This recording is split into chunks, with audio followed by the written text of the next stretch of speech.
Thank you. Good afternoon, ladies and gentlemen, and welcome to corporate plan meetings for the town of Stony Plain. We have scheduled three nights to talk about the corporate plan. So again, November 4th, 5th, and 6th, that was approved at the last meeting, last week's organization meeting, and they start at 4:30, so that's why we're a little bit earlier than normal. So members of council, we do have 3 nights scheduled. If we don't need all of them, then we'll cancel 1 or 2. If we need more, then we'll add 1 or 2. That's based on what we'll be doing here to get an update on the corporate plan from our administration, and then after that, we'll get some clarifying questions, statements, and kind of numbers so that we can understand what we're talking about. And then that should be it for tonight. Okay, so members of council, we also had a hard copy, and staff have the hard copy as well. So if we need to ask questions for clear understanding, please refer to the hard copy numbers that was given to us a couple weeks ago. Right, any questions of clarity before we start? Deputy Mayor, for the motion, please. Thank you, Mr. Mayor. I'll move that Town Council adopt the November 4th to 6th, 2024 corporate plan meeting agenda as presented. Okay. Thank you, Deputy Mayor. On behalf of council and the residents, thank you, administration, for providing the package for us. I know if looking at the lead sheet and the information that's provided, a lot of work goes into these couple nights here. A lot of conversations with council, with our residents, and our stakeholders to get to the point of a recommendation by administration. So thank you for your work to get to this point. Members of council, we'll get presentations from our admin staff and all the departments. So if you have any questions, please just mark it down, and then we'll come back to them after all presentations are done. And then we'll ask for questions for clarity, understanding, and more information if required by council. Okay. With that, go ahead, Town Manager. All right, just to get going, good afternoon, Council. It is once again my pleasure to present the 2025-2027 draft corporate plan for Council consideration. I want to begin by thanking and acknowledging the effort of our entire team to bring this plan together, from contributing to initiatives and department planning, analyzing the numbers and forecasting the future, to editing and reviewing the document takes many hands, and each of those is important to preparing a cohesive and sequenced plan. Next slide, please.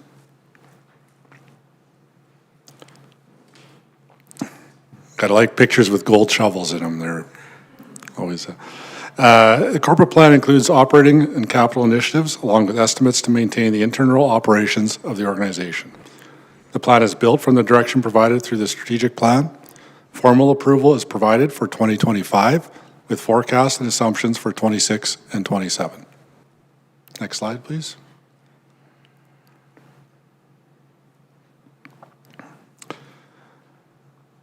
The overall planning structure for Stony Plain begins with uniquely Stony Plain. This serves as the municipal development plan and the highest level policy direction for the community and the organization. The strategic plan outlines the midterm priorities identified by council and signals to the community the direction and projects that will be worked towards within a rolling 1 to 5 year time frame. The corporate plan outlines the resource allocation to the priorities identified in the strategic plan, along with the allocations to ensure internal and external functioning of the municipality. Again, the first year of 2025 is deemed approved, and the out years as forecasts and estimates. Next slide. Your Worship and Council, uniquely Stony Plain and the strategic plan are built around key themes. These are identified on the slide before you and have been consistent for a number of years. Although all are identified as equal and foundational to community success, specific themes can be prioritized from and with council direction. Next slide. Your Worship, and to the rest of council, noted on this slide and outlined within the document is the process by which administration develops the draft plan for council consideration. Contained within the agenda package is the council adopted policy that codifies this process. As council can see and is aware, it's a process to get to this meeting is essentially a continuous effort by council and administration. Next slide.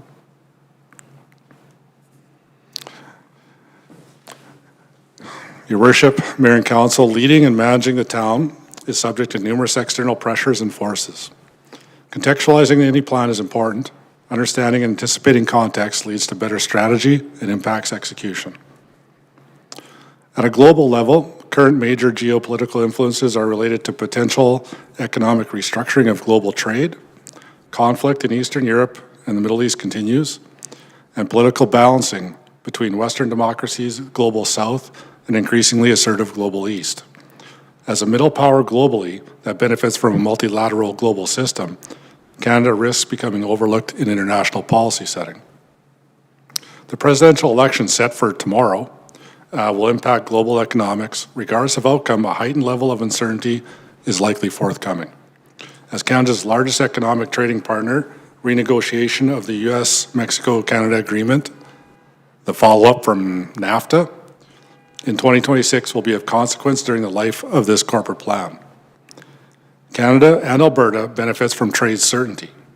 Significant change or a flux in trade rules is likely to have an impact in the near term for the national and provincial economy. At a national level, immigration policy, housing affordability are two policy areas that continue to receive the attention of policymakers and the general public. Although a consensus is apparent on immigration policy, that levels need to be lowered, and housing affordability, that it needs to be addressed, an expected federal election in 2025 may change the tactical approach to each of these policy areas. Both permanent and temporary international immigration accounts for the majority of population growth over the past 2 years. Downward pressure on national totals will likely be reflected in Alberta proportionally. Relating to housing affordability, current federal approach based somewhat on demand-side economics, funding direct housing, indirect housing support projects, is contrasted with a proposed policy approach by the official opposition that appears to reflect supply-side economics, a focus on deregulation and specific tax cuts. Understanding these approaches and their tactical impact in Stony Plain will require consideration. Provincially, housing affordability discussions, healthcare repurposing, and a recent commitment to education capital funding are aspects of provincial policy that impact our corporate planning. Specifically, as Council is aware, we are in a dialogue regarding school build projects for Centre North School Division. There's been some recently announced grants that have a focus on growth communities, and recent decisions to expand the exemption from property tax on affordable housing properties directly affects current and potential future revenue for the town. Your Worship, rest of Council, I know you're active on this side regionally. Integrated services continue to be considered sub-regionally and within the EMRB district. Within the context of remaining autonomous decision-making, municipalities, collaboration and shared services will likely remain within the work plans of Council and administrative staff. Locally, Your Worship, construction values are above averages, recent averages, with anticipated projects in various stages of development. Growth numbers are anticipated to remain above those recent averages over the next 3 years. Finally, interest rates have begun to lower from their historical high of recent years. Recent projects were estimated at the higher rates. Our projects were estimated at higher rates, resulting in lowered estimated costs in the current proposed plan. As rates stabilize, our estimates will be adjusted, but the borrowing that is planned to fund the numerous projects in the corporate plan, we do expect some of those costs will be lessened in the out years. Next slide.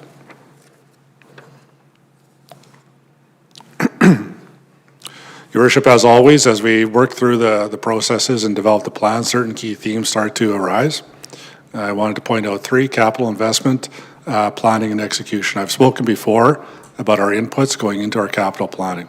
Organizational focus on capital planning inputs has impacted our ability to plan and execute our capital projects. Increasing strengths in this aspect of our operations has further allowed for stronger decision-making related to project sequencing, financial modeling, and provides for increased public trust and organizational reputation. Your Worship, it is fulfilling to see that previous focus pay off. I make those comments to underscore our ability to pivot and adapt. Recent dialogues regarding potential school construction and retail investments may require a focus shift to ensure readiness for these significant developments.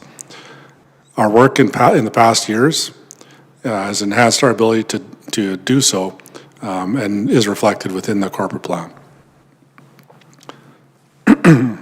Working and leading within the organization requires consistent alignment with the goals of council and the community, most often identified through the strategic plan.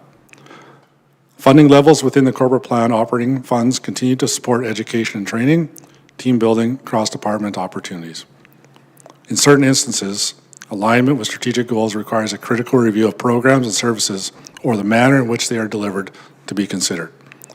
Your worship, the corporate plan and the operational plans include internal reviews to ensure that alignment with these goals stays top of mind.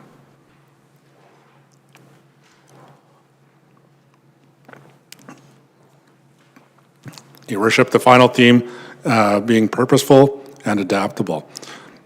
Allowing for consideration, reflection, engagement, and purposeful decision-making is important when dealing with public policy and strategy. As a public service body, as council is aware, many of our decision-making processes at the council level encourage this approach. Adaptability is inherently important to thriving and successful organizations. As the pace of change continues to accelerate, so too must the adaptability of organizations wishing to remain relevant and competitive. Utilizing current processes for council direction, supported by an organization willing and able to act with agility, will create conditions for further and future success. Your worship, I'm proud to say the corporate plan includes initiatives and operational commitments to continuing managing the pace of direction setting and enhancing our ability to execute on the direction. With that, your worship and council, I again wish to thank the many members of our team that contributed to the document before you, from vision to strategy to execution. I'm pleased to open the presentation of the draft corporate plan, and at this time we'll ask the General Manager of Strategic Services to provide an overview of the corporate initiatives.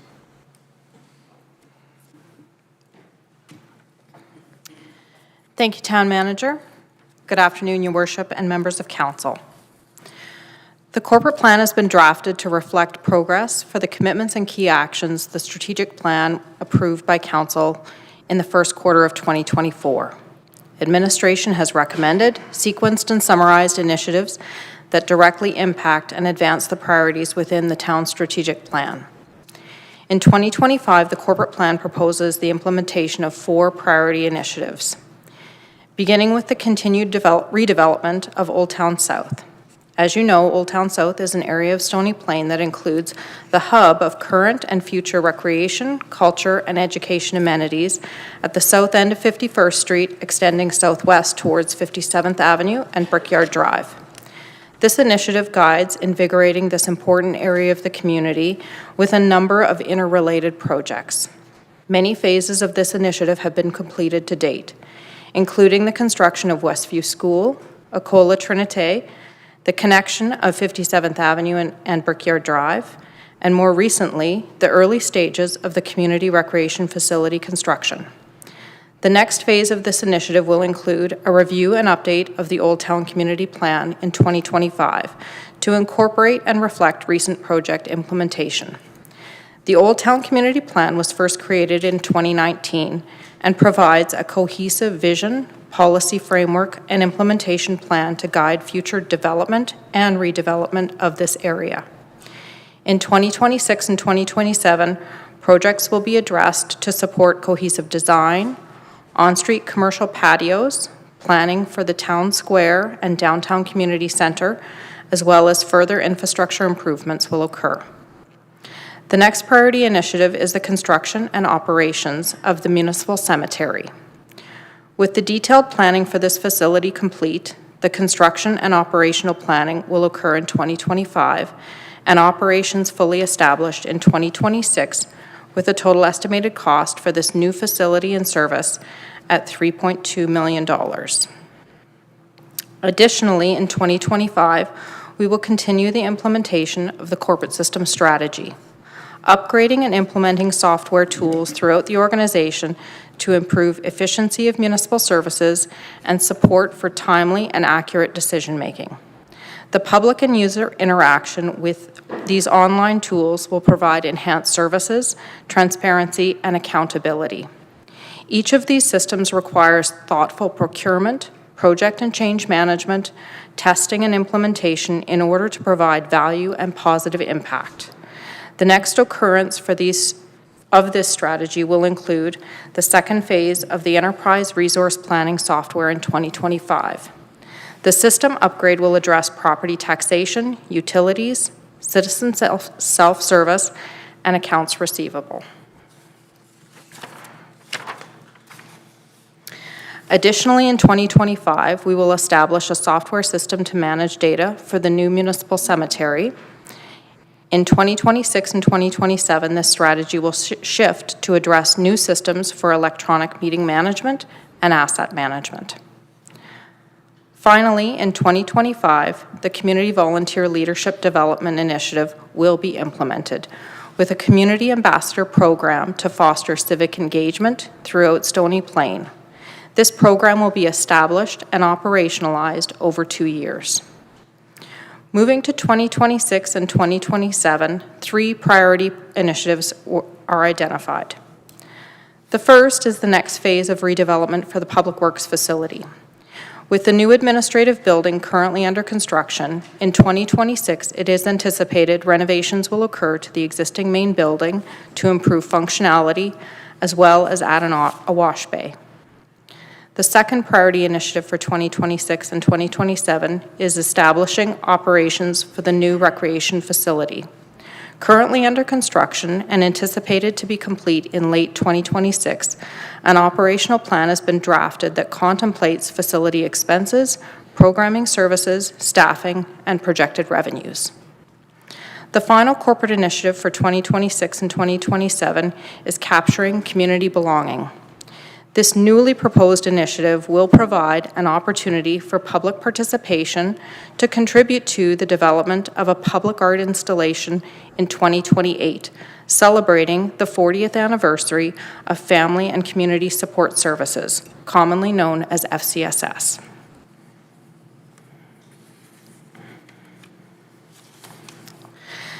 The next phase of the corporate plan document outlines the recommended department business plans, including the core municipal services, programs, and projects for 2025 to 2027. The introduction to this section includes a summary of the additional staff recommended to deliver the programs and services of the town. In 2025, 2.4 full-time equivalent positions are recommended to ensure current service levels can be maintained, as well as being responsive to community growth. In 2026, recommendations are for 10.5 additional full-time staffing positions, noting the impact of the new municipal service establishments for the recreation facility and the cemetery. And finally, in 2027, 7 new positions have been identified. In the upcoming department business plan slides, these additional roles have been incorporated and will be highlighted to further reflect their purpose, value, and impact to the organization and the community. The next section of the recommended corporate plan outlines the department business plans and will be presented by the general managers with an overview of programs, services, and initiatives guided by the various areas of the organization.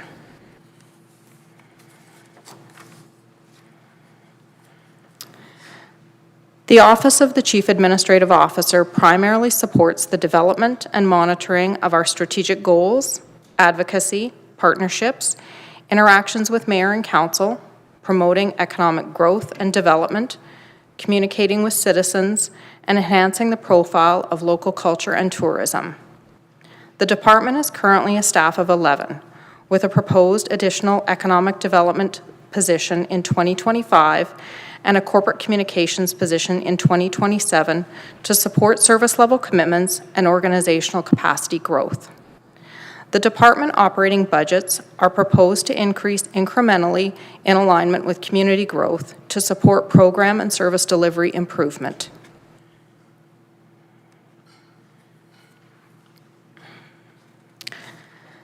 The Office of the Chief Administrative Officer continues to implement and monitor a number of guiding master plans.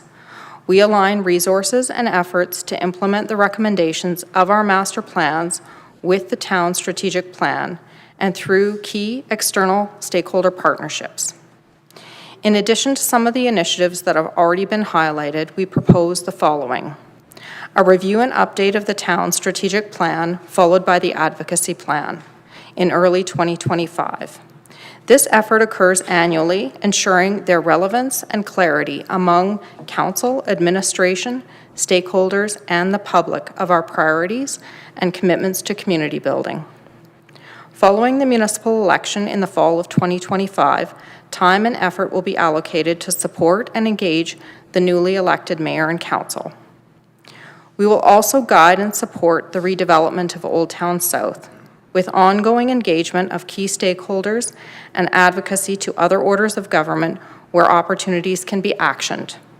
As an example, we have recently identified federal and provincial priorities to accelerate housing and schools as an opportunity to leverage Old Town South redevelopment. We continue the town's Art in Public Places program with public art installations in Hall Park, the cemetery, and the new recreation facility in 2025 and 2026. We will continue to enhance and deliver summer sessions and Midsummer Thursdays to welcome more visitors to enjoy Stony Plain and our vibrant downtown area. We have received an additional request for operational funding from one of our external cultural partners, Skydancer Indigenous Cultural Center. With approval of the 2024 corporate plan, the town provided a one-time grant of $20,000 to support their programming and services. Administration has been collaborating with Skydancer throughout this year and has received a request for ongoing operational funding to support the continuation of their programs and services. This request is for $20,000 annually beginning in 2025.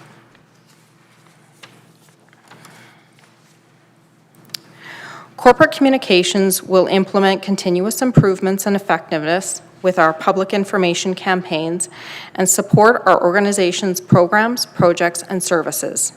Their role will include communications for the establishment of new services for the cemetery and recreation facility as we approach 2026. We will also continue to update and replace our community bulletin boards and streetscape banners, enhancing these effective and creative spaces for communicating with residents and visitors. Additionally, the town's economic development team will continue to market and attract new business and investment to targeted audiences based on recommendations from recently completed strategic work. The continued growth of our non-residential tax base is critical to our community performance indicators. The economic development marketing efforts will be supported by continuous improvement of town processes that guide new development and strongly align with the Housing Accelerator Fund projects through 2025 and 2026. As noted, an additional economic development staff position has been recommended for 2025.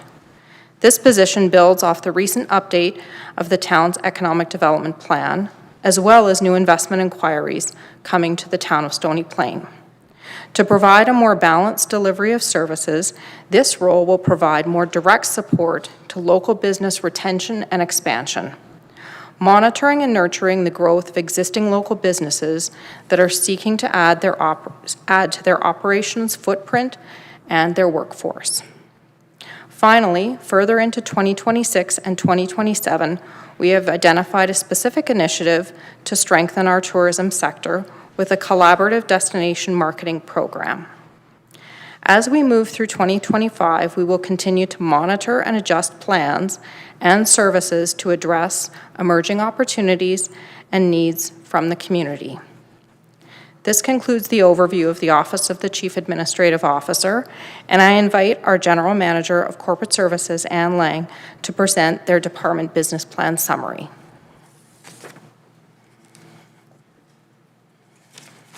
Thank you. Good evening, Your Worship and members of council. I'm very excited to tell you about corporate services and what we have planned. Corporate services provides financial services, legislative services, human resources, and technical services. Our department exists to provide excellence in internal and external customer service. The department provides foundational support to the organization in delivering the strategic priorities as well as the ongoing operations. Municipal best practices and support are delivered with a focus on legislative compliance, integrity, risk mitigation, managing the employee life cycle, and financial responsibility. Excellent service is made possible through collaboration, innovation, and future capacity building. You'll see the summary of our plan beginning on page 24 of the corporate plan document. I'm first going to start with our operational summary on page 25. It does show a slight increase in expenses related to proposed new staffing, the Enterprise Resource Planning System, affectionately known as ERP, and licensing, 2025 election expenses, and organizational software and licensing. There is also an anticipated new revenue to the town attributed primarily to tax revenue projected growth, franchise fee growth, and interest from investments. In 2025, we will be proposing an additional 0.4 full-time equivalent FTE to support legislative service functions as well as cemetery administrative support. In 2027, 2 FTEs are put forth to support the town's financial needs and system support for the ERP system. I'll discuss these proposed service changes in more detail later. Next slide. Now we'll be moving to our department priorities of the corporate plan document. We have one initiative that is underway as part of the 2025 corporate plan and is proposed to continue through 2027. I'm referencing table 16 on page 27 of the corporate plan document. So the capital infrastructure replacement funding, 2025 is year 4 of the 6-year initiative. This initiative provides a 0.5% tax increase in 2025, a 1% increase in 2026, and another 0.5% increase in 2027 to bridge the reserve funding gap and enable replacement of capital infrastructure and equipment. The dedicated funding commitment over 6 years will move the town's financial strategies to maintain existing infrastructure to a sustainable level and increase the reserve transfer for renewal and replacement to $955,500 in year 6. We have several proposed staffing changes to address service changes, 1 in 2025 and 2 in 2027, and you can find these starting on page 27 of the corporate plan document, tables 17 to 19. Currently, the department has 27.6 full-time equivalent staff, with a proposed increase to 28 full-time equivalent staff in 2025. This 0.4 FTE increase will utilize the legislative clerk to support the establishment of cemetery services with customer and information management. In 2027, we're proposing 2 additional full-time equivalent staff to support service level commitments related to financial analyst support to strengthen organizational capacity and further position the municipality for community growth. As well, a system analyst is proposed to support the town's newly implemented Enterprise Resource Program, our ERP. This is a need for a specialized technical and financial skill set to further strengthen the return on this investment. Finally, I'm going to reference the department is also planning to complete the following key projects in 2025. 2025 is the next scheduled municipal election. Work related to this includes planning, recruiting, and conducting the 2025 municipal election. In addition, planning and implementation of council orientation and onboarding will be completed. Corporate services will continue to provide the implementation and execution of the corporate system strategy, as mentioned earlier, including supporting the implementation of e-permitting. The cyclical employee compensation review will also occur in 2025. As well, finance will conduct a review of the fiscal framework and financial planning in relation to the review. This wraps up my summary for corporate services business plan, and I invite our general manager, community and protective services, to present their department business plan summary. Good evening, Mr. Mayor, members of council. Happy to present the Community and Protective Services Department this evening, commonly referred to as CAPS for some. The department includes the following business units: programs and services. Programs and services deliver the special events that occur in our community on an annual basis: Chicago Exchange, Transit, Heritage Park operations, and facility bookings. Fire services. Fire services provides fire response, rescue response, fire prevention, fire inspections, and emergency management operations. Golf course operations during the summer months, and in the winter months, cross-country ski trails, in addition to the various programs and practice facilities that are on that particular property. Enforcement services, municipal bylaws, provincial statutes, community safety programs, and automated traffic. And municipal services at the RCMP detachment. The town of Stony Plain does does manage the administrative support to the RCMP for both Spruce Grove and Stony Plain.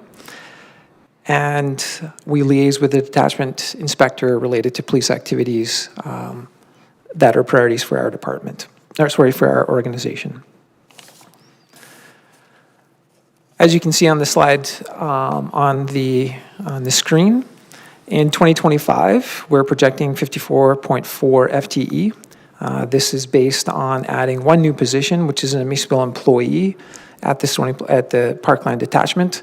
That's a result of the 2.5 to 1 ratio that we have with the City of Spruce Grove related to member to administrative support. The City of Spruce Grove is proposing adding an additional regular member to their police services contract in 2025. In 2026, adding, as stated by the General Manager of Strategic Services, adding 7.5 new positions. The bulk of that is as a result of the recreation facility operations starting in 2026. 6 of the 7.5 would be related specifically to the operations of the recreation facility. Captured in 2026 is also a fire lieutenant and a 0.5 fire service clerk. We currently have a 0.5 fire service clerk currently with the fire operations. This would increase that to a 1 FTE. In 2027, 3 new positions added, 1 MISA employee. That based on the 2.5 to 1 ratio, the addition of regular members by the City of Spruce Grove requires another municipal employee added in 2027, and then 2 firefighters into our fire services.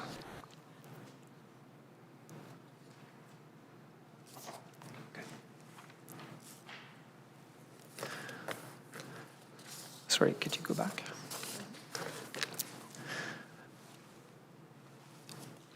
Just to go into a bit of a summary on the expenses on the right-hand side of the screen.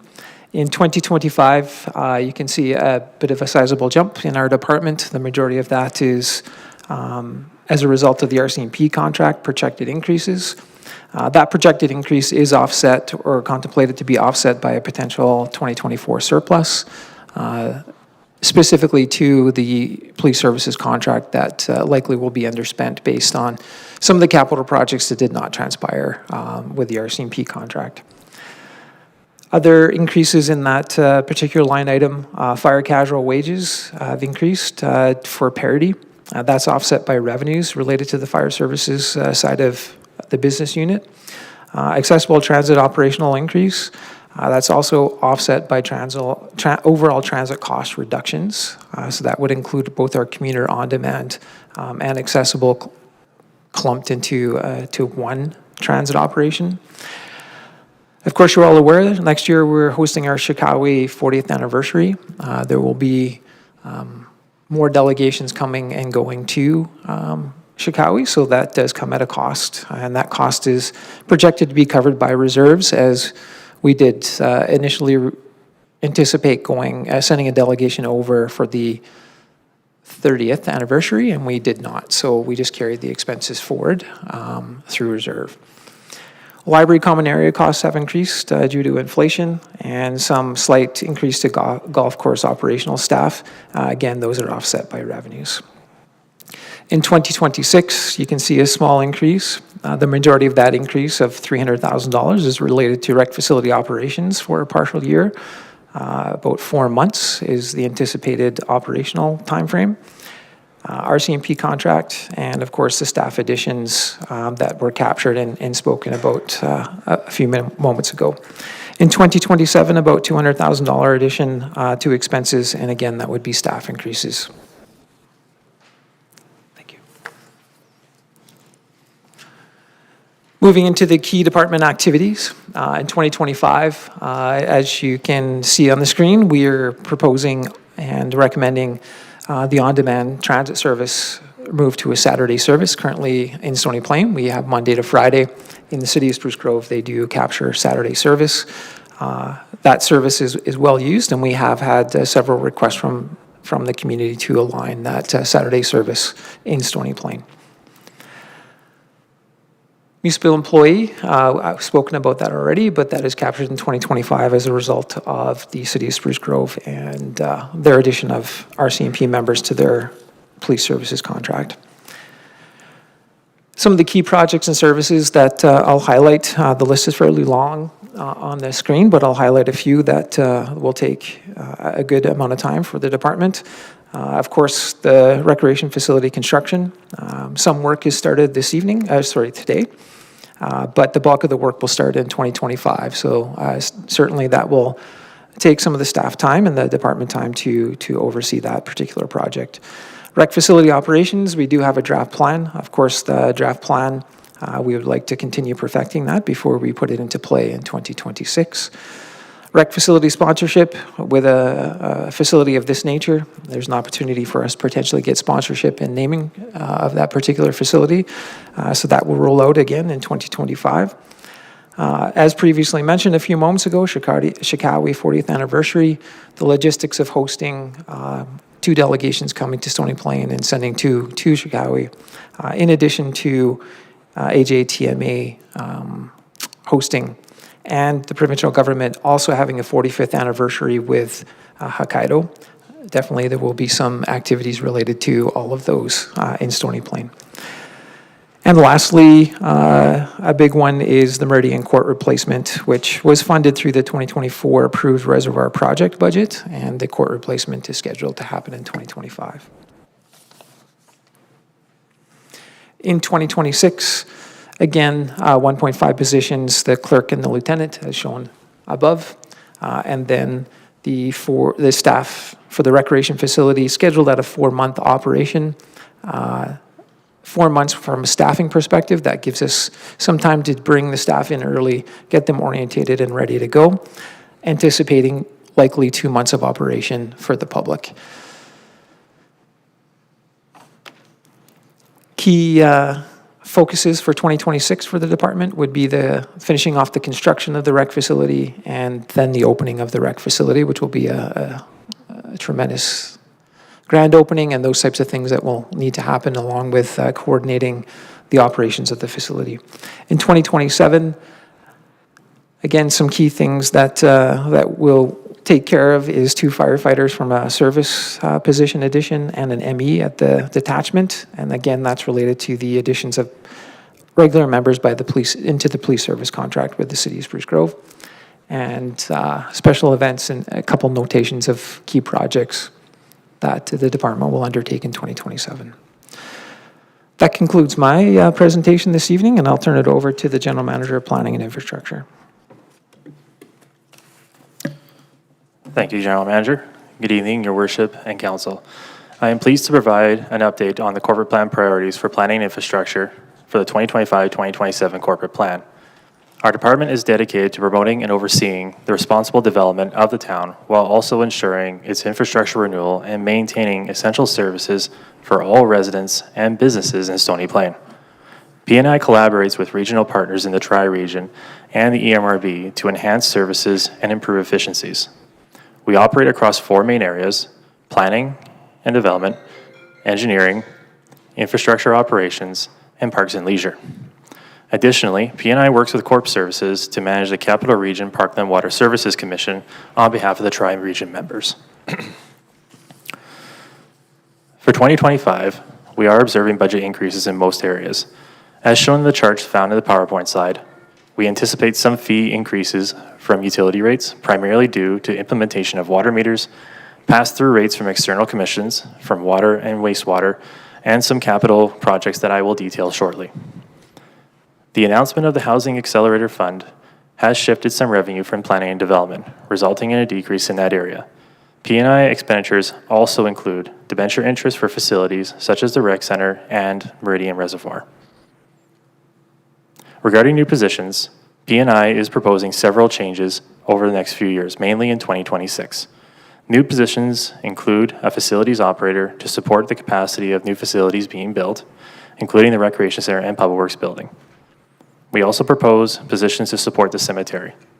As the General Manager of Corp Services noted, as we approach the construction and operation of the new cemetery, the town staff continually seek optimal ways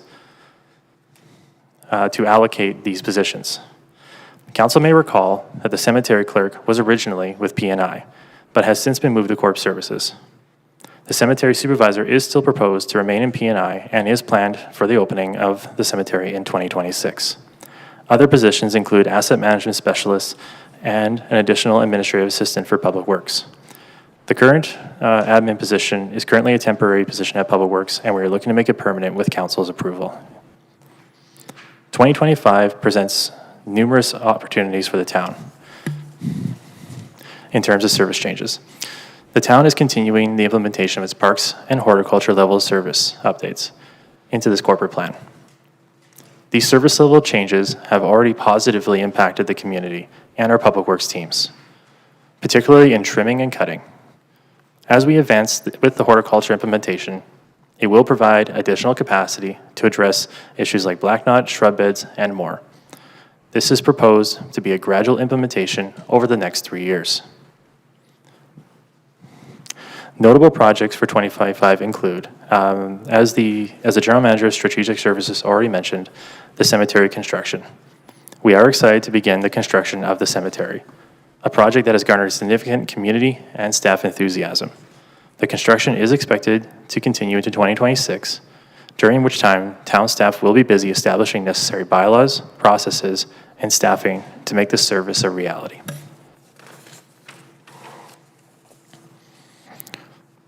The Public Works building is also continuing into 2025. This continuation remains a high priority. Approved by council and currently under construction, the project is progressing well, and with visible developments such as walls and roof are currently taking shape in the Phase 1 construction. All Town South, already brought up in a previous presentation, the town will additionally collaborate with the Brickyard development to support the North Future Storm Pond. The recently passed Brickyard Area Structure Plan allows the storm pond to be constructed. The town administration will work with the developer to ensure it has sufficient capacity for future facilities. Housing Accelerator Fund. This program presents significant opportunities for the town. Awarded by the federal government earlier this year, the town staff have initiated several initiatives under this program. Council can expect updates and progress on these initiatives through 2025 and 2026. The Sanitary Master Plan and Utility Master Plan updates are an update to the current water and sanitary and stormwater master plans. The last update for these plans was 2018, and it is good practice to review these plans every 5 to 10 years depending on growth. For this project, we are proposing to take a different approach by updating the plan in sections each year. 2025 will focus on the sanitary system, allowing the town to refine our understanding of the sanitary system and propose project and operational improvements for council's consideration. Roads and bridge maintenance programs will also continue into this corporate plan. These programs continue to be a success for the town. Over the past few years, including 2024, town staff have effectively preserved, restored, and rehabbed various roads, 1 bridge culvert, and 1 pedestrian bridge. While these improvements may not be immediately noticeable, they are significantly benefiting the community once complete. I'd like to take a few minutes to highlight some significant projects related to these programs for council's consideration. For major roads, 43rd Street rehabilitation is being proposed. We have identified 43rd Street as a significant candidate for rehabilitation since the road network review in 2020. However, this road poses unique challenges due to the proximity of the nearby school, Meridian Heights, and the condition of the underground utilities. Therefore, we plan to rehabilitate rehabilitate the road over 2 years. The first year will focus on underground and the site preparation, while the second year will address surface improvements. Due to the school's schedule, this work can only be done during the summer break, late June through late August, to avoid it negatively impacting the school's operation. This consideration does necessitate a longer timeline to be successful. Transportation Crosswalk and Improvement Program. Although not directly a road improvement program, this initiative has been highly successful in enhancing traffic and pedestrian safety through the community. The town has received very positive feedback from sites that have currently been implemented. And the sites that are prioritized for 2025 are expected to continue with this momentum. This program is flexible and can adapt to urgent needs as they arise, ensuring that town resources address the most critical areas. And lastly, for the roads and bridges, bridge culverts at the golf course. Our focus is on 2 bridge culverts at the golf course. Town staff are working to address these culverts in a fashion that limits any impacts to the golf course operations. Moving to North Industrial Transportation Improvements, we are in the early stages of an isolated review of our transportation master plan. The town is experiencing significant interest from developers in the North Industrial area, which is promising. This interest brings opportunities for future transportation planning as well as growth for the town overall. While there is no specific project at this time, the ongoing review is likely to identify growth-related transportation projects for council's consideration in the near future. Water meter replacements are also following up in 2025. This initiative is a long-term program currently under investigation by staff to determine the best technologies and fair options to consider. In 2025, we expect to move to the first phase of implementation of the selected technology. This program will replace current water meters and introduce new technologies for developments, making water measurement easier and more efficient. This will help also mitigate any issues with water loss and billing in the future. Water network mains is also a priority in 2025 to 2027. In the corporate plan, it is noted that there's a $3.7 million project to connect the water supply line to the High Park Reservoir. This project is a commission-run program as part of the Phase 3 twinning. This project isn't run by the town directly, but the town will receive a bill from the commission anticipated to be $3.7 million, total for connection in 2026. We are asking for it to be approved this year, so in the event of a positive news from commission of early delivery, the town is able to transact its obligation. As we move on to 2026, I will now focus on some newer programs and highlight others. Gravel roads level of service. This is a service change proposed by the Public Works staff and aims to improve the gravel road condition in town. This program will allocate additional funds to gravel maintenance over the next 3 years. From a project perspective, some notable projects include the snow site storage and design. This project will explore alternatives to the town's current snow dump site. We are considering several options, and there is a plan to solidify a site and plan for implementation to the course of this plan. The municipal development update, while a succinct update was completed in 2024, a comprehensive update is planned starting in 2026. This is the town's most governing plan, as noted by the town's CAO earlier in his presentation, and requires a thorough review and updates. Most specifically, through a growth management plan review in 2026, planned for a full review in 2027. Public Works Phase 2 construction.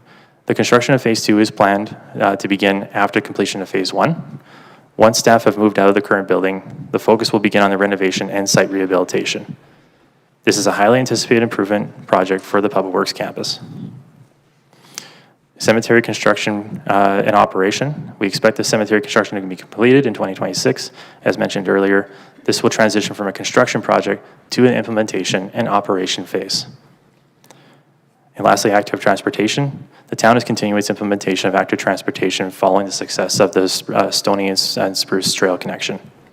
There are some outlined sites off 44th and 49th Ave, and these programs are expected to start in 2026. Some key items that I'll now highlight for 2027 include Central Trunk Super Pipe, designed for this work, has been moved to 2027. Preliminary work on this project has been completed, and we are anticipating further design to be scheduled for 2027, with construction to follow.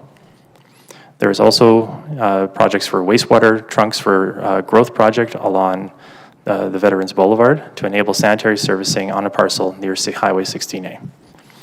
And lastly is flood mitigation. This is to move ahead with a major portfolio of projects that follows the flood mitigation plan developed in 2020. The town is actively seeking grants and other funding sources to support this extensive portfolio. This concludes my presentation, and I will now pass the floor to General Manager of Community Social Development for her presentation. Thank you, Mr. Newstead. Good evening, Your Worship and members of Council. The Community and Social Development team acts as a catalyst and partner on community priorities, uses evidence-based decision-making, seeks creative opportunities to build relationships, and commits to fostering increased collective action and impact within Stony Plain. In working with community, we define community development as positive, purposeful action to support all members of the community. The department includes 6 portfolios: poverty reduction, mental wellness, inclusion, healthy relationships, youth services, and volunteerism and civic engagement services. A key element of our community development approach includes partnership and collaborative development. In many respects, our municipality is uniquely placed to hold and guide various plans. However, we cannot do the work alone. So we work with partners and collaborations to address complex community and social issues. The collective approach makes a difference as partners understand and adapt their own services and programs to better align with one another. We work to consider the big picture in terms of how residents access social services through their life stages. We're committed to reducing duplication and overlap, and we leverage regional and provincial resources that are available.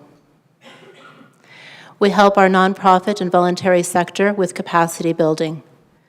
To support them to grow and develop, we help provide board development work and training. We support community planning work and provide assistance with collaborative development and leadership on various action areas. The work of the community development focuses on enhancing community well-being and sense of belonging to encourage people to act in ways that benefit the whole community. By using education and awareness, we can address social challenges and learning to give people tools to speak out. The goal is a community where residents have a sense of belonging. The prevention-focused approach, which has always been a cornerstone of the Family and Community Support Services element of our department, addresses systemic challenges and helps to foster a climate where people have the sense of community pride and spirit. We create opportunities for active engagement and participation across all different resident groups, such as neighborhoods, varying demographics, and economic differences. Empowered residents speak up, propose ideas and solutions, and take action. We use the knowledge base of our Community and Social Development Roundtable members to deepen our evaluation work and pose critical questions. We track poverty and things like affordability, income gaps, housing availability, transportation, childcare, and education opportunities. We take into consideration the unique needs and challenges of those who are particularly disadvantaged or marginalized within our community, such as Indigenous peoples, members of the LGBTQ+ community, people with disabilities, seniors, and youth. We look to develop policies and mechanisms to address gaps in broader community plans. With a focus on ensuring strong public participation, we incorporate citizen input into planning and decision-making of programs, services, and develop working groups with residents to help them address challenges that they're facing. In using asset-based community development, we build on the strengths that Stony Plain has already in place to help increase community connections. We develop opportunities along with our community partners and our regional partners to build connections across the community with a goal of getting people to interact better with one another, to learn about one another, and to increase their web of connections across the region. In achieving these outcomes, our team focuses on delivering activities related to personal well-being programs that help keep people safe and secure, like the Community Volunteer Income Tax Program, or support groups, anger management workshops, and youth life skills programming and mentorship. Skills development programs such as financial supports, workshops, professional development like mental health first aid training, bystander training, intercultural awareness, and Senior Connect help increase skill sets of individuals. For broader community outreach and awareness activities, we engage and interact with the province-wide 211 referral network, conduct major activities like Mental Health Week and World Elder Abuse Day, deliver the Neighborhood Connect program, and the Gather and Grow Day in partnership with Planning and Infrastructure. We also work on intergenerational projects, and we know that all of these activities combine to help reduce stigma regarding social challenges. Capacity building such as collaboration development across sectors, including youth mental health and wellness, elder abuse and dementia, Together We Shine activities, and youth leadership and organizational development for the voluntary and social profit sector. In referencing the graph of the budget allocations, for 2025, our proposed budget is $514,000. This reflects casual staffing to support the Healthy Relationships portfolio. Increasingly, we are finding that some of our more vulnerable residents need additional support to develop strong relationships due to elder abuse, family violence, or other isolating factors. The 2025 budget also reflects year one implementation of the Volunteer Leadership Development Program. The balance of the increased request is primarily due to compensation increases related to the people policy. The 2026 proposed budget is $585,000, which includes year two implementation of the Volunteer Leadership Development Program and the Capturing Community Belonging project for the first year. The 2027 proposed budget is $742,000, and this includes the addition of a Community Development Officer position related to the inclusion portfolio. Year two of the Capturing Community Belonging program is also included there. Thanks, Brenda. In looking at some of the key goals moving ahead, in 2025 for poverty reduction, we'll continue implementing the actions related to the Poverty Reduction Action Plan with a focus on addressing food and income security. We're also assessing the value of continuing the Housing and Service Needs Estimate in conjunction with regional partners.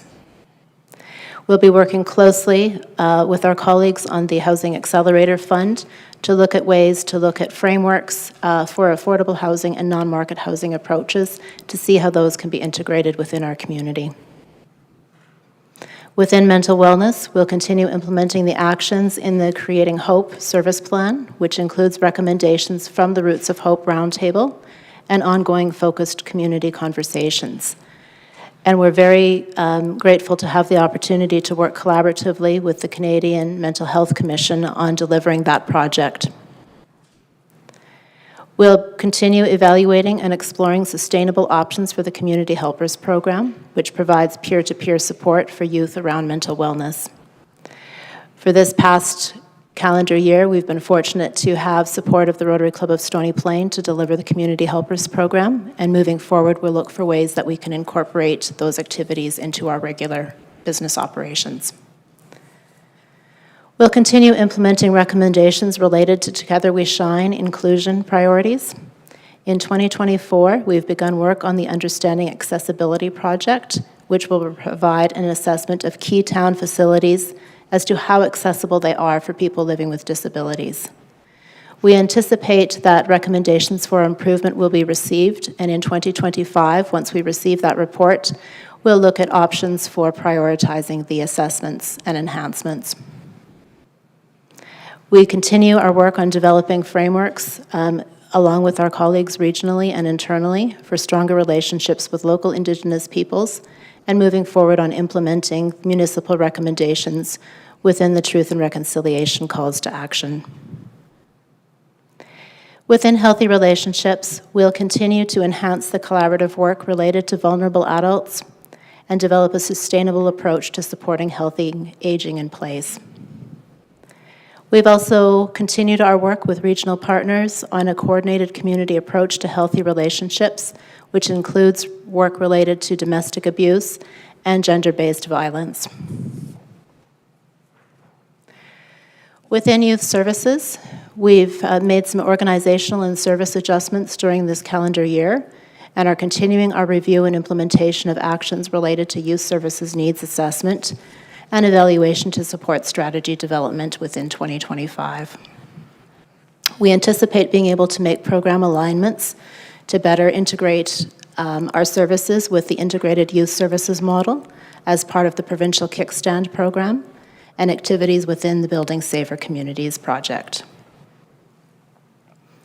We'll continue evaluating options and feasibility for a social enterprise.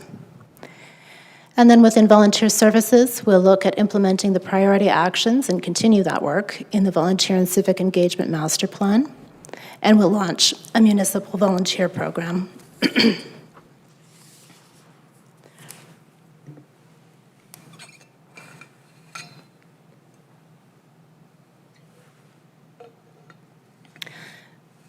Moving into 2026, our services are expected to remain status quo, with adjustments made based on priorities or project outcomes. We're proposing to move forward with the Volunteer Leadership Development Program. We've also proposed the Capturing Community Belonging Program, which will support placemaking for residents to share their sense of civic engagement and sense of belonging. For 2027, we propose the addition of the Community Development Officer position and project and services to remain status quo. We're very excited about our future and the work related to supporting residents with an increased sense of belonging and connection to Stony Plain. Thank you, Your Worship. This concludes the departmental business plan presentations. For the next portion of the evening, administration will present the fiscal plan. I'm pleased to turn things over to Terry Stewart, our Manager of Financial Services. Thank you, General Manager. Good evening, Your Worship and Council. We will now transition to the fiscal side of the corporate plan.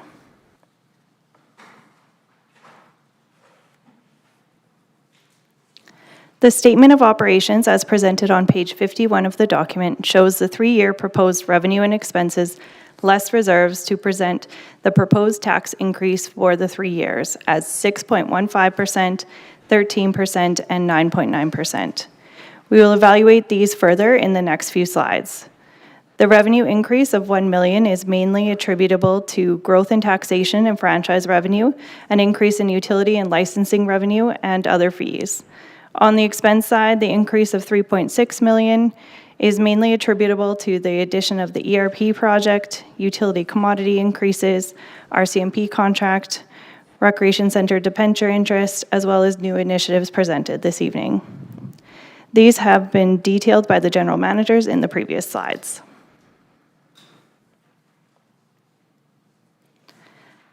The 2025 tax impact is made up of net operational increase in the amount of 4.45%, of which is mainly made up of net operational expenses, offset by 2.85% in new taxation revenue growth anticipated, and 1% franchise fee revenue increase.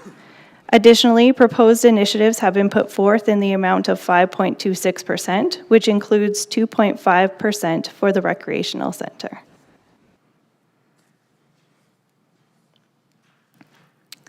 The net operating expenses impact for 2026 is 4.32%. The RCMP contract increase for 2026 equates to 1.97%. Growth in taxation as well, due to new revenue, is projected at 3% to offset. The fire debenture is completely paid off with the last payment in 2025, meaning savings in 2026 of 0.7% tax. Proposed initiatives total 8.41%, with 2.92% in relation to the Recreation Center debenture and late fall operations. The reversal of the tax levy stabilization of 2% reduction implemented in 2022 is no longer able to be maintained due to depleted reserves. This reserve is replenished with surplus as it occurs and has not been enough to maintain this transfer in 2026, however, is evaluated annually at year end. 2027 follows a similar pattern with 1.34% in net operating increase. RCMP anticipated contract increase is 1.37%, offset by another 3% growth in tax revenue. Proposed initiatives totaling 10.19%, which includes the last staging of the recreation center and full year operations for a total of 2.94%.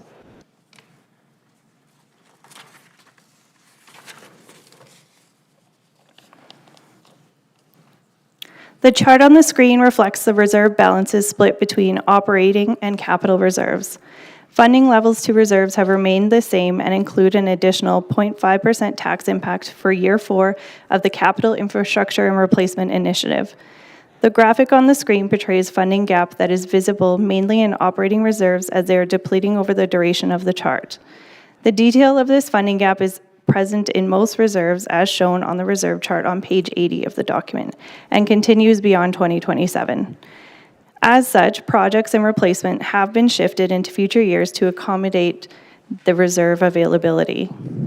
The project capital reserve negative balance includes a $1.2 million payment for school land that is being paid back through taxation through 2029.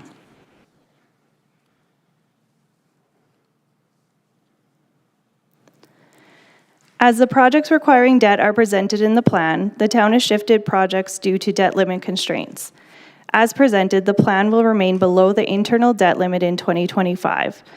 A reminder for council, the internal debt limit was set to 80% of the allowable amount of the Municipal Government Act through policy, however, may be exceeded as approved by council. In 2026, the debentures will be close to the total of the Municipal Government Act debt limit. This leaves limited to no room for inclement events.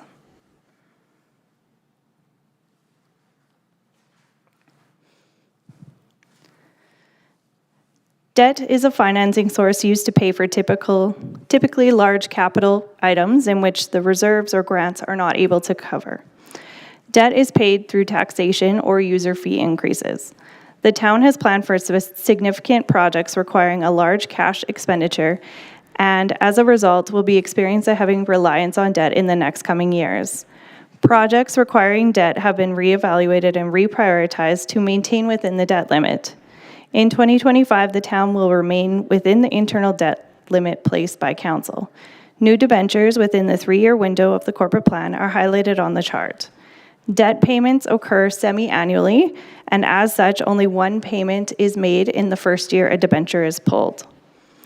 New debt taken in 2025 will not fully impact the tax rate until 2026. 50% of the impact will be in 25, and 50% will be in 2026. The recreation center debentures have been spread over 3 years to stage into taxation as the current plan. This is based on the cash flow needs as per the project plan. Due to a deficit in offsite levy balances, debentures are required to pay for leviable projects that are front-ended, and we have a few on the screen there.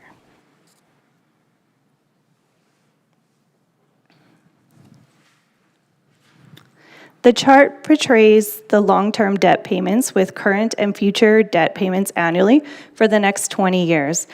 As displayed in light green, our current debt payments continue to be stable for the next 10 to 12 years with little debt dropping off.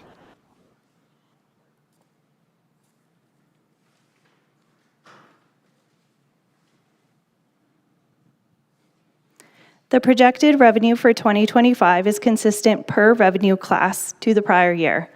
Please note the net taxes available does not include any additional tax revenue that would exist with the proposed tax increase for 2025.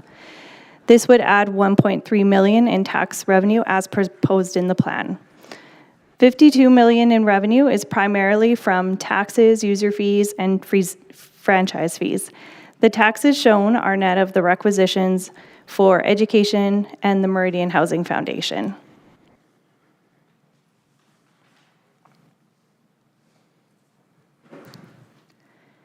Property taxes are used to fund the needs of the municipality. Assessment is used to ensure taxes spread equally between the properties. In 2025, a 1% tax increase is equivalent to approximately $220,000 in additional revenue.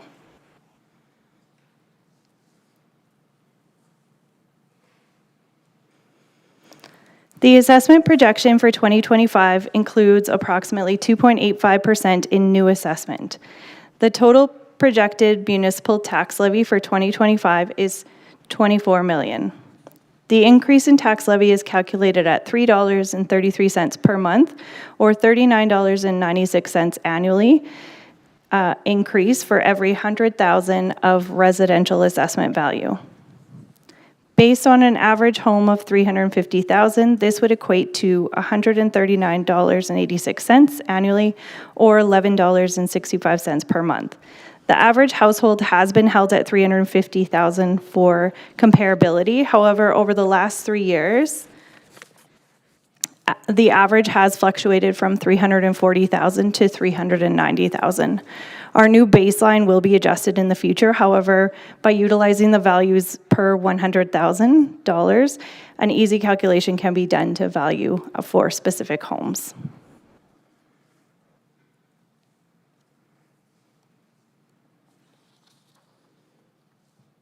Utilities are self-sustaining and independent to taxes.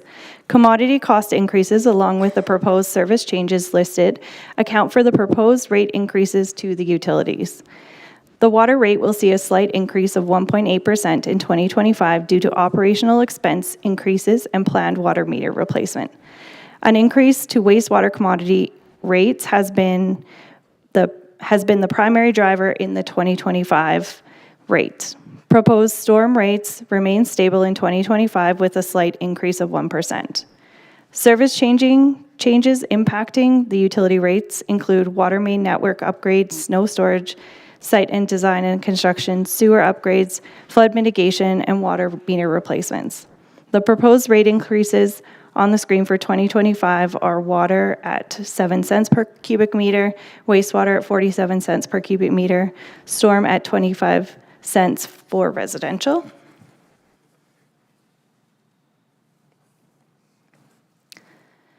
The numbers on the screen present the new proposed rates for waste in the amount of 1%, which represent operational cost increases.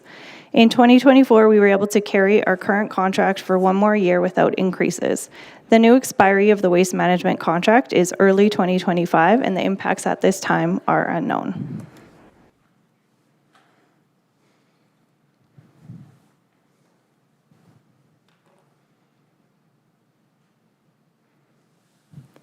The total impact to a resident based on the average house assessment of $350,000 in Stony Plain is $224.10 based on the plan proposed.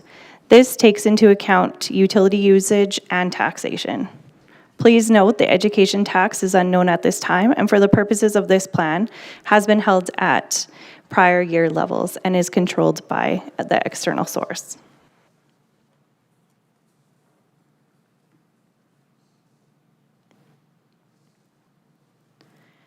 Total government transfers are in line with the 2024 amounts.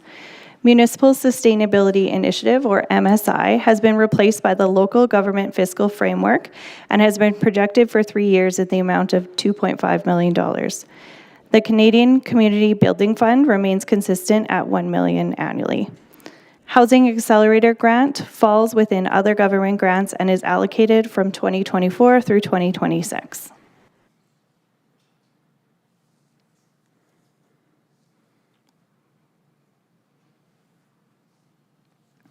Expense classifications remain consistent with prior years and total $49.2 million, making up a similar percentage allocation as previous years, with materials and salaries being the biggest expense categories. Expenses this year include those associated with the Housing Accelerator Fund and ERP Phase 2 within the 2 biggest categories.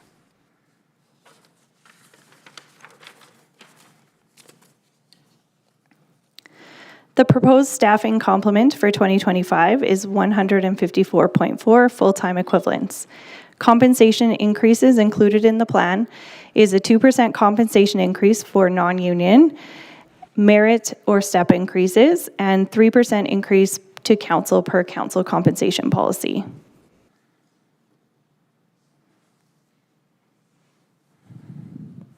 Grants provided by the town are outlined on this page and have overall been maintained at a similar level as previous years at $1.7 million.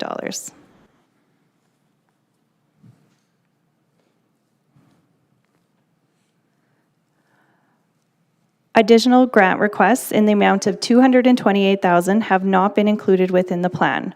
Requesters are outlined on this slide and include Skydancer Indigenous Cultural Centre, Stony Plain Public Library, and TransAlta Tri-Leisure Centre for a total tax impact of 1.04% if it was added to the plan.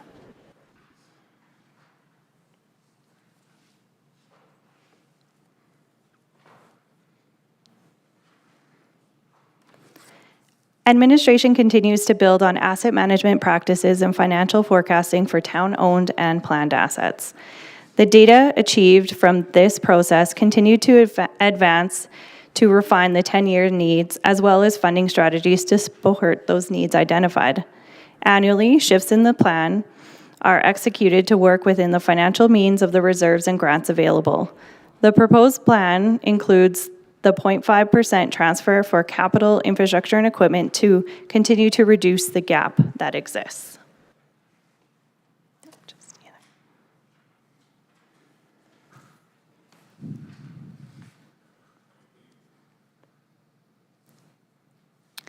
Tangible capital assets include a variety of assets as listed on this slide. The chart breaks out each asset class, including all additions over the next 3 years. This chart includes replacement, growth, and contributed assets.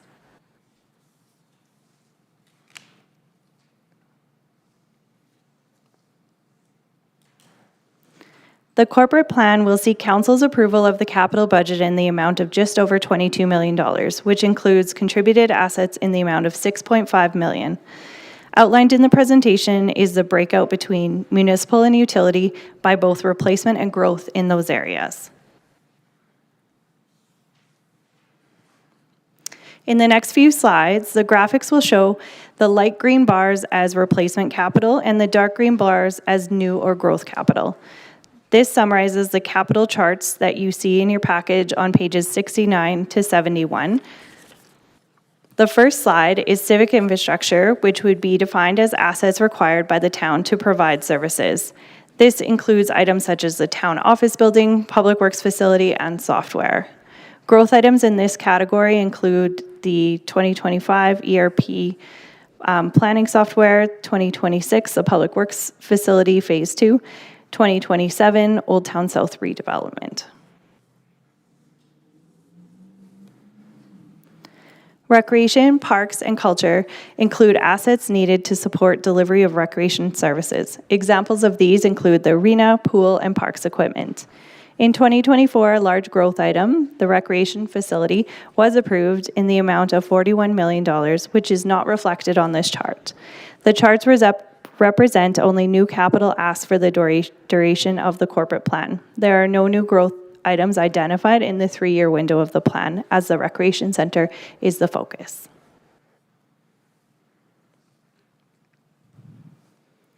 Community infrastructure includes assets primarily used by the community. Examples of these include the Heritage Park Pavilion and Community Center. In 2025, the construction of the cemetery is demonstrated as the growth item.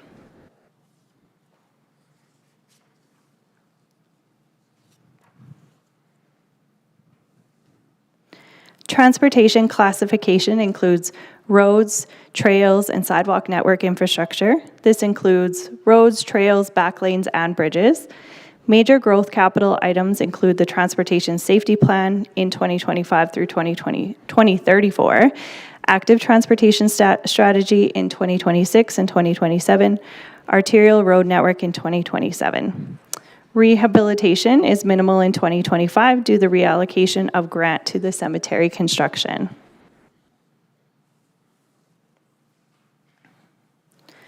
Storm infrastructure is included in this area.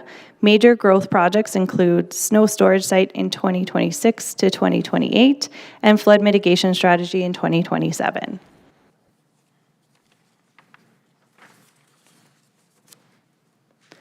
Water infrastructure's main projects include water network mains in 2025 and water meter replacement in 2025 through 2034.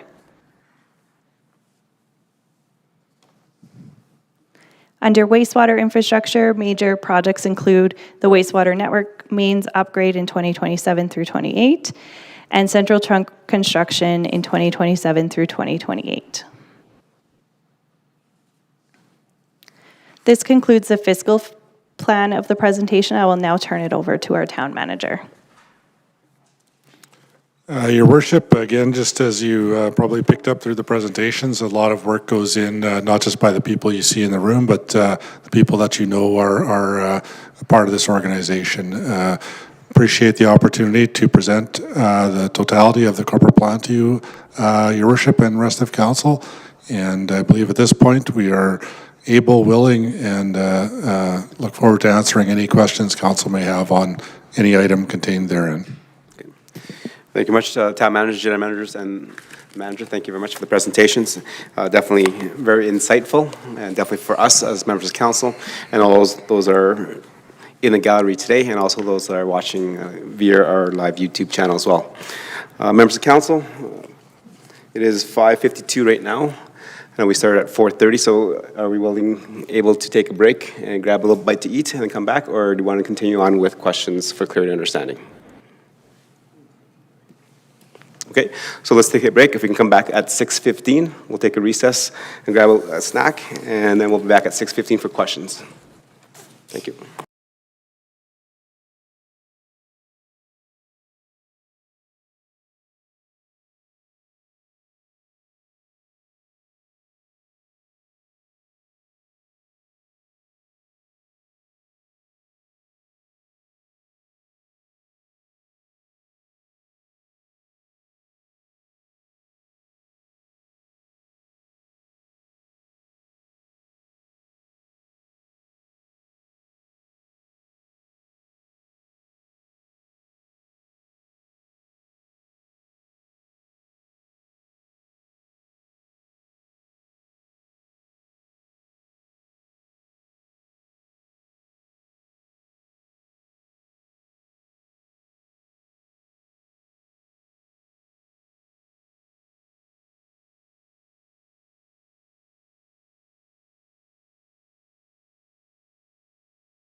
Thank you, Councillor Anderson.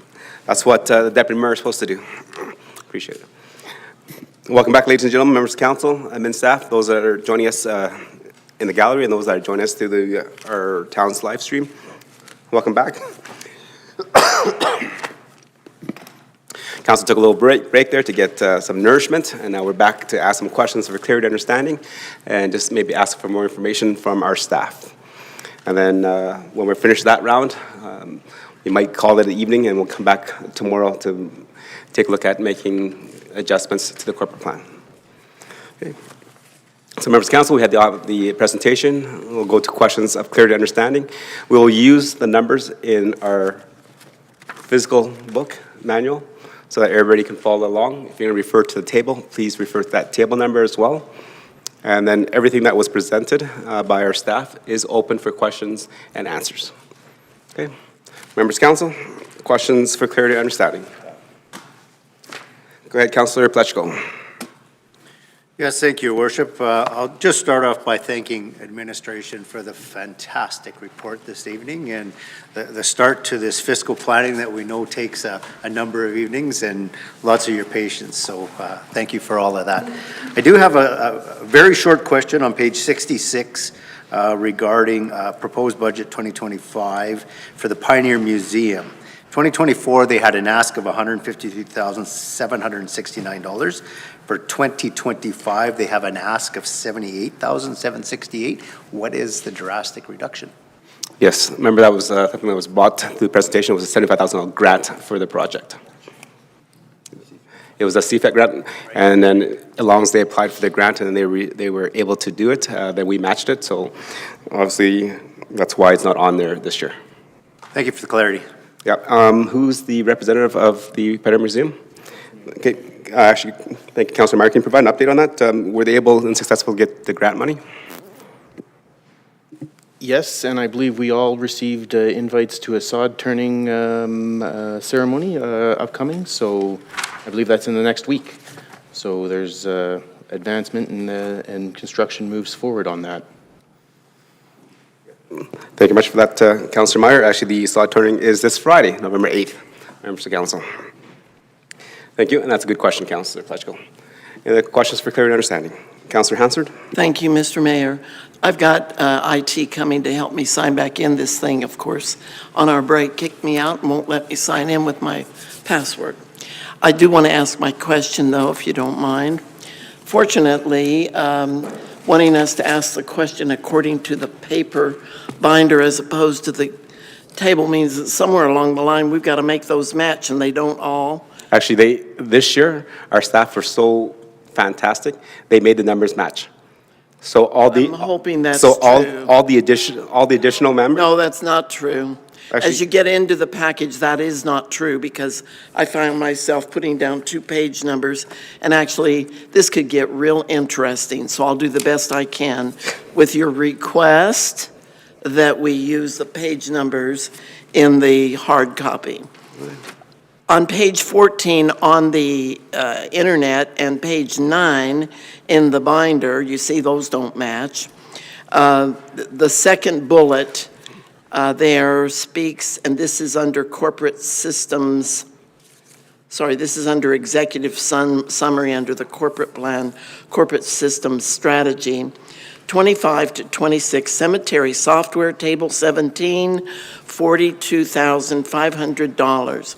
I just wanted to get clarification, and I'm beginning to think I do have to run in the next election to make sure the cemetery gets finished, because I know nobody bugs you about that as much as I do. Would you please explain, I guess, to General Manager Carl Hill, if I know we had talked during strat planning in January of this year about how we might be able to move in the direction of having a system in place, and I was told then that it wouldn't be ready right away, but now we're almost at the end of this year, and I'm hoping maybe there's light at the end of the tunnel. How the strategy for buying this software for 25-26 would move in the direction of allowing people to begin to feel some ownership of that cemetery, the long-promised cemetery, and allowing them to select sites. And I hope I haven't lost you in that question. Would that be possible to just clarify for us that purchase? Through your worship to Councillor Hansard and all of council, I'm happy to answer the question about the cemetery. As I stated in my presentation, it's a very important and very we're all very excited to be building the cemetery through the town and town staff. As the general manager of corporate services noted, there's a number of enterprise softwares that we're trying to accommodate through this plan that also include the cemetery software. There is both need and efficiencies that we align to the ERP software strategy, and this being a priority item that we've discussed internally. There is great drive for us to accomplish this and get those services up and running, as I mentioned in my presentation, so that we can move from a construction to an implementation phase of the cemetery, this being a key piece. As I mentioned in my presentation also, there's a number of processes, bylaws, and other administrative duties that we have to do in order to get to the goal that council has stated of selling plots and giving people assurance through to the cemetery. And those are very key and top of mind for all of us here, so that we're continuously aiming at that as efficiently, as effectively as we can, all things considered with the rest of the plan that's presented to council tonight. Thank you. Councillor Lawrence, you have a follow-up question on that? I do, thank you, Your Worship. Going to the Table 3 on page 9, the same point where it talks about the cemetery software, it says Table 17. But when you flip to page 27 to see Table 17, it talks about the ledge services clerk increase, not software. So I'm curious as to when a person became software. Understanding the ledge service clerk will become cemetery worker.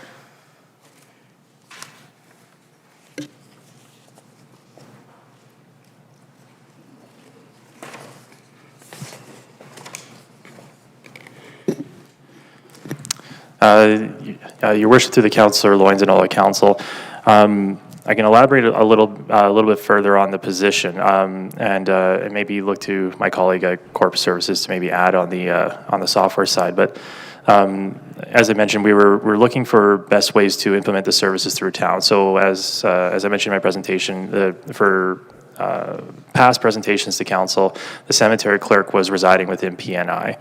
And the clerk, the software, and the supervisor are all key resources in order to operate the cemetery, but they all have different, I guess, points of interaction with the cemetery as we get through the construction project. So Table 17, pointing to it, is likely a reflection of the software points to the person who's now going to be in ledge services, acting as the clerk, providing services through Corp Services. But as I mentioned in my previous answer, there is a connection to ERP. So those things are not necessarily mutually exclusive, but they are both individually important. Okay. Thank you. Anyone another question? Yes, I do. Okay, go ahead. Seeing as the cemetery supervisor was brought up, I see them listed as an additional staff member, but I don't see a table that indicates how much they are, even though they start in 2026.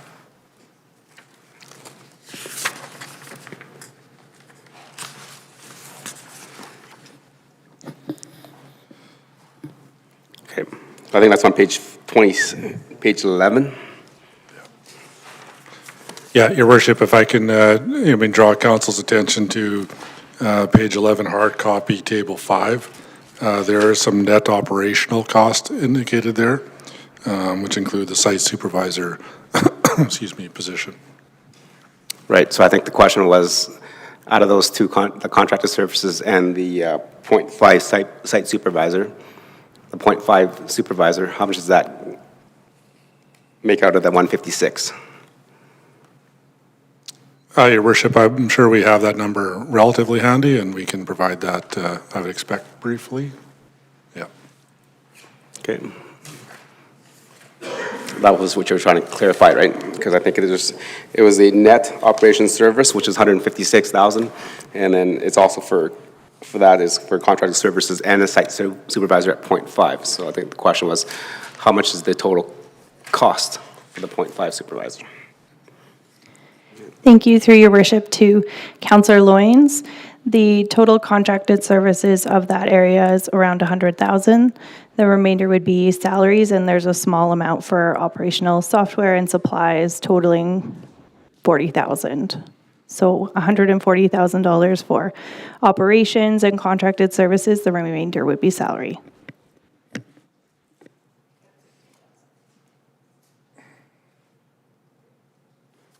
Okay, can you, that sounds like there's only 16,000 for... Yes, thank you, and thank you, Your Worship. Just to add to that, there's also revenue that is offsetting that by $30,000. That's where the net is. Thank you.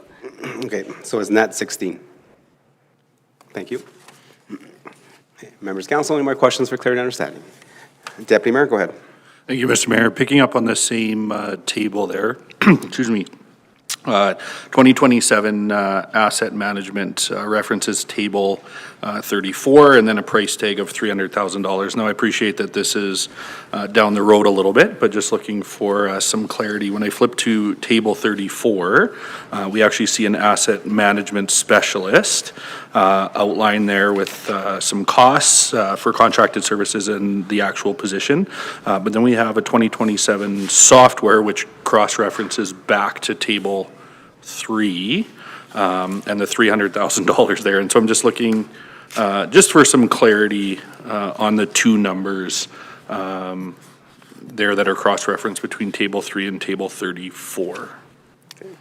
Through your worship, the Deputy Mayor, just to clarify, you're asking about just some explanation on those numbers between the two? Yeah, so I guess at first glance, just appears that there's a bit of a discrepancy where we're referencing table 34 at an amount of 300,000, but table 34, the costing there is 156,000. And so just looking for some understanding as to where the other $144,000 may be coming from. Yeah, I see. Okay. Through your worship to Deputy Mayor, thank you for clarifying the question. So on the first part, on table 34, it references the $156,000, and that is for the contracted services in the 2026 budget, as well as the asset management specialist for 126. So the contracted services is an item to support the asset management specialist on some initial tasks to build out through corporate-wide. So the intent of this is that the position comes in, does some much-needed work within the asset management corporately, policies, plans, discuss getting a state of play within the organization right now. Because we have made a lot of good inroads with this file over the last number of years. So getting them some support to do that. The table 3 that references, and pardon me, I'm just tilting my head here, so I'm just trying to tilt the mic, to table 3 with $300,000. So that's a cost, again, referencing back to our ERP strategy and trying to be mindful of new softwares that we bring in. We want any software that we bring in as a general strategy to fit within all the other software solutions that we're purchasing globally. So there's a carried cost that we received through discussions with our IT department, as well as some research ourselves. This is and I've looked through the general manager of corporate services to maybe comment on what phase it's in, but it is expected to come in along with other software solutions in a different phase of ERP. Deputy Mayor. So for my own clarity, the extra 144,000 is anticipated software costs for the asset management position?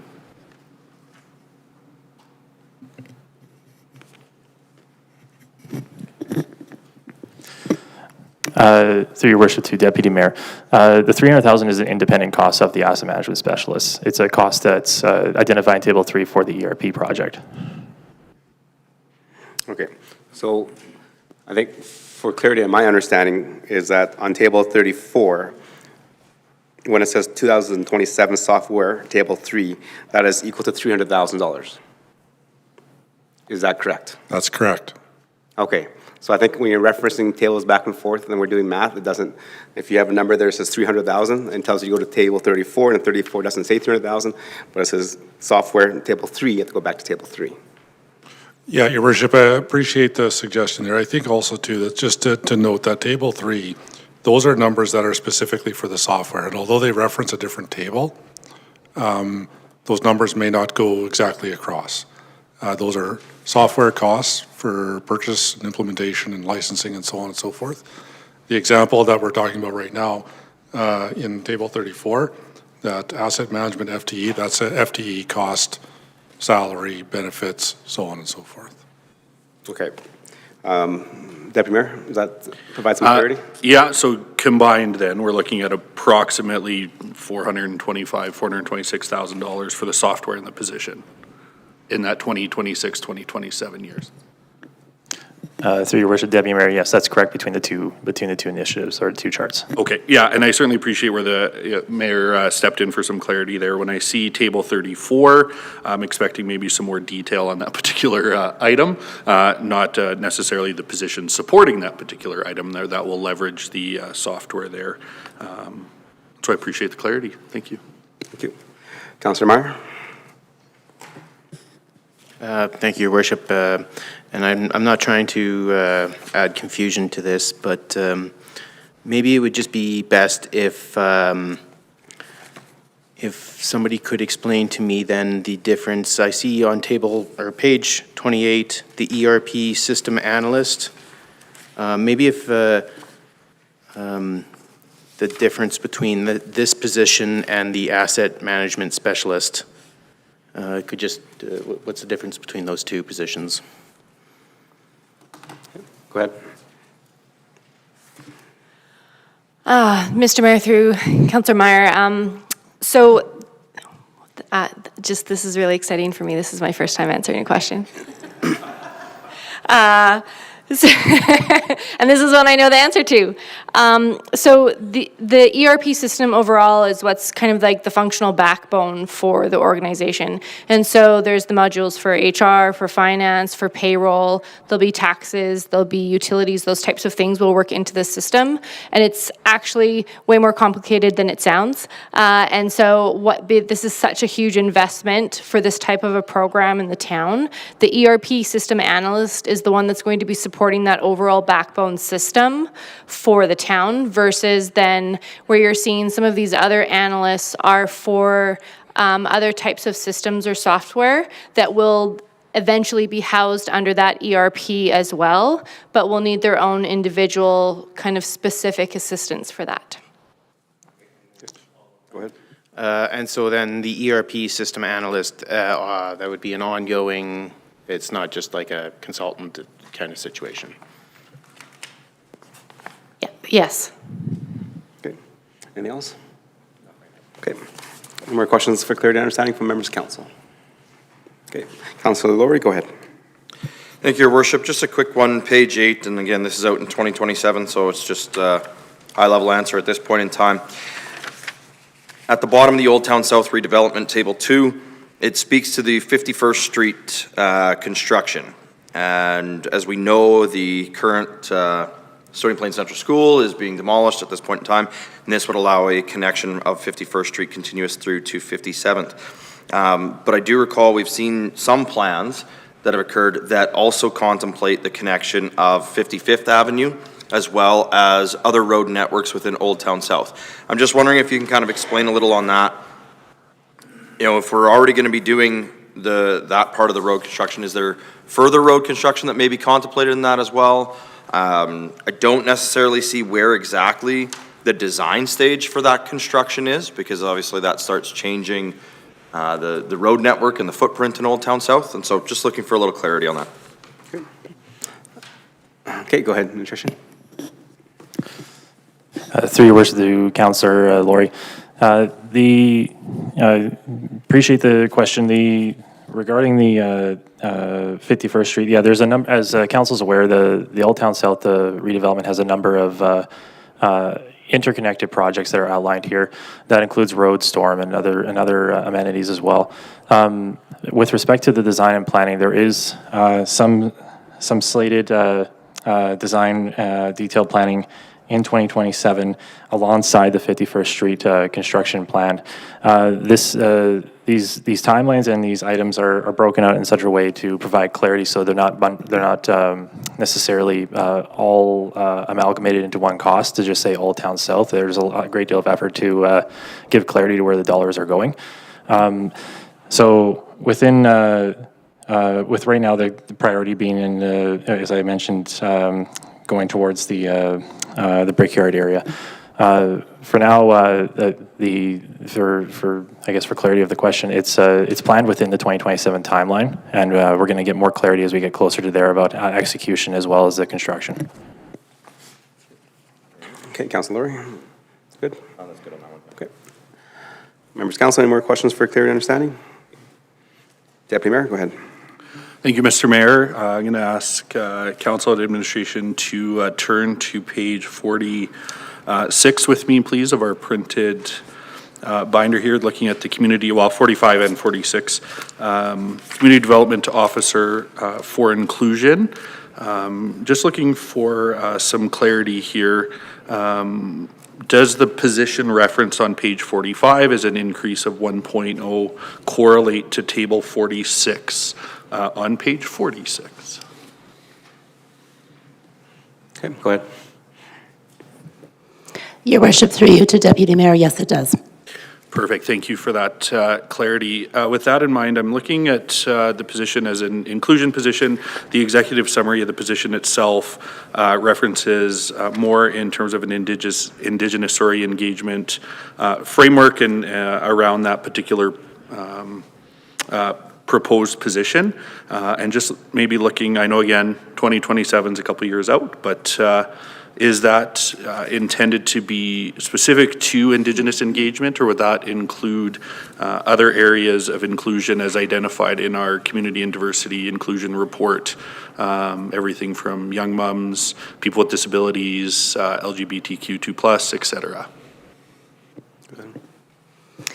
Your worship, through you to Deputy Mayor and the rest of Council, the intent of the position as presented in the corporate plan for 2027 is that it would be an inclusion focus on Indigenous relations and Indigenous work. The intent is that we have one community development officer currently focused on inclusion. That position does a significant portion of work related to Indigenous work and relationships, as do other members of our municipality. However, the intent is that by 2027, we would have an Indigenous framework in place for the municipality, presented and approved by council, and then the intent would be that we have a staff person who would lead that work and be more focused and concentrated on it. Perfect. Thank you for that clarity. And I do have another question related here, Mr. Mayor, if I could. Okay, go ahead. Thank you. In our 2024 to 2026 corporate plan, I believe the general manager referenced this in the introduction this evening. Table 49 of that particular corporate plan had a item for an understanding accessibility audit. The general manager this evening mentioned that had started. Just wondering when council can expect to see the report from that item.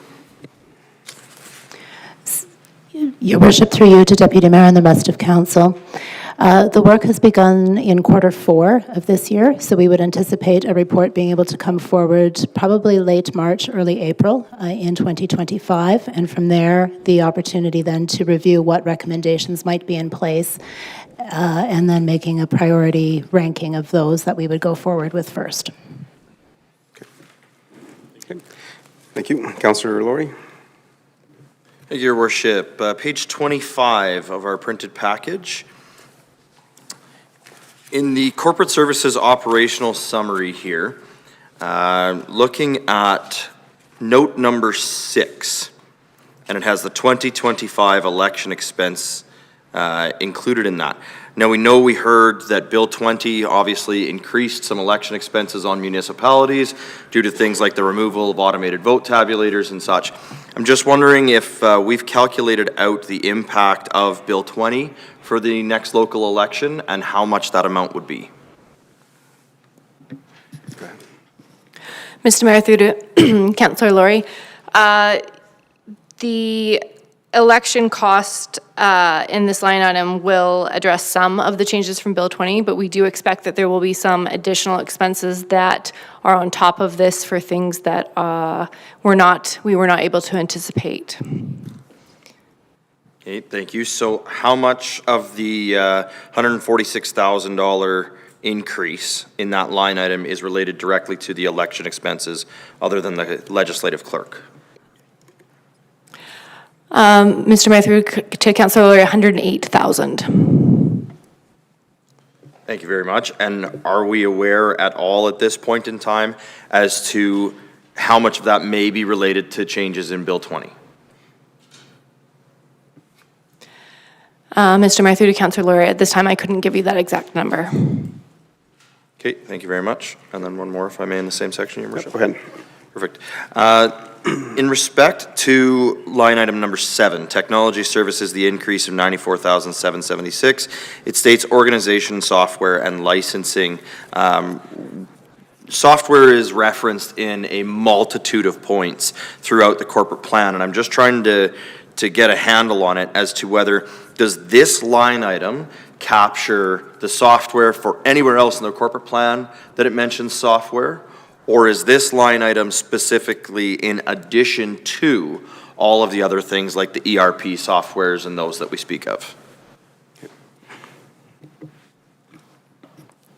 Thank you, through your worship, to Councillor Laurie. So in technology services specifically, this is for licenses for software for our, Microsoft Office and Adobe ProWriter, those sorts of things. And due to the growth in the organization and the increased costs of those software licensing, the increase has been requested. So, for example, if there's software in relation to a specific department, those are charged to that specific department area. Excellent. Thank you for the clarity. Thank you. Councillor Loyens. Thank you. Thank you, Your Worship. Going back to page 45 and looking at the summary for community and social development, I know we normally only get a note when it is a $50,000 change in the budget lines, but I am looking at the mental health and wellness as well as the inclusion and seeing that they are having a decrease, and it's not $50,000, but yet in proposed budgets for 26 and 27, it goes back up the amount it's decreasing. Is there a reason for them to decrease for this year's budget? Your Worship, through you to Councillor Loyens. The budget adjustments for 2025 reflect, for inclusion, it reflects the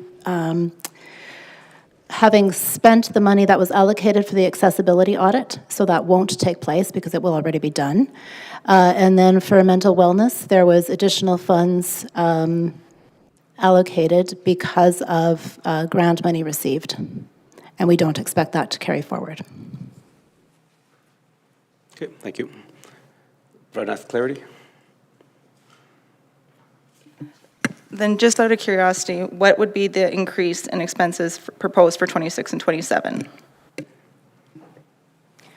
So the overall budget increases for community and social development for 26 and 27 reflect continued casual staffing under the Healthy Relationships portfolio, and funds towards within inclusion for the Capturing Community and Belonging project, as well as the in volunteerism, the Community Volunteer Leadership Project.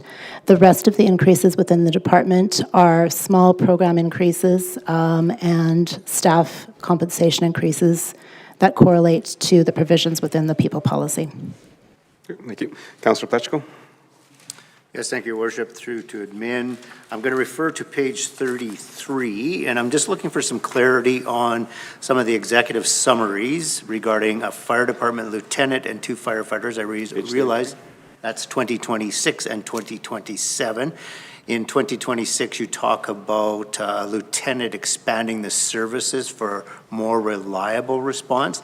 Can you explain how that looks for the residents of the community, and then I'll have a supplement to the second part, if that's all right.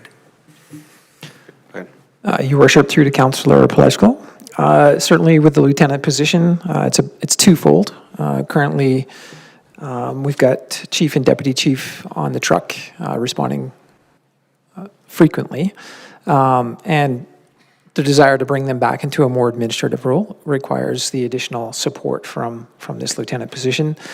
The second to that is we anticipate moving to, in the future, a 7-day, 12-hour service for response directly from the hall. This lieutenant position would be part of that responsibility for the firefighters that would be stationed at the hall. Bringing lieutenant in first, firefighter secondary, provides the opportunity for the orientation of the lieutenant in the leadership capacity that this position would be expected prior to bringing in the firefighters that would be in more of that direct response role. Appreciate that, and if I could. Go ahead. So we'll go to the firefighter 2 staffing side of it. You talk about, I won't call it a problem, but the commitment to the casual on-call showing up. Would there not be a savings because we're not having the casuals to this aspect of it as well? I know we talk about an increase in the casual side of it a little further down in this program, but here this basically talks to being able to service that need with the lack of having firefighters responding to the fire hall on a casual basis. Your worship, through to Councillor Pletchko, certainly with the 2 firefighter positions and even the lieutenant position, there would be a corresponding impact on the casual response. As we continue to frame this out in more detail with the tax implication on the line item budget, certainly that will be calculated into the overall impact. So as an example, if we've got 2 firefighters or at the hall responding, depending on the call tones that are sent out related to the response that's required, our proportionate share of casual wage is likely is not the same as it would be today. So there would be a residual benefit to what's already been taxed as a casual wage, likely could go back into potentially funding these 3 positions. Go ahead. Thank you for that. I appreciate that. I'll reserve my next question for a little bit later down. Thank you. Okay, do you want to answer now? Yeah. Okay, Councillor Laurie. Thank you, Your Worship, and just since we were on that topic, I did have a question there as well. On page 30, under note 3, this was the RCMP contract increase offset by 24 surplus plus fire casual increase. So we're showing an increase of $660,000. I'm aware a good chunk of that is the RCMP contract. I just don't know how much. Can we get a breakdown of how much of the 660 is the RCMP contract versus how much is the fire casual increase? Okay. Amen. Thank you, through your worship, to Councillor Laurie. The RCMP contract is approximately $400,000 of that, and the fire casual is $75,000. Okay, thank you. Councillor Meyer. Thank you, Your Worship. Just a nice simple one. Page 23, table 14, the corporate communications specialist. Just some question clarity of this position's role. Is this to support the office of the chief administrative officer, or is this a broader, they'll be part of our communications team and their work? Your worship, through to Councillor Meyer. So this position would be added to our corporate communications team to support communications across the organization. Okay, thank you. Councillor Laurie. Thank you, Your Worship, and sorry, I should have asked this as a continuation. In relation to my last question, again, page 30, line 3, the RCMP contract increase, fire casual increase, those added is $475,000. The increase we see is $660,000. So we have almost a $200,000 discrepancy still, but I don't see anything additional noted. Since we're supposed to have anything over $50,000 with a note, I'm just wondering if we can get a bit of an expansion as to what the extra almost $200,000 in there would be. Go ahead. Thank you, through your worship, to Councillor Laurie. The other increases are small amounts throughout the division, including also salaries and benefits across the Protective Services unit. Thank you. I appreciate the answer. When I look across a lot of these department business plans and the operational summaries, this happens to be one of the largest line items. And I'm just wondering if, as we grow as an organization, as we continue to grow forward, if it might be beneficial to see these split out a little bit more in the future, Mr. Mayor. Again, because while that explanation, makes sense, $200,000 is a significant amount of money to not be noted and not necessarily see maybe a bit of a deeper line item on that. But again, that's just an observation, so nothing really needed on that at this point. Okay, thank you. Councillor Hanson? Thank you, Mr. Mayor. If we could go to page 26 in the hard copy binder, which is page 21 on the screen. In the digital copy, I just wanted to ask a question about cultural services, which is in the OCAO occupational summary for 2024 to 2027 under expenses. If we drop all the way to the last item on that section, we see that there's a drop in the budget for cultural services from $759,056 to $657,094, which is a difference of $101,962. Could we just have a bit of an explanation what that drop is about, and maybe also on the, just to the right of that number and the number right above it, there's a red printed 1 and 2. Could we be told what those numbers refer to? Okay, and before we get the answer, if administration, if council can change the page, it's actually page 21. If we can just refer to one page number. Well, you said refer to the hard copy. And it's page 21. I understand, but the public doesn't have that hard copy, and if they're live streaming, they won't know where to go on their digital copy of this agenda. Yeah, so if council looks, if they have opened up the digital copy, our staff did not put the numbers beside it. Usually on the digital copies, it will say page 26 of 141. Staff didn't put that in there so that when you refer to page 21, you can actually go and scroll down there and find page 21. Okay, I'm not sure I'm following you, but I'll take your comments on that as well-intended. I thought I also was well-intended to try to keep people who may be live streaming up on where we are. Okay. So in the hard copy binder. Page 21. Page 26. Page 21. Page 21, I got them reversed. Well, that'll be helpful. So could we have some kind of an explanation why such a huge decrease in cultural services for 2025 over what it was this year, and what made that number up? Okay, thank you. Your Worship, through to Councillor Hansard. So the decrease is related to one-time expenses. Specifically, we provided a grant, a one-time grant to the Pioneer Museum for about $78,000. And then in addition to that, that would also take into consideration one-time public art projects. So those occurred and they are completed. So those are one-time expenses that occurred in 2024 that are not required in 2025. That is the result of that decrease in that area.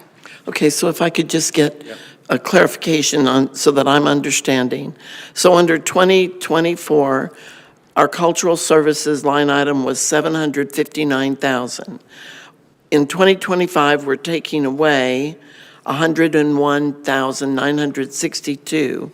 But if we jump over to 2026, and I know we're not really supposed to get in the weeds on these 2 years there, but it continues to come down to $618,000 and $605,000 in the 2 subsequent years. So is there a concerted effort to bring some of the funding around this branch of services to our community, to make it more in line with trying to balance a budget and so forth. I was just surprised because we tout ourselves as being a highly culturally developed community, always promoting that. It just struck me as a little odd that these decreases continue. Go ahead. Thank you, Mayor Choi, through to Councillor Hansard and all of council. So again, looking into the future years of the cultural services area, we've identified some large public art projects associated with new facilities that are coming on board for the community, primarily that being the cemetery and the recreation facility. So those projects are funded through both reserve and project budgets. They are not requiring additional augmented operating dollars for cultural services. So those areas of support and service, while we're executing public art programming, are not directly related with that budget line item, if that helps to clarify that. So we have projects going on that are associated with other areas of financial support through reserves and project budgets. So to be very clear, we have the Hall Park public art project that's coming on board in 2025 and 2026, the cemetery public art project, and the recreation facility public art project. So 3 significant public art projects, but not necessarily reflective in those operating budget numbers that you're referencing in front of you.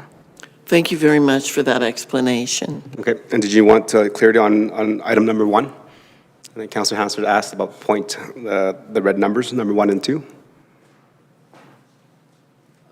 Mr. Mayor, if you think that would be helpful, I would say yes.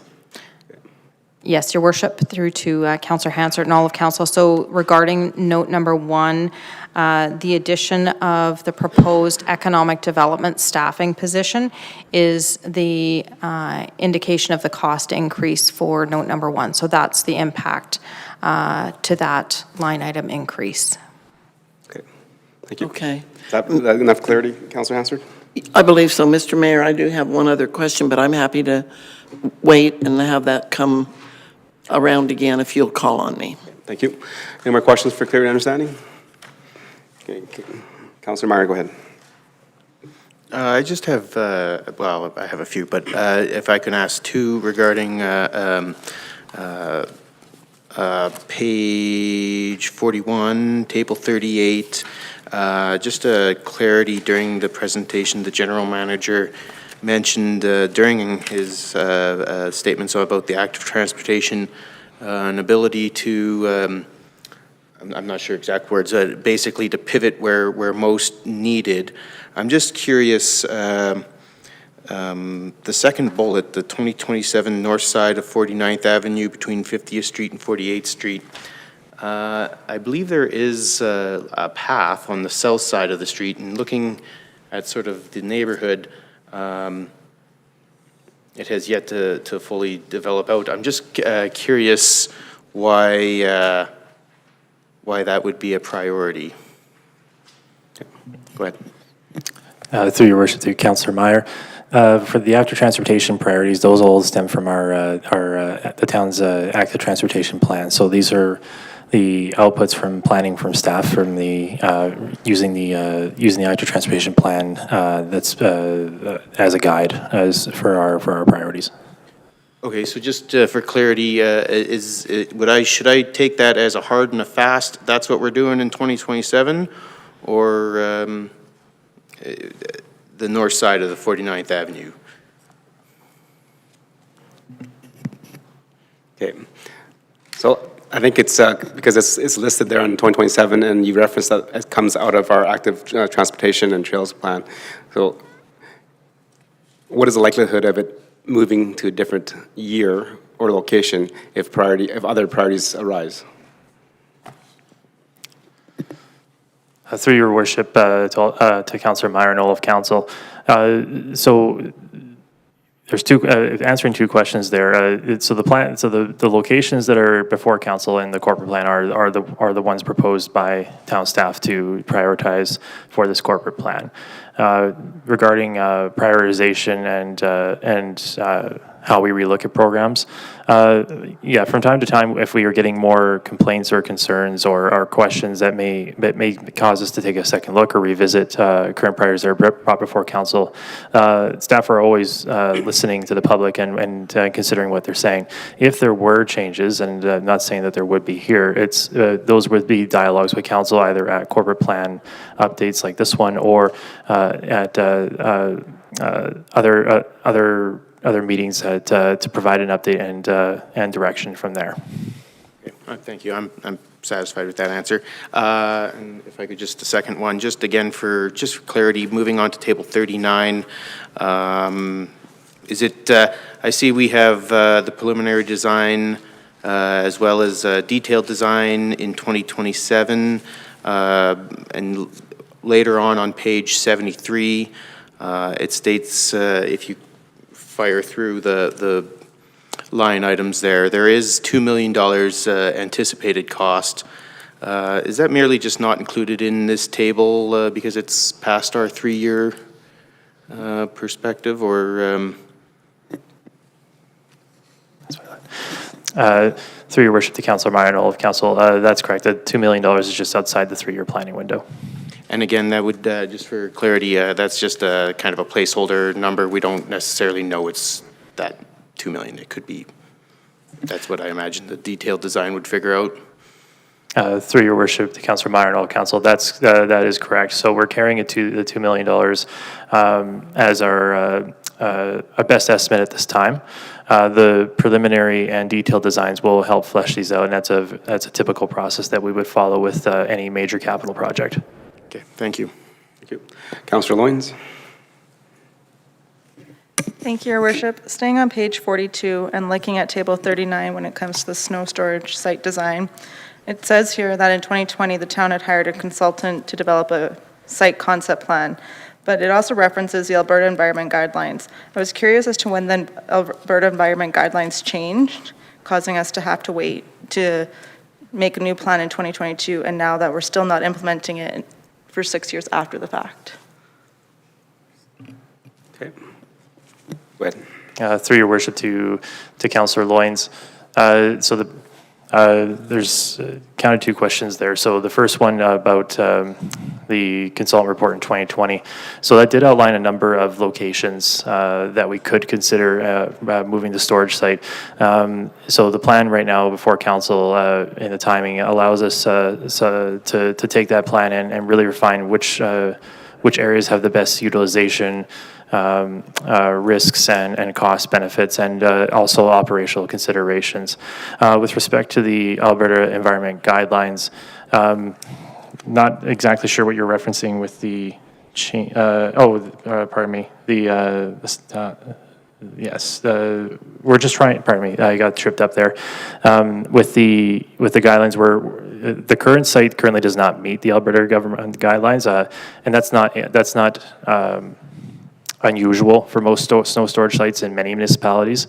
Many municipalities utilized vacant land that they had through their inventories to put the snow and sand over the years. The guidelines have been, I would say, are in a state of forever changing. They're always being looked at to make things better and for lots of good reasons.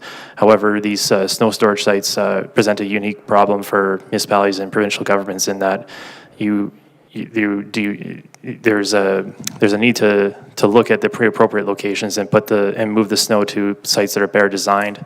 We're much better than we were many years ago. However, at the same time, they are costly and they take time, and there's lots of approvals that are needed to do so.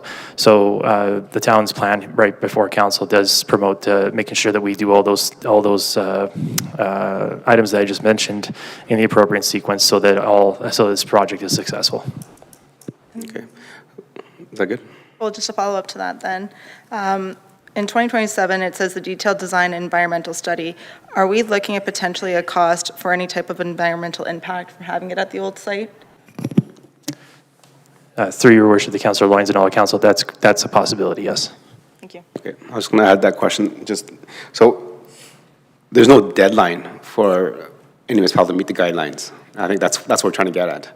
Because if there's no deadline, then this project can be pushed down 10 years down the road.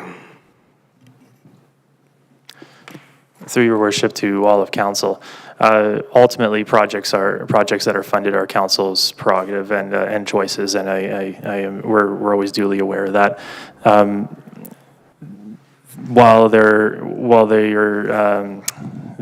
urgency, or I guess the desire to move this project along, it's we're forever reviewing the corporate priorities versus these infrastructure needs. However, it's important to keep these things in the plan and keep a line of sight on them for reasons that if there was questions from a regulator about if you had a plan, or if there was how you were planning to address this risk, it would be something that the town could point to and say that we were aware and making and had intentions of moving this along. Okay, thank you. Councilor Pacheco. Just for clarity, I want to add on to that just a tiny bit, but I do have a different question. I think the question was, is there a specific timeline that has been put to us by that program? If we're exceeding it, I understand that, it's up to council to do, but is there actually a timeline that has been provided that we should actually have a proper site? Through your worship to Councillor Pacheco and all of council, to the best of my knowledge, speaking to council this time, there is no timeline that's been placed on the town. It's been my experience that timelines that are being asked here generally come from orders from Alberta Environment, which, to the best of my knowledge, speaking to council today, we have not received. Yeah, Your Worship, if I may add a little bit further there. So as far as I understand, and I don't believe this to be the case, they do not require like a operational license for snow storage sites, as you may require for other sorts of municipal infrastructure.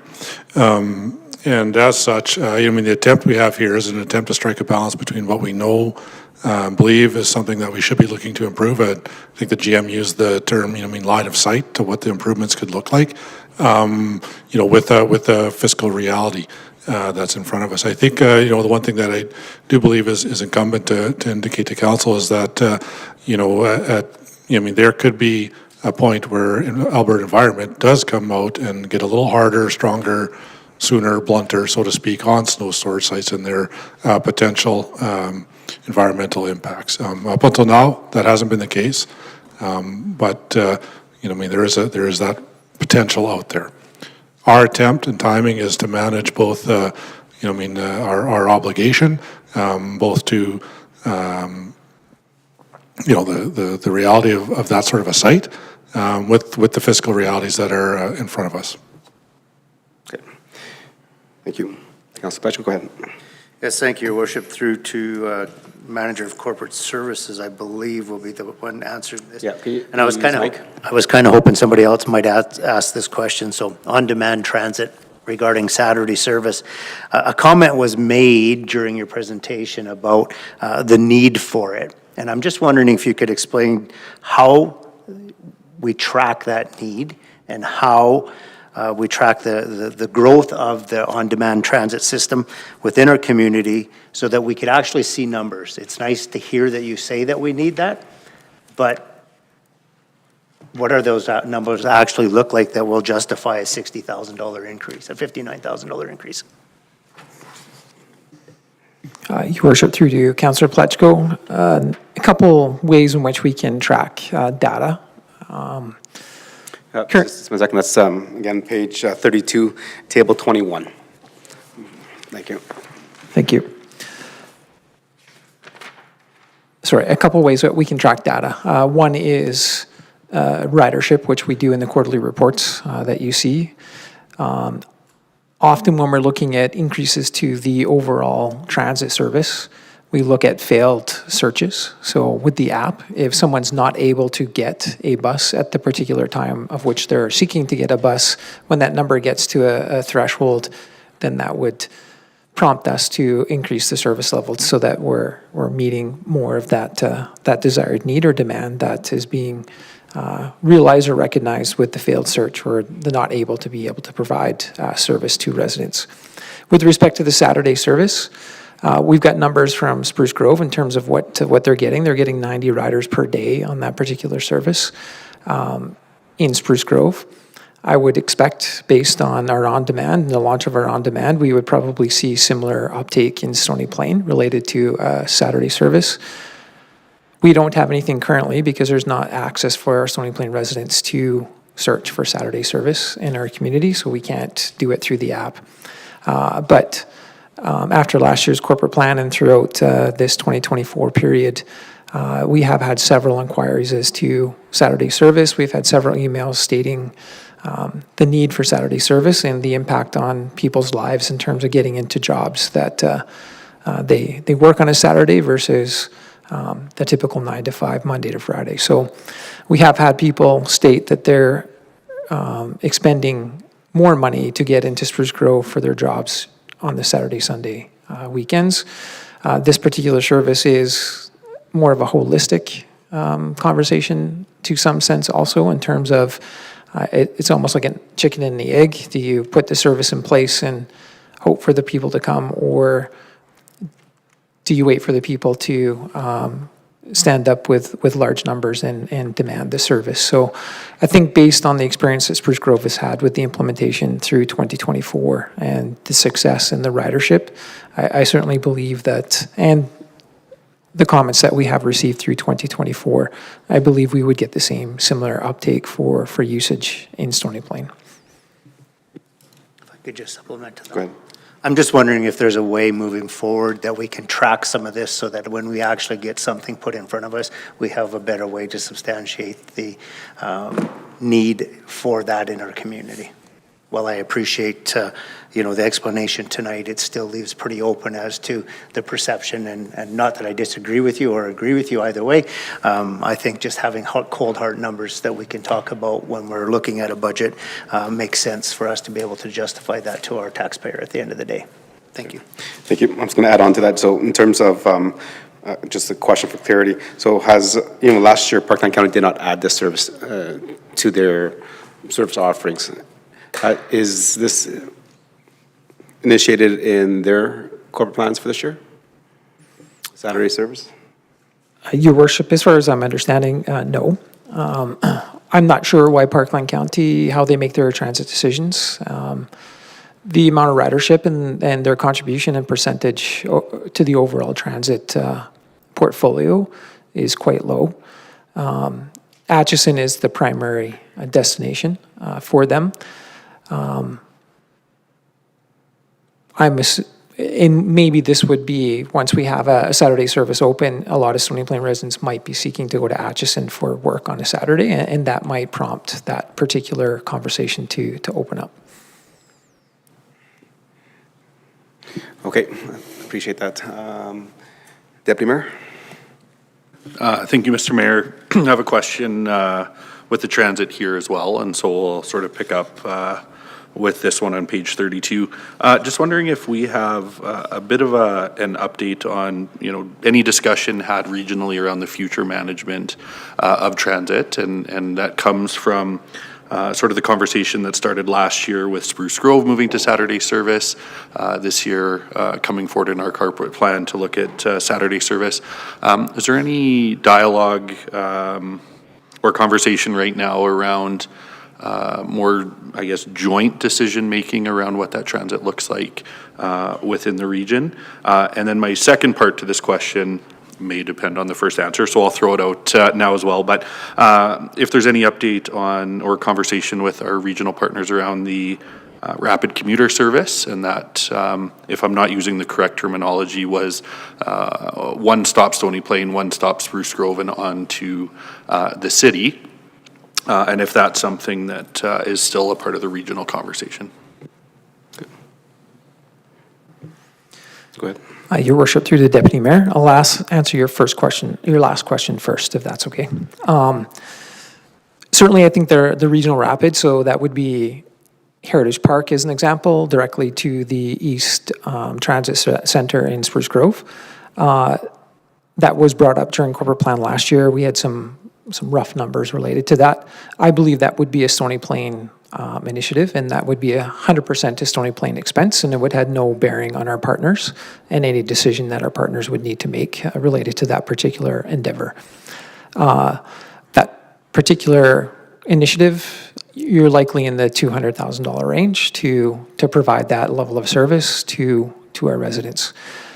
When we had the conversation last year, we did talk about waiting until that particular East Transit Center opened and seeing what the impacts were on the on-demand and what the uptake was and how our residents were feeling about that particular need in our community.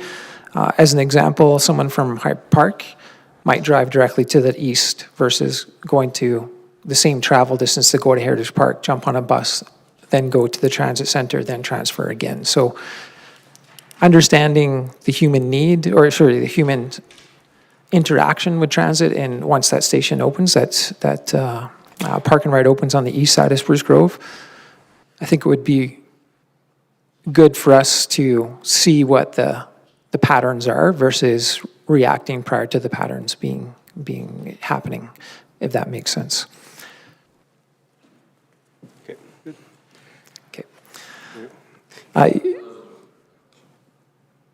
If you want to continue with that dialogue, you can pause the first. Yeah, in terms of joint decision-making between the three municipalities. Yes, has there been a conversation about having joint decision-making between the three communities? Yep. As we just noted that Spruce Grove added Saturday service last year. We're looking at adding it this year, but Parkland County has not yet added it. So again, we're going to have three municipalities that are together offering three different service level packages. So, Mr. Mayor, yes, the first question, I was just seeking clarity if there was a follow-up to the first answer with Deputy Mayor Anderson. Thank you for that. Maybe just a little bit of confusion on my part, and so some commentary, if you wouldn't mind, General Manager. You mentioned about $200,000, but believed to be a Stony Plain expense. When I think about that rapid commuter service, my understanding was that it would serve Spruce Grove and Stony Plain. So certainly there would be benefit for riders in both municipalities. As a part of that, my understanding, and maybe our representative back on the Edmonton Transit Commission when it was still in place can speak to it as well, but was that there was also a reduced number of stops in the city. And so certainly something that would benefit both communities. And so maybe just a quick comment on or clarity on the comment that it would be a Stony Plain expense, and then back to the future management question as well. Mr. Mayor, through to the Deputy Mayor. So just for clarity, the service I was speaking to was simply a bus that would take people from Heritage Park, as an example, directly to the transit service station in Spruce Grove. They were transferred to a separate bus. So the $200,000 represents just transferring people from Stony Plain to Spruce Grove, not into Edmonton.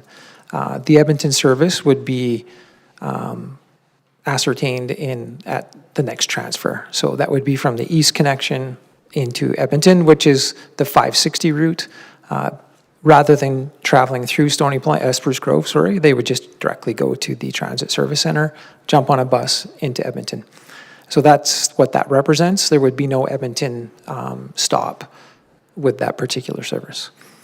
To answer the first question, yes, in 2024, we have had some, I would frame it as brief conversation about a model that would take us out of what Mayor Tory described a few moments ago in terms of a Saturday service in Spruce Grove. We're 12 months down the road reacting to a Saturday service. We're both in corporate planning today.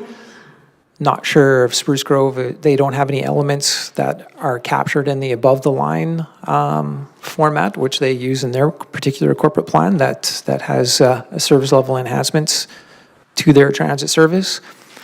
But their council has the ability to make those changes through these 3 nights.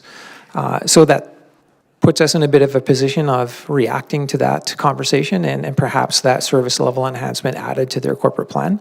And then we would have to bring something new into council for your debate and your consideration. I believe with our municipal timing next year and October 2025, the desire to speak more holistically about that type of undertaking is not on the table at this time. So do we continue down this path? We certainly do. Is there going to be a natural evolution where transit may fall to some sort of model at some point in the near future? I believe so. Whether or not that's we're contracting someone else to do it on our behalf or not, or we just continue with the same. I think over the next 2 to 3 years, we're likely going to arrive at that model naturally. I think after October 2025, we probably have the ability to have some more fruitful conversations about what that might look like in the coming years. Thank you, and I think I have clarity on both questions there, so I appreciate it. Thank you. Okay, thank you. Councilor Laurie? Thank you, Your Worship, and I'm going to build on that because I did have some similar questions, and the General Manager's comments didn't really answer mine. Because we are currently a partner in the commuter service, and we are paying a portion of the commuter service based on our ridership. Again, as was referenced, the Edmonton Metro Transit Service Commission had an evolutionary model of the current 560 route, which was going to turn the commuter line into a bus rapid transit route. The City of Spruce Grove has continued down their path of that plan, and they've since opened Westwinds, or are opening Westwinds Transit Center on December 2nd, and they are removing a multitude of stops from the 560 route in order to speed up and start expediting that into more of a bus rapid transit model. My question on that is that we built a park and ride setup at Heritage Park in preparation for the bus rapid transit model. We are paying in as a partner into the 560 route, yet our residents are continuously inconvenienced by having to, as you said yourself, either get on the on-demand system and make a transfer, or get in their cars, drive to Spruce Grove, and make a transfer there. I'm wondering why we have no contemplation, or why we haven't heard any discussions in regards to Stony Plain's participation in the commuter route and actually extending the commuter route to stop in Stony Plain.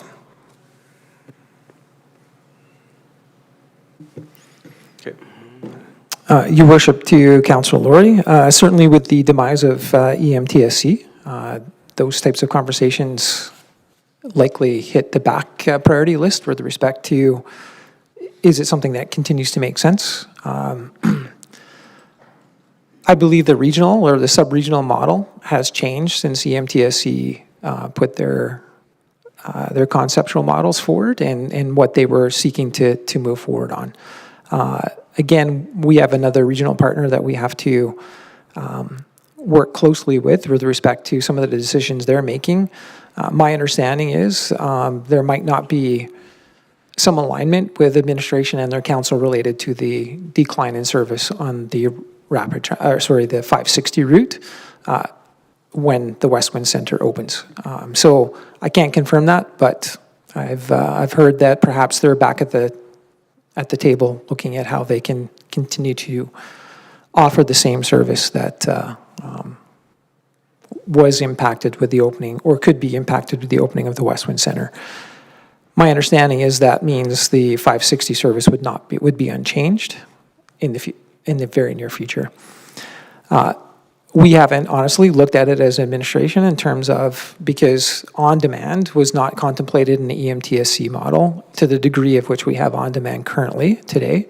It was one that was spoken about, but we had not implemented it in Stony Plain to the extent, and the success that we're having in Stony Plain is one I don't think that we even contemplated when we got onto the on-demand service.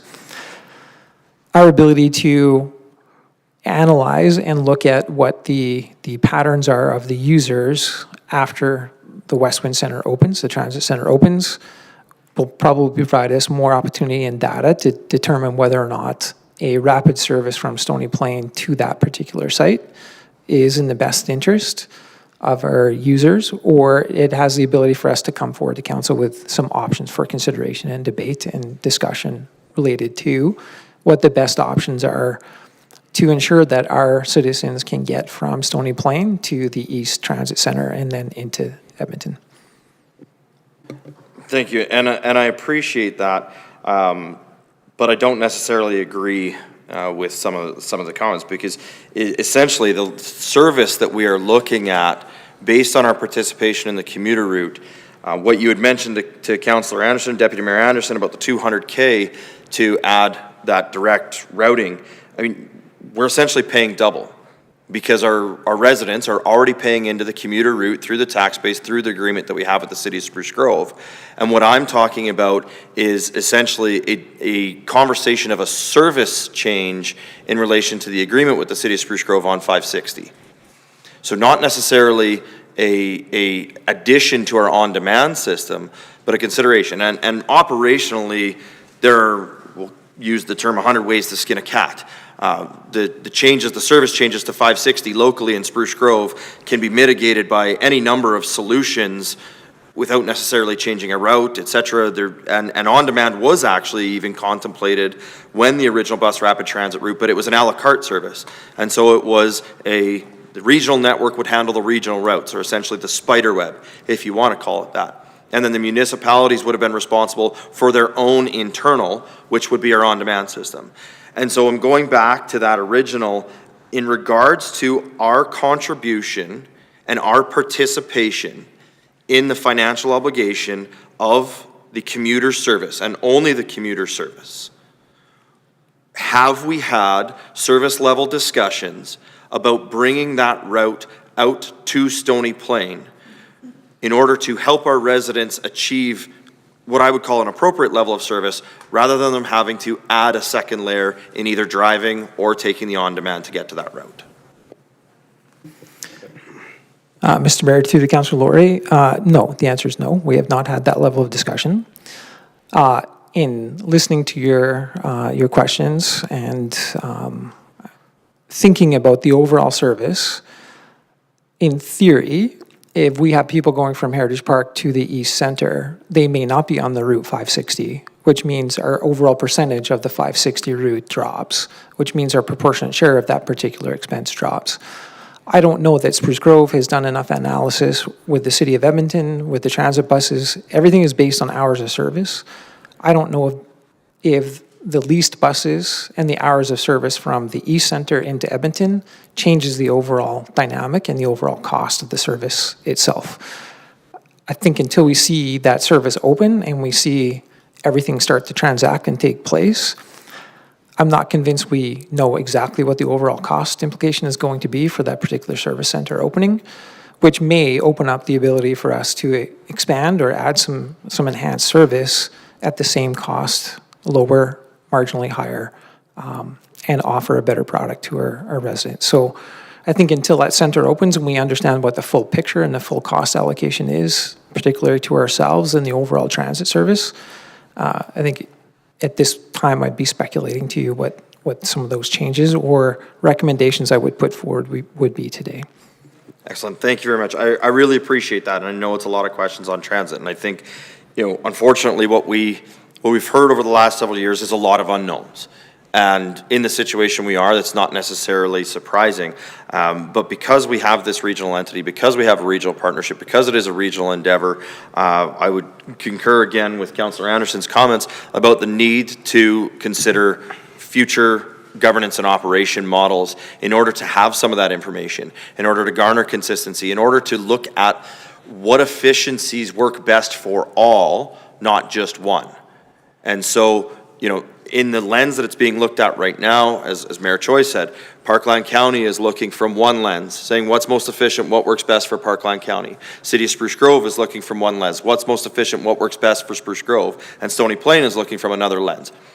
It's unfortunate that this regional service is not necessarily getting a regional lens when it comes to that efficiency. And there's no answer needed on that because I don't have a question on it. I think it just amplifies the fact of why we need to continue that conversation, move forward.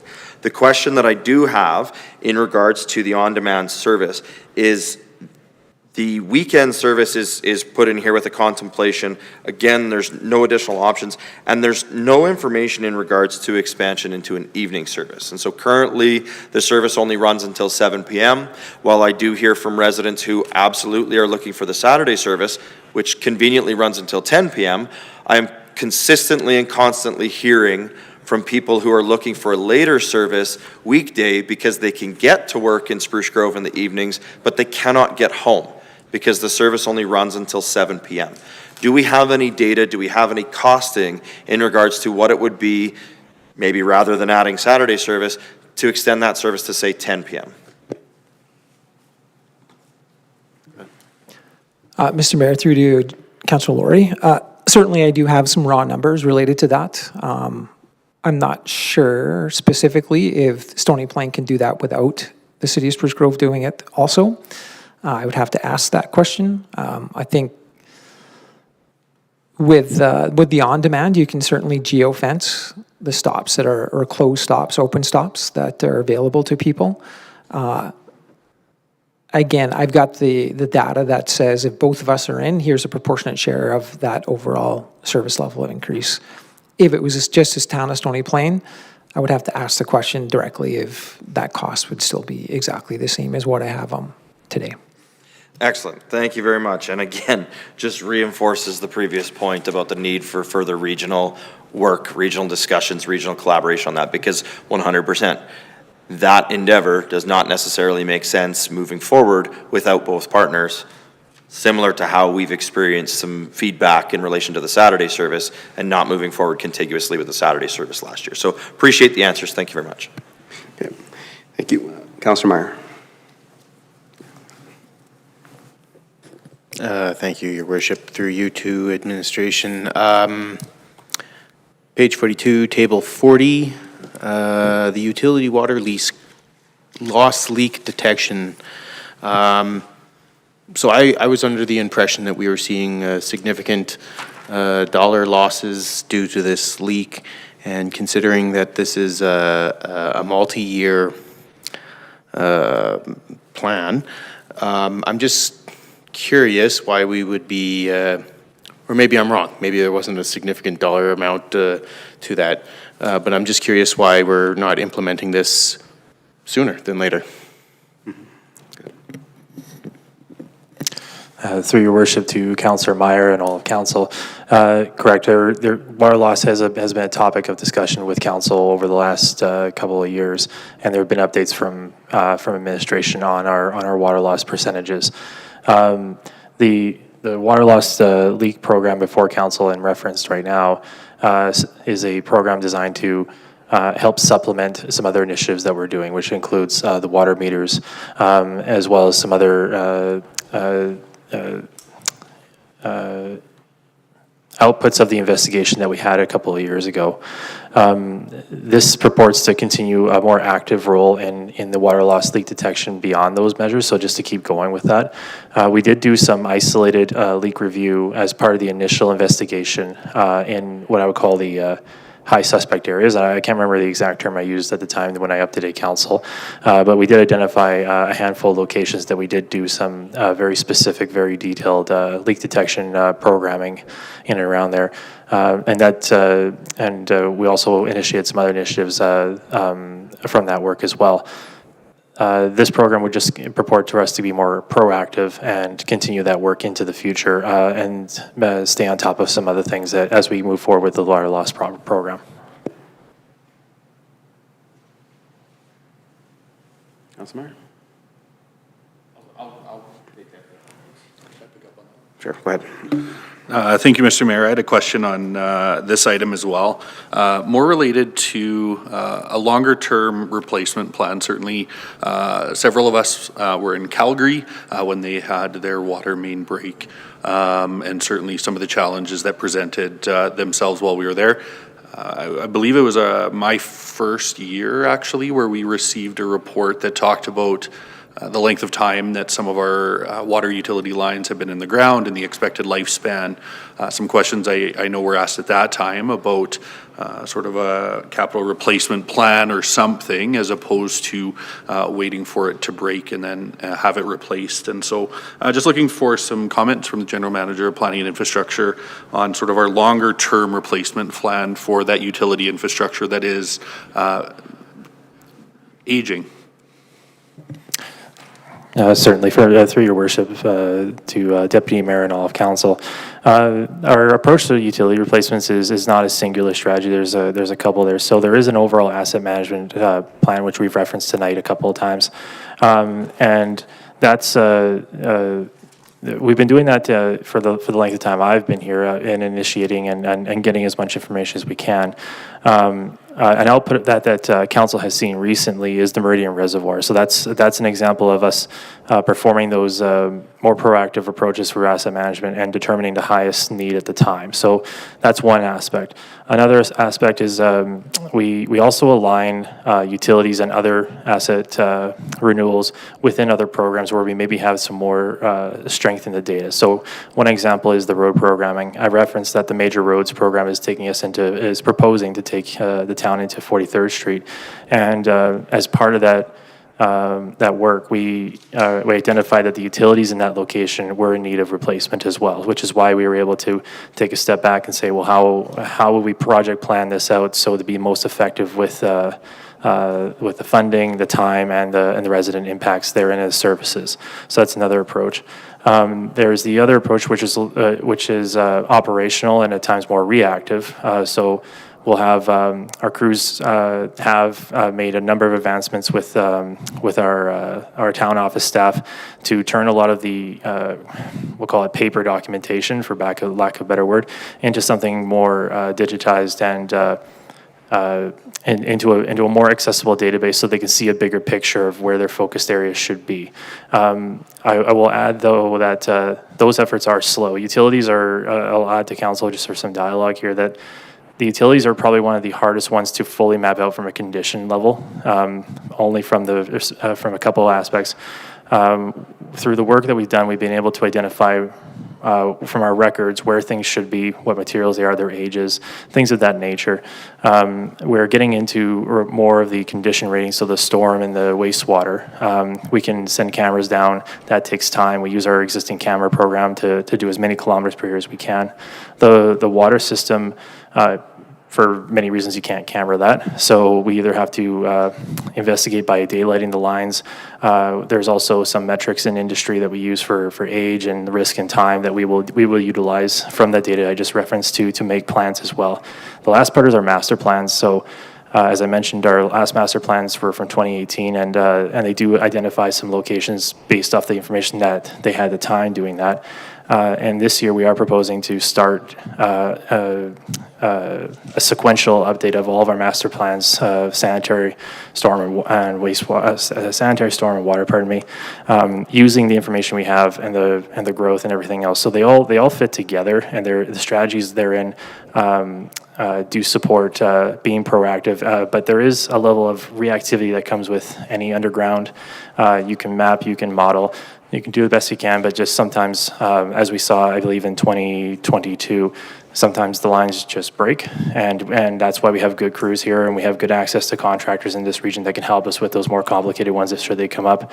Water line breaks are common in every municipality. There are things that we have good people around here. We have our best people on those things when they do happen.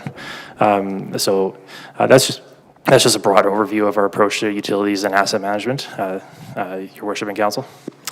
And thank you to the GM. Certainly a very thorough response there. And I think the point that I'm hoping to communicate is that, and as staff, you're very well aware of this, but it's that balance between our municipal growth plan for our utilities and that replacement plan, and certainly wanting to recognize that, as we grow out and these exciting things are happening to our community, that we certainly need to consider the state of the infrastructure that's already in place. And I think, with the, I think it was 43rd Ave right outside Meridian there, the easy answer is just to kind of go in and do the pavement. But I think the service to the community warrants a deeper dive, which has happened, and looking at some underground infrastructure replacement at the same time. And so I appreciate your thoughts. Thank you.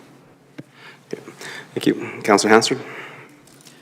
Thank you, Mr. Mayor. I'm not really sure who to direct this to. So I'm thinking maybe General Manager Brenda Otto, because she hasn't answered that many questions, or the town manager, or yourself. But wait, don't answer up front, Mr. Mayor. Let What the is the other, question let from the other Councillor two Hanson? struggle with it, if you would.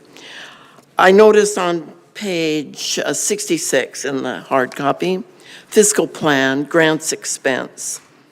On the list that's provided to us there, there's the monies that we provide to community organizations and generally speaking, a service is provided to our residents, or there is a benefit that they can tangibly say they receive something for this investment of money. We have the TransAlta Tri-Leisure Center, $789,425 for 2025. We know what that's about. The Stony Plain Public Library, $569,500. We also know very clearly what that's about. Number 3 on the list for monies received is Red Brick Common, $97,356. And number 4 is Pioneer Museum in a normal year for 2025, $78,768. These are the top benefit agencies that we are providing money to for the benefit of the town of Stony Plain, for our residents. I'm wondering, I know that every year we get a presentation from the Tri-Leisure Center, from the library, from, if I'm not mistaken, Pioneer Museum. At least we used to see them in here quite regularly, telling us what they've done in the community, how they've helped to increase our recognition of our town, putting us on the map. I'm just wondering, what do the residents of Stony Plain receive for the $97,356 that Red Brick Common receives? It comes out to $8,113, I think, per month that we're providing to that agency.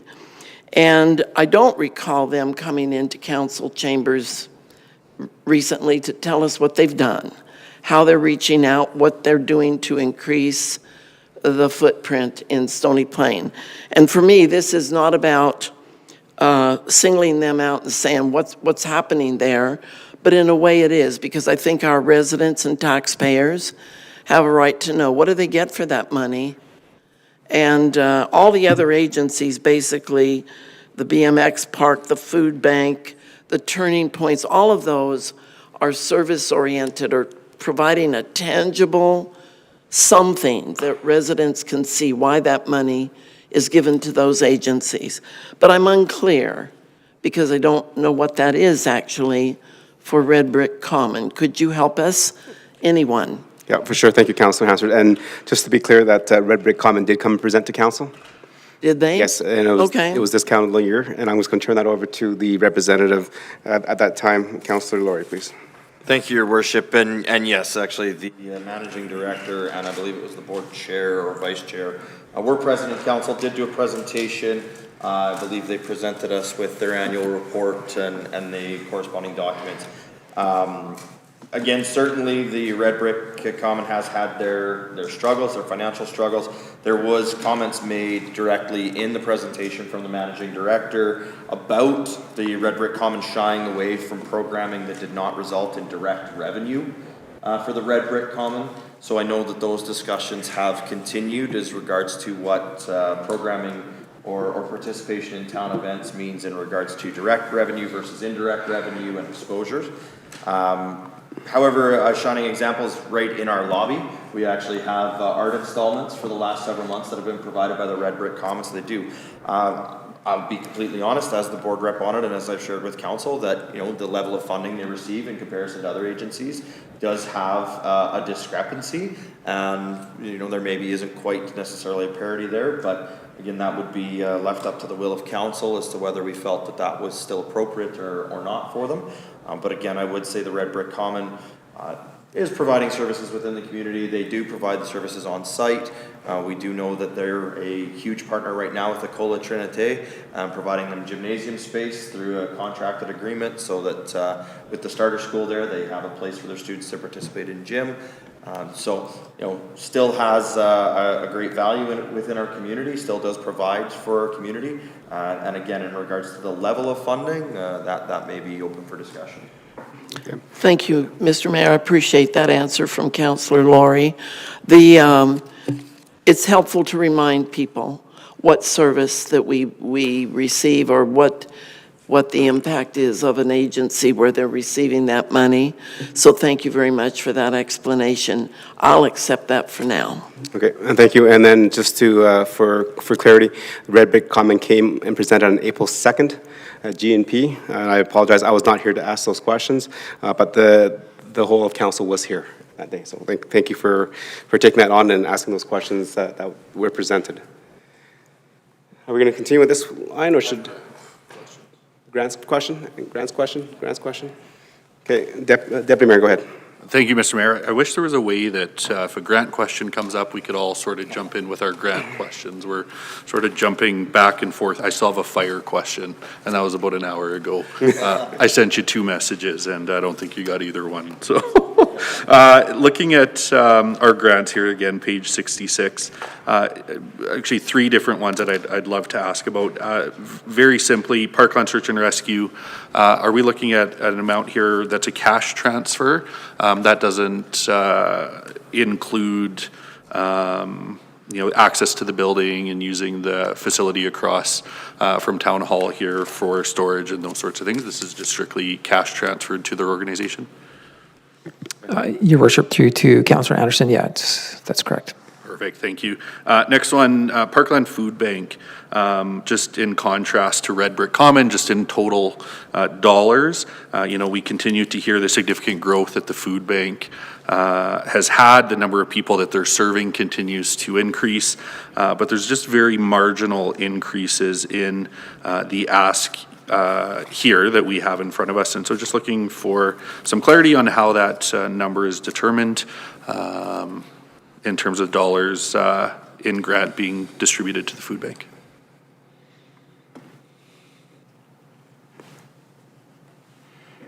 Okay, I think those grants are based on a request in the presentation.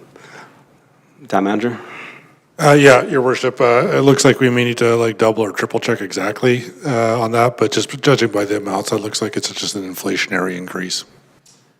Yeah, and I appreciate that. And the numbers kind of sort of resonate, I think, even back to my first year, that there's just been those inflationary increases. And certainly, actually, I believe in the general manager's presentation this evening that there's going to be a review of sort of this process for grants and those sorts of things. And certainly see certain organizations that, from a personal perspective, I think we can support based on the services they provide to our community or offer increased support, and certainly others that maybe there needs to be an adjustment and a conversation there. And so I look forward to, if that's in the next year or something for next council to consider.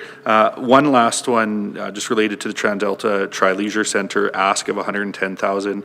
I know, or we're all aware, they had some maintenance and testing concerns with the pool and the air quality and water quality and all of that. I believe when they were in council September 23rd, one of the items that they presented that they were looking to use that extra increase for was an air handling unit. Do we know, is that the same air handling unit that has now been replaced as a part of the remediation work that happened over the last little bit, or is that a separate air handling unit entirely? Okay, thank you. That's a good question. I'll turn it over to the TLC representative, Councillor Laurie. Thank you very much, Your Worship. Just actually want to make a very, very clear point of clarity. The air handling unit is not a part of this issue. The air handling unit, it has been tested. The air handling unit is fully functional. There are SOPs, procedures in place if the air handling unit is not. So in relation to the trichloramine incident or challenge that was dealing with, it was not as an issue of the air handling unit itself. However, the facility is a older facility. The facility is, I believe, at 21, 22 years old, somewhere in that range now. The air handling unit is approaching its end of life. And again, just based on good management, the consideration of an earlier replacement of the air handling unit 1 is being considered, as the detriment if that air handling unit goes down would be significant, because the operating of the TLC would essentially have to stop. So the same concept was applied when the ice plant was replaced. I can't remember whether that was either Glen Hall or the Tri-Leisure. It was one or the other. I believe it was the Tri-Leisure, in the consideration of it, it was a consideration for timing as to when to replace the ice plant. Because from a perspective of you use it until it breaks, you end up in a situation where you actually lose the use of your facility. And so if your ice plant goes down, you no longer have ice, you no longer can use your facility. If the air handling unit goes down, you no longer have that, you no longer are able to use the pool. And so the contemplation is actually a lifespan contemplation and ensuring that the air handling unit is properly replaced prior to it actually becoming an issue. The other aspect of that is because of the size of that piece of equipment, there is significant engineering that needs to go into the design, and it's not like something you can go buy off the shelf at Walmart. There's a significant production timeline that's included in that. So based on the timelines for the engineering requirements, based on the timelines for the construction and sourcing requirements on that, and then again, based on best practice management of making sure the facility does not have a service interruption, that is why that air handling unit has been considered for earlier replacement. Yes, that is contemplated in the budget. Perfect. 110. So just really quick clarity, yes, it's related to the pool specifically, not related to some of the air quality issues that were identified recently with the facility, but just more on the age of the facility and making sure that proper maintenance and replacement is complete. That is correct, and for clarity, the budget request this year does not include a capital contribution to the replacement of that either. The capital request this year is simply based on the operating budget and the capital budget that was presented to council. The budget for that would be in the future capital expenses, which I believe would be captured in our capital plan. All right, thank you. And before I go to Councillor Loyens and Councillor Pletchko, we're going to take a little recess here. And just in terms of questioning on the same kind of area, if you, we do have teams open up, so if council can hop onto the council teams chat that we have going, if you have a question on the same topic that's going out there, just punch it in there so that we all can see it, then I can come to you instead of, sometimes when you raise your hands, I see it, but I don't know if it's the same question that has to deal with what we're talking about or something new. So if you have something new, then just leave your hand up and that's fine, I'll get to you. But if it's relevant to the question that we're asking about right now, then just send it on Teams and I can take care of that. Okay, with that, we'll recess till 8:05. Thank you.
All right, members of council, welcome back. To admin staff, those in the gallery and those that are participating and watching through the live stream on YouTube. Going back to our questions for clarity and understanding of the 2025-2027 corporate plan. And on my list is Councillor Loynes. Go ahead. Thank you, Your Worship. Flipping to page 39 and looking at table 32, when we talk about crosswalk improvements, can I get a better explanation as to what the safety improvements will be for Greybrier for $195,000? Through your worship to Councillor Loynes and all of council.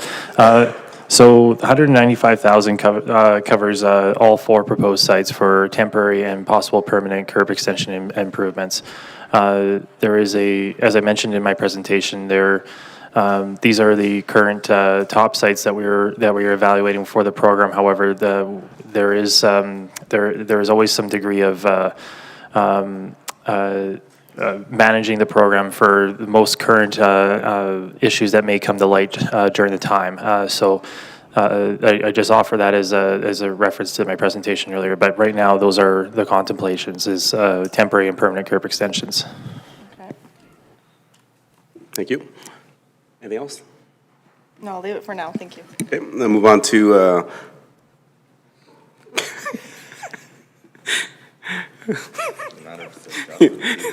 move it over to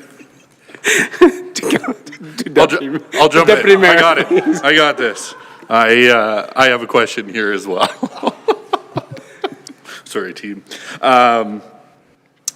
Certainly see the 4 sites outlined here. We know South Park Drive and 43rd had some challenges with replacement parts and those sorts of things. I believe there was some temporary sort of light standards that were moved from another place in the community over there. Just wondering if we have more of a permanent solution to that particular crossing site. Through your worship to Deputy Mayor and all of council. Yeah, you are correct. The South Park Drive and 43rd Ave location is it is an area that we receive some calls, and we certainly have a more recent event that's occurred out there that has brought some additional attention from our staff on it. I can give council just a brief overview of the site in question. So the location does have what I refer to as an older style of crossing light. Our new standards are the rectangular rapid flashing beacons, which are of a different style than what's currently out there. What was referenced by Deputy Mayor is that there was some issues acquiring parts for the current site over a couple of weeks. So we did repurpose a site from elsewhere in the community to, support the service on that site for the crossing. We did since that's occurred, there was a traffic incident at that location. Staff do, as I mentioned in my previous answer, this is one of the things that we keep top of mind is when we're talking about these sites, and we're trying to balance the needs of the corporate plan, presenting clarity to council, but also being mindful of the programming and the goals that were therein. So this one, our staff are aware and are reviewing it, and may conduct additional safety reviews of that particular location alongside the program being presented to council tonight. And if there were changes, that would be communicated to council. Thank you for that, and certainly having the 2 lanes in each direction with the median in the middle, the lights on kind of the sides, maybe don't have the same visibility they do in a residential area where it has 1 travel lane in each direction there. And so I don't know what the solution is, but certainly appreciate that administration's taking the time to evaluate and see if there's other options there. Just one more point of clarity. You had mentioned to Councillor Loynes these particular 4 identified projects as curb extensions, or are there lights going in there as well, or is that part of the curb extension program? What would be included in the safety improvements here? Through your worship, the Deputy Mayor and all of council. Rapid flashing beacons are considered in some of these sites. I don't have the exact number of flashing beacons that would be considered across these sites, but curb extensions and flashing beacons are deployed together as needed. Some sites we can, and again, just talking a more broad answer, some sites we can manage with just the curb extensions where we expect that the change in traffic direction and adherence that may be sufficient. And other sites we may need both, or maybe and others we may need some additional enhancements as well. And you can see that in the different sites where we deployed these across the community, where you might see that what I just described. So it is a mix of them. Is what I would offer for the answer, and those would be assessed in due course. Thank you. And one additional follow-up, Mr. Mayor, if I may. Thank you. With these particular, well, actually not even these crossings, but our crossings in general, in regards to the painting of those crossings, one of the things that I saw, now I wish I could remember the location, and I apologize, I didn't write it down, but they actually had done some work with some sort of a like glow-in-the-dark paint, and it was something that I don't remember, sorry? St. Albert, so that those crossings are a little bit more visible at night. And so just some thoughts, I guess. I don't really have a push to go that direction, but just something that piqued my interest when I came across it. Okay. Thank you, Deputy Mayor. Councilor Laurie. Thank you very much, Your Worship. I've got a question in regards to the curb extensions. Since we installed some of our curb extensions, I've been paying attention to other communities that have them. One of the key things that has stood out to me is in all the areas where we've installed curb extensions here in town, we have the curb extension in the drive lane both before and after the actual crossing. However, in many communities that I've kind of perused since then, they only are actually before.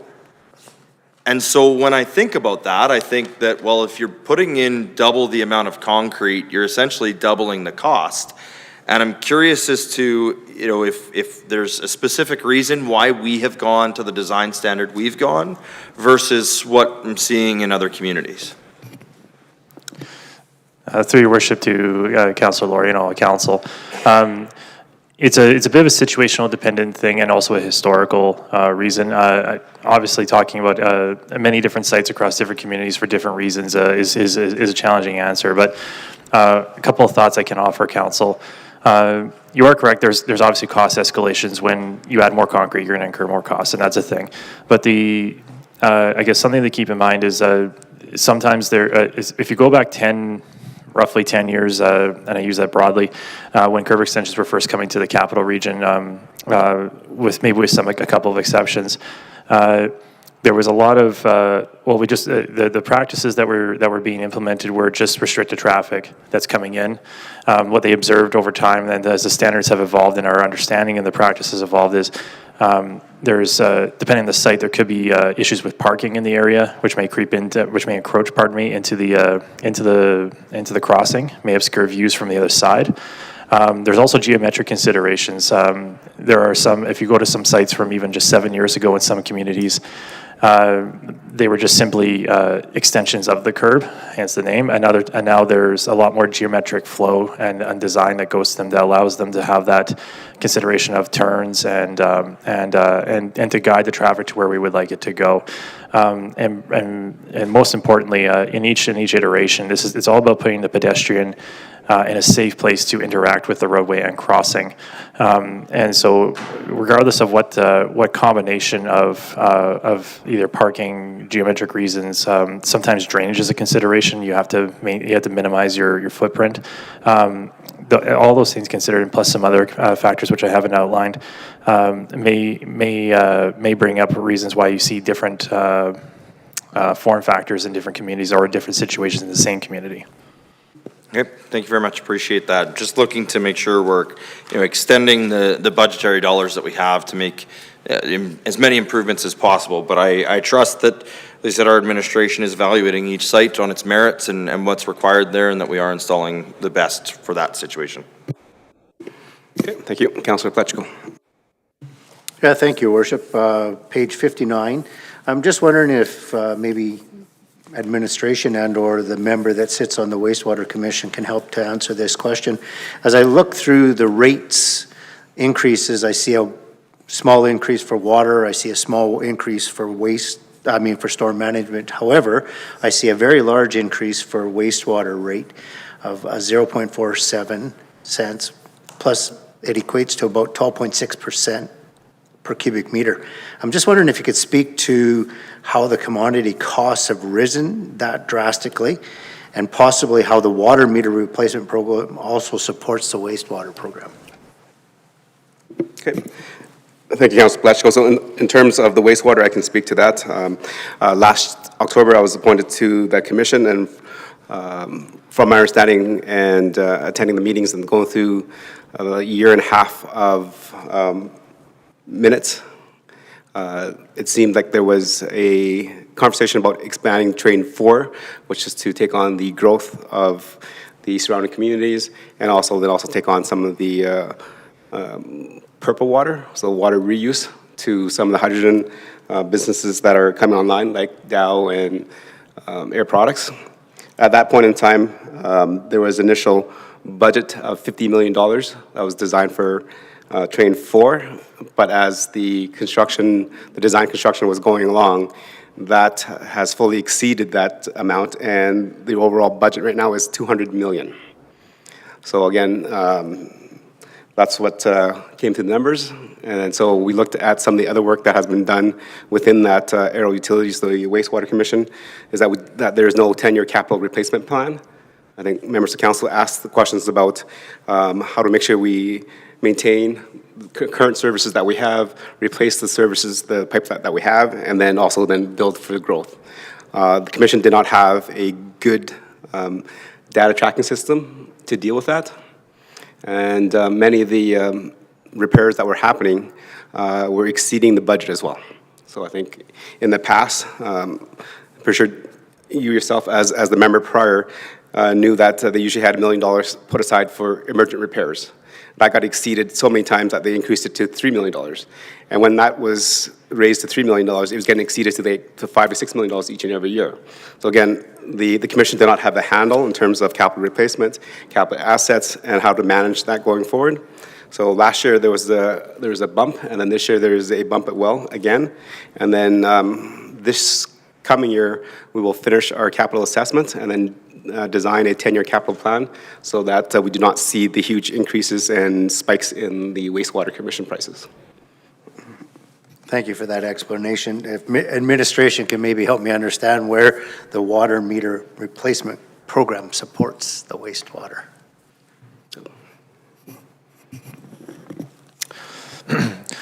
Through your worship, the Councillor Bletchko. So the water meters are split in their costs across the two rates, and I'm looking to the manager of finance to just maybe add to my answer if I missed something. So there's obviously the water that comes through the meter that comes into the household, and there's a percentage of which that is planned, or I guess in the rate for it to enter the wastewater system. So there's a treatment cost and also the recovery cost through that effect. So half the cost per year of the water meter program is in the water rate, and the other half is in the wastewater rate. And I'm just getting a nod, yes. So. Okay, and I think also it adds to the question earlier by Deputy Mayor regarding the water loss. So I think with the water replacement, there was a significant loss in water over the last few years. So as we change the meters out, hopefully that is going to reduce that water loss, and therefore we have a better accurate numbers of charging the proper wastewater side as well. Because if, as the general manager mentioned, whatever amount of water that's registered is the same amount that is charged for wastewater. So if we're losing water, then we're not charging for wastewater. All right, any more questions, comments for clarity?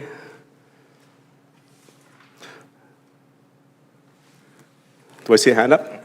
Oh, yes, Deputy Mayor, I see your hand, thank you. The teacher and me. I have a fire question.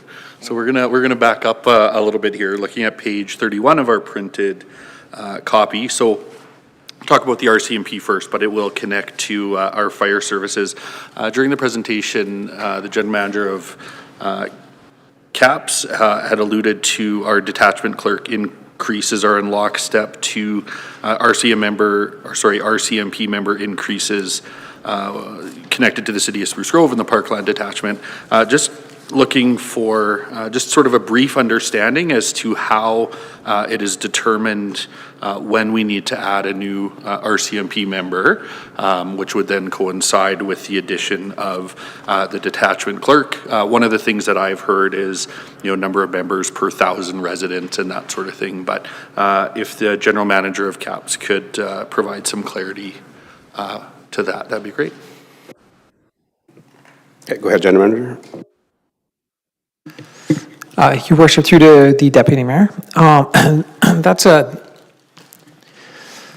tricky question. Yeah, there is some data out there that they would say an officer per 1,000 people. Currently, Stony Plain sits below that number. I would suggest that Spruce Grove sits well higher than that number. So that's one metric. The other metric would be your detachment commander. In this case, Inspector McGilvery would come in and tell us how many files per officer. And if that exceeded what he's seeing as an industry average, that would be another metric that we would have a conversation about. Certainly the criminal activity that's happening and occurring in our community. And we get those quarterly reports or those reports from Inspector McGilvery 2 to 3 times per year. If those stats are starting to show that perhaps the activity in our community warrants more resources being allocated to our community, that's a decision point that we can certainly make. And from time to time, the inspector may have an innovative idea that requires additional resources that perhaps he might propose to us to consider as an option for adding a member to the detachment. So there's not a hard and fast rule. Some detachments make operational decisions and that requires additional resources. And so I think it's a little bit like a lot of the resources that we add to our corporate plan document. It's based on a lot of data that helps support the need. And there's not just one data set that we would look at to support that.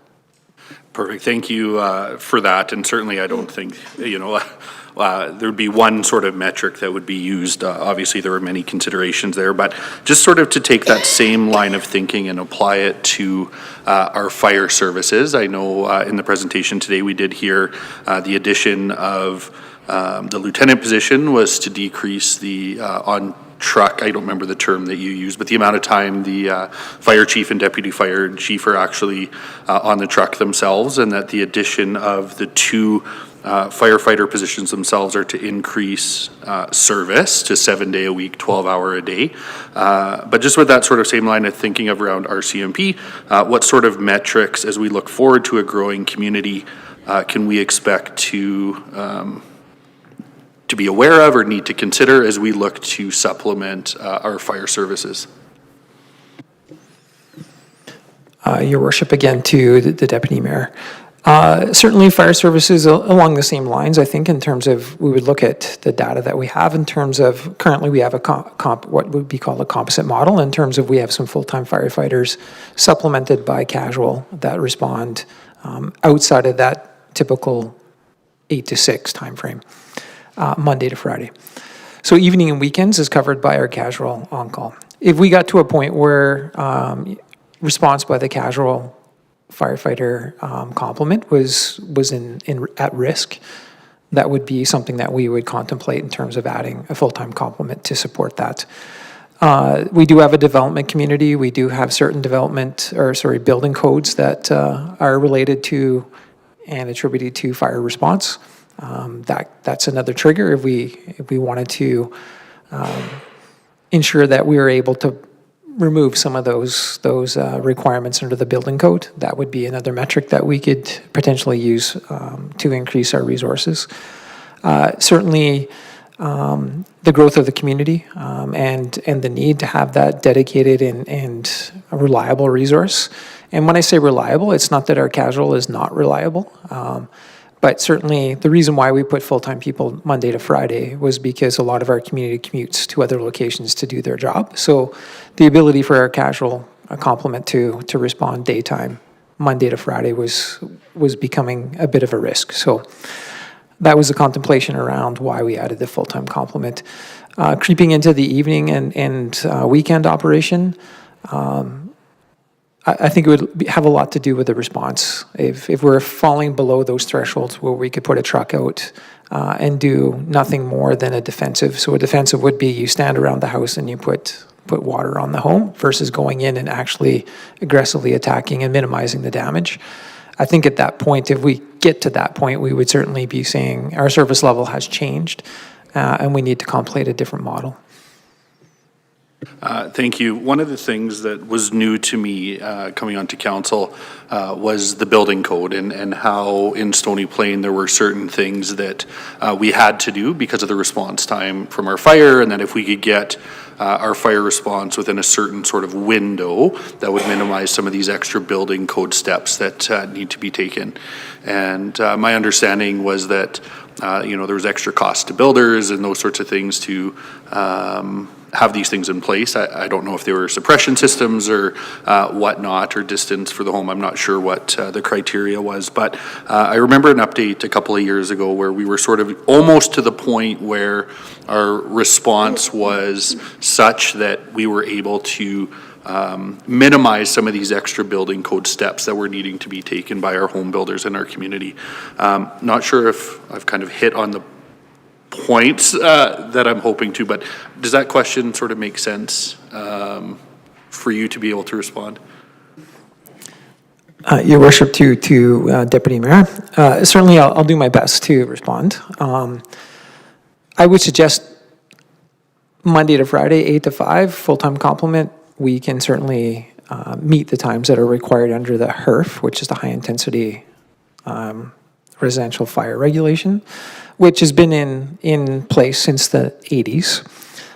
And typically speaking, if your setbacks are not a particular distance away from the other home, that comes into play. So you have to have fire-resistant siding, non-vented soffits. There's a few other things that builders have to put in play in order to protect fire from my house entering your house, is essentially what it is. If you can't, you have to put certain things in. If I want a window between our two homes, I have to have a sprinkler system within my house too. So yes, those are costs that are put onto the homeowner, and certainly the home builder has to incur those costs. But experience would suggest that those costs are transferred to the homeowner. And those range from, depending on square footage, they would range from $5,000 to $10,000 per home, depending on what system you're putting in and what level you have to put it in that particular home. So currently, we overall, if you take all of our calls related to that particular, narrow it down to that requirement, we still don't achieve the required response time. So 600 seconds, 90% of the time. So we don't respond to structure fires or what would be classified as a HERF response 90% of the time under 600 seconds. There are instances where absolutely we are meeting that, but the overall average of both daytime, evening, weekend, we're not there yet. Okay, and I appreciate that you're able to pick up where I was going with that, because I didn't have the language that I was looking for. With those regulations in place, is that for the entire community or just those areas of the community that are outside of that 600 seconds, 90% of the time sort of response area? Your Worship, to the Deputy Mayor, the legislation is specific to your ability to meet it throughout your entire community. So some people can, City of Edmonton as an example, they grow, they've got a full-time fire service. There's a notion on the table that if you have a full-time fire service, then there's more of an ability to not have that requirement within your community. And they do project out fire stations and resources to assist in and safeguard those developing community. So whether the fire station comes in before the development or as the development continues to grow out, there is a plan there to continue that extension of that response requirement.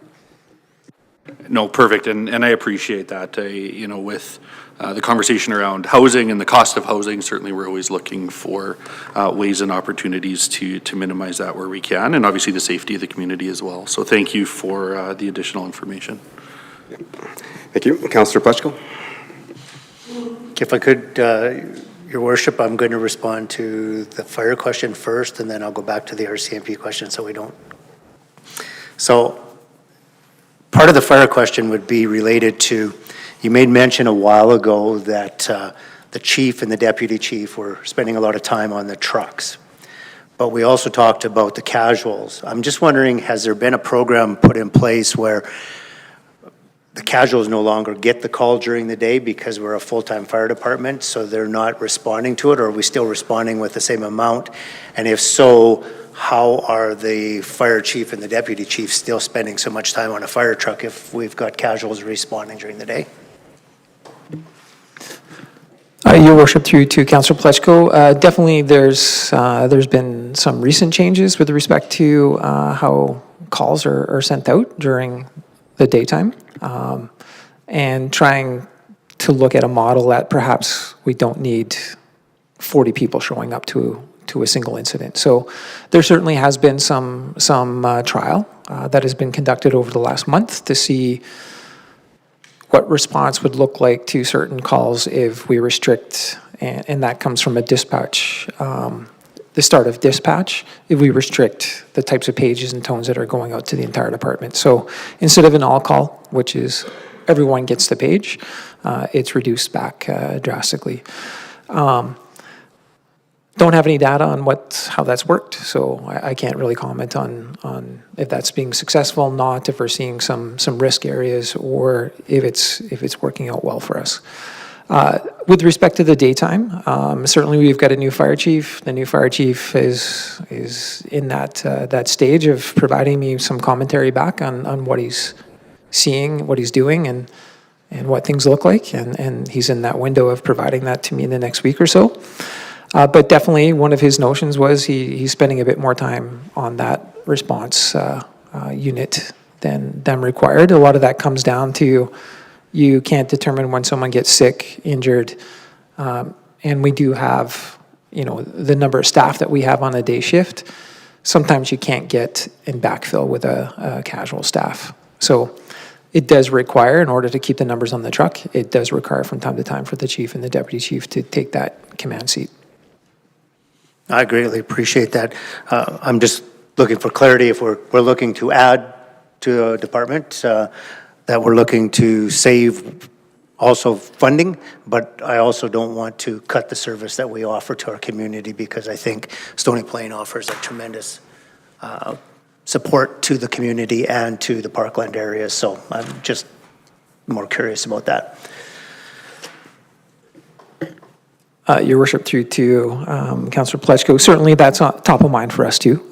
We do have a service level, we do have a safety requirement, and definitely when we look at our modeling, as I said, we're not going to trim back a casual response line in order to achieve a full-time firefighter coming into the service, unless the numbers and the data allow us to save some dollars in a particular area to reallocate to a new expense. Thank you, I greatly appreciate that. And if I could, so let's go back to talking about the service provided by the RCMP, the 2.5 RCMP members and the 1 municipal employee. I've heard around the table, I shouldn't say the table, I've heard around our community over this summer a multitude of times about the crime that we have within our community. And mentioned a multitude of times goes back to the moving of the Stony Plain RCMP to Spruce Grove. And I'm wondering, when we're talking about adding 2.5 new members and 1 municipal employee, if there's been any conversation around the table about having a sub-office within our community that would support the 2.5 and 1 right here in our own community. Your worship, to Councillor Pletchko. So just for some clarity, the 2.5 to 1, that would be just a ratio we're using to justify when we would need an extra support staff brought into the detachment. With respect to a satellite or a storefront, RCMP storefront in Stony Plain, I think we've informally had some conversation with the inspector related to that. I know the RCMP have some very strict requirements with respect to the safety related to the officers working in that particular location. So I think at this time, based on the detachment and their ability to respond to Stony Plain and the quickness, and plus their members are typically on the road and driving in close proximity to our community. I was fortunate to do a ride along with the RCMP a few weeks back, and we spent the majority of our time in Stony Plain based on the call volumes that particular evening. So I think that would be a dialogue we would have to continue having with the inspector to see if it made sense based on the expense, and that likely would be an expense for ourselves, as that would be an enhancement to the police service contract that we currently have. Thank you. Councillor Meyer? Yes, thank you, Your Worship. Just changing gears, going to page 69 regarding the long-term capital plan. I'm wondering if administration can just maybe make comment here. Last sentence on the page, replacement reserves are being depleted at a higher rate than replenishment, causing funding shortfalls in 2026 and 2027 of the proposed plan totaling $700,000. And then when you go over to page 60, it speaks to a projected rate increase in the following years, the result of increased annual capital asset replacement as the town addresses the infrastructure gap. So I'm just curious, maybe I'll just ask just for administration first to speak to that, because I'm curious, are we, well, it says that we're shy, but then it says over on page 60 that they have projected an increase to cover these things, so I'm confused.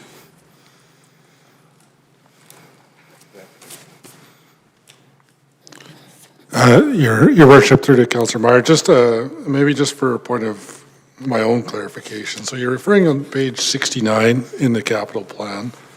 And then can you just repeat what you were indicating? I believe you said page 60? Yeah, sorry, and then maybe I should expand. So I believe that page 69 is speaking to stormwater wastewater replacement. And so I go over to page 60. Oh, sorry, maybe that's my mistake, stormwater management. But the table above it is talking about wastewater. So it does have rates there that would speak to covering this shortfall.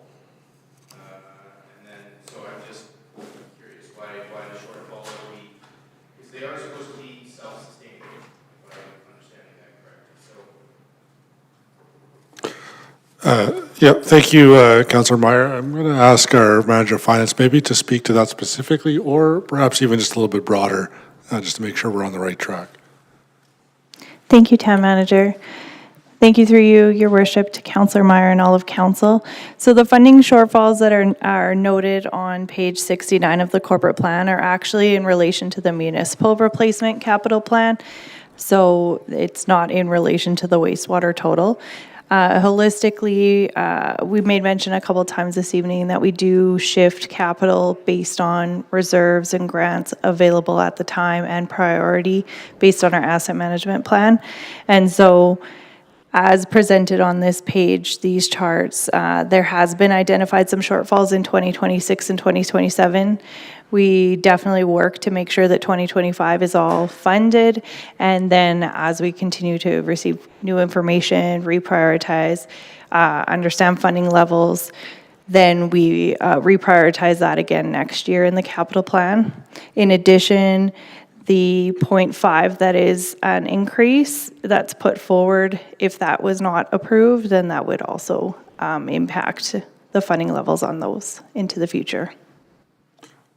Yeah, Your Worship, too. I'll maybe just follow that up a little bit and provide a bit of context as well. So I think, when I get asked or questions that come up about, I just had a conversation over the weekend about municipal financing, municipal revenues, and so on and so forth.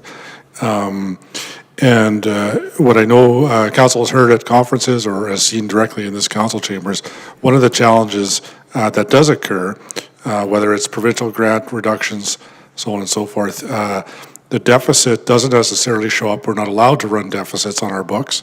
So it doesn't show up in a calendar fiscal year that's right in front of us, but it does show up in the out years of a capital plan, fourth year, seventh year, where we know there's projects out there that are required, are needed, so on and so forth. But simply we can't square the numbers without, what I would believe would be drastic increases in revenues. So as you get into those out years, I think as the manager of finance said, we will focus in on what I would say the immediate term, the current year plus 3 years. And as we get into those out years, it does become more difficult because, the other thing that I would just advise council on is that, when you hear about the national fiscal infrastructure deficit, it shows up in Stony Plain too. It shows up in year 5, year 7, year 10 as to, the projects that we know and we believe are important, but simply don't have the ability to finance. Okay, anything else to add? No, I'll keep my questions. Okay, I'll jump on that too then in terms of, okay,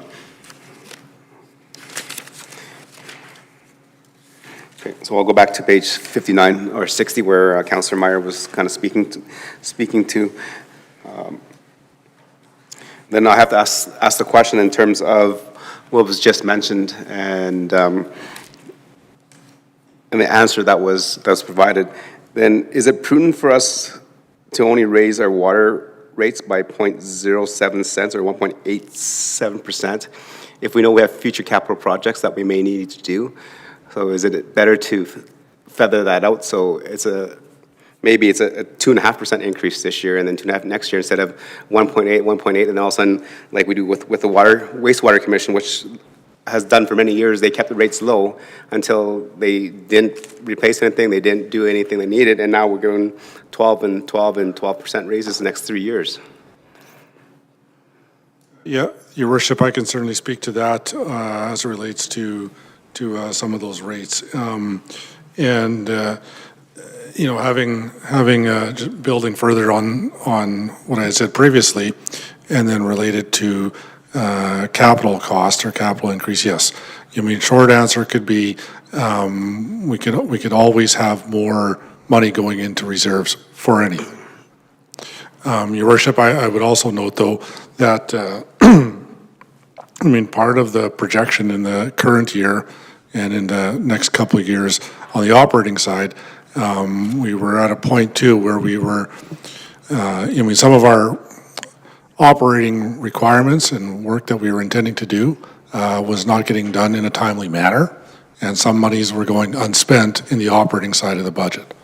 So I believe for the most part, the reserve transfers are being relatively maintained, but some of the operating costs have been lowered in the expenditure side to match what our ability to deliver some of the work and the effort in the utilities aspects, utility operating.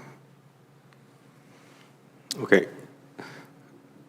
Then, so if some of the projects are not getting done because we don't have the capacity or we can't get it out there, then doesn't that just become a project that's carried forward? So we've approved that project, the funding's already been provided, that just carries over to next year or the year after that or the year after that until it gets done?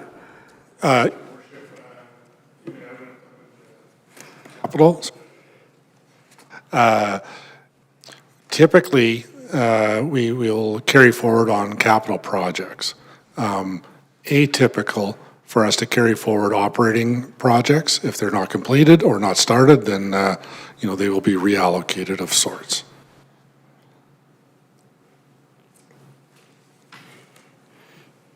Okay, I just okay,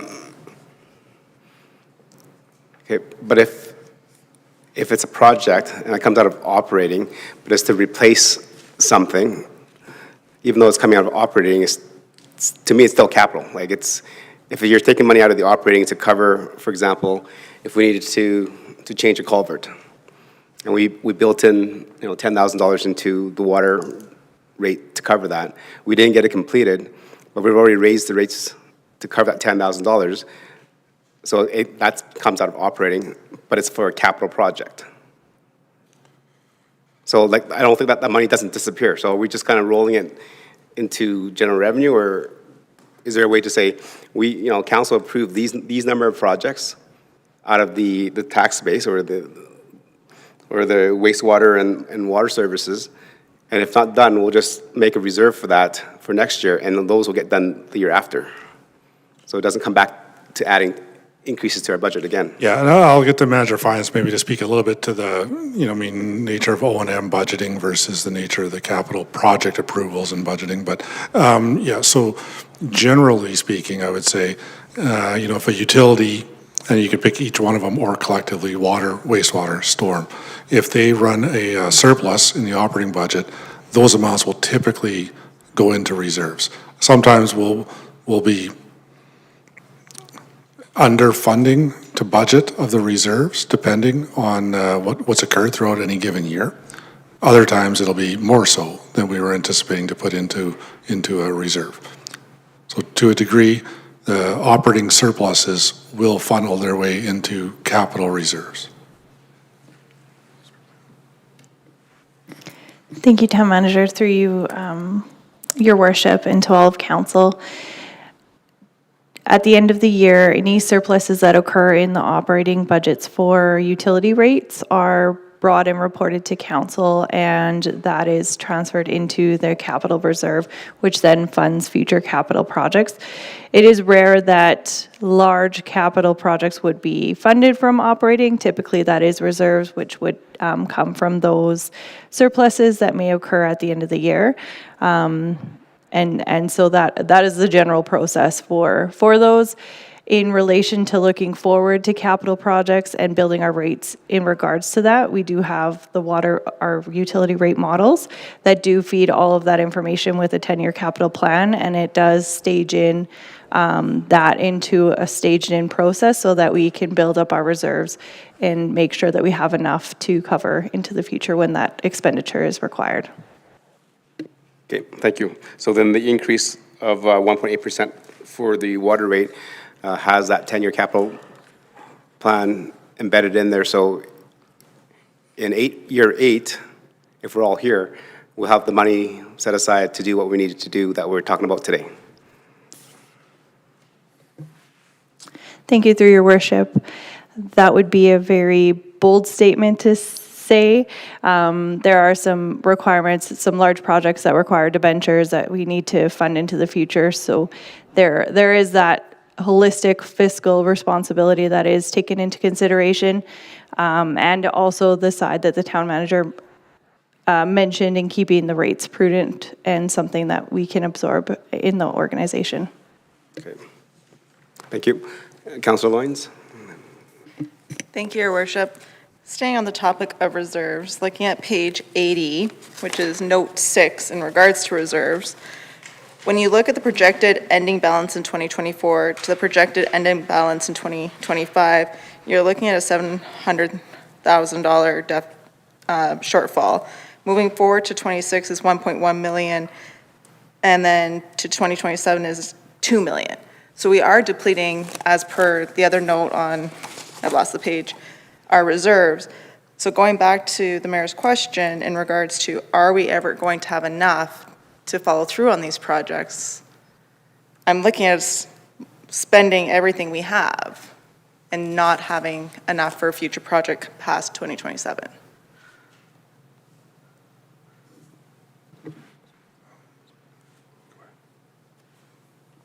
Thank you, through your worship, to Councillor Loynes. So this is something that we constantly keep monitoring, work into our utility rate models, look for grants and other opportunities to pay for our aging infrastructure, as mentioned, so we're not in a situation some other municipalities, or all municipalities are in the same situation where all our infrastructure is aging and the grants have been depleted. Some grants are no longer, et cetera. And so, yes, we are in a balancing act of trying to maintain a reasonable rate, building in these projects into the utility rate model, and also researching grants and other options and reprioritizing to make sure that we can fiscally pay for that. So I would say that it's probably common, or it is common for all municipalities to be in a shortfall for infrastructure requirements on roads and in the ground infrastructure as well, which are utilities. And we will probably stay in that state for a while. Yeah, Your Worship, too, and I'll maybe add a little bit further to it. And that, this speaks a little bit to what I think I opened up to a degree, talking about capital planning. Our inputs are getting stronger, our execution is getting stronger, and that allows us to forecast better as well as anticipate and sequence out projects better. I use the word better because it'll never be perfect, and it will continue to be a challenge until such time as there's a pot of gold at the end of the street that we can utilize. What we have in front of council are estimates and forecasts, and that's an important part of any corporate plan, strategic plan, operating any sort of an organization or business. One of the other parts that's important is the execution that goes along with that, and the adaptability as the out years come in as to the in years. And I think, Manager of Finance indicated, we try to strike a balance, one that ensures that we're aware of the challenges in front of us, even if we know we can't solve them right here and right now. Thank you. Councilor Pletchko. Yeah, thank you, Your Worship. As we move through the grant process, you talk a lot about the grant process. I think that dynamic is changing. How are we being cognizant of the changes that are coming forward? At one time we had both the federal and provincial governments that we could reach out to. With the new plan from the UCP government that's coming in, we're quite possibly going to be limited to just the grants that they provide to us. How does that look for our municipalities going forward? And what do we do to, what type of plan are we putting in to mitigate some of that? Thank you, through your worship, to Councillor Paleschko. The first step in that process to implement a plan to try and recover some of those grant depletions was the capital, the initiative before council. We're in year 4 of the capital replacement, so we're working to build up our reserves in both roads and in capital equipment so that as those are depleted, and we're now actually seeing the gains of that, where we can shift, funding from other sources, use the grant money for other things, and use road reconstruction, use our reserves to fund those into the future within the next 3 years. And so we're actually seeing the gains of that now, but that is what the first step that we have taken as an organization to make sure that we are building up those reserves so that as those grants change, we have basically a backup.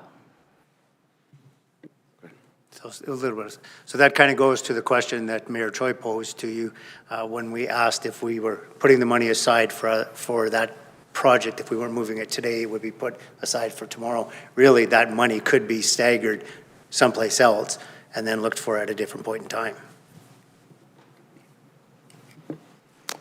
Through your worship, to Councillor Paleschko and all of council. So just to be clear, the 1% in the plan, which this year is proposed at 0.5, is for municipal services, so roads and capital equipment.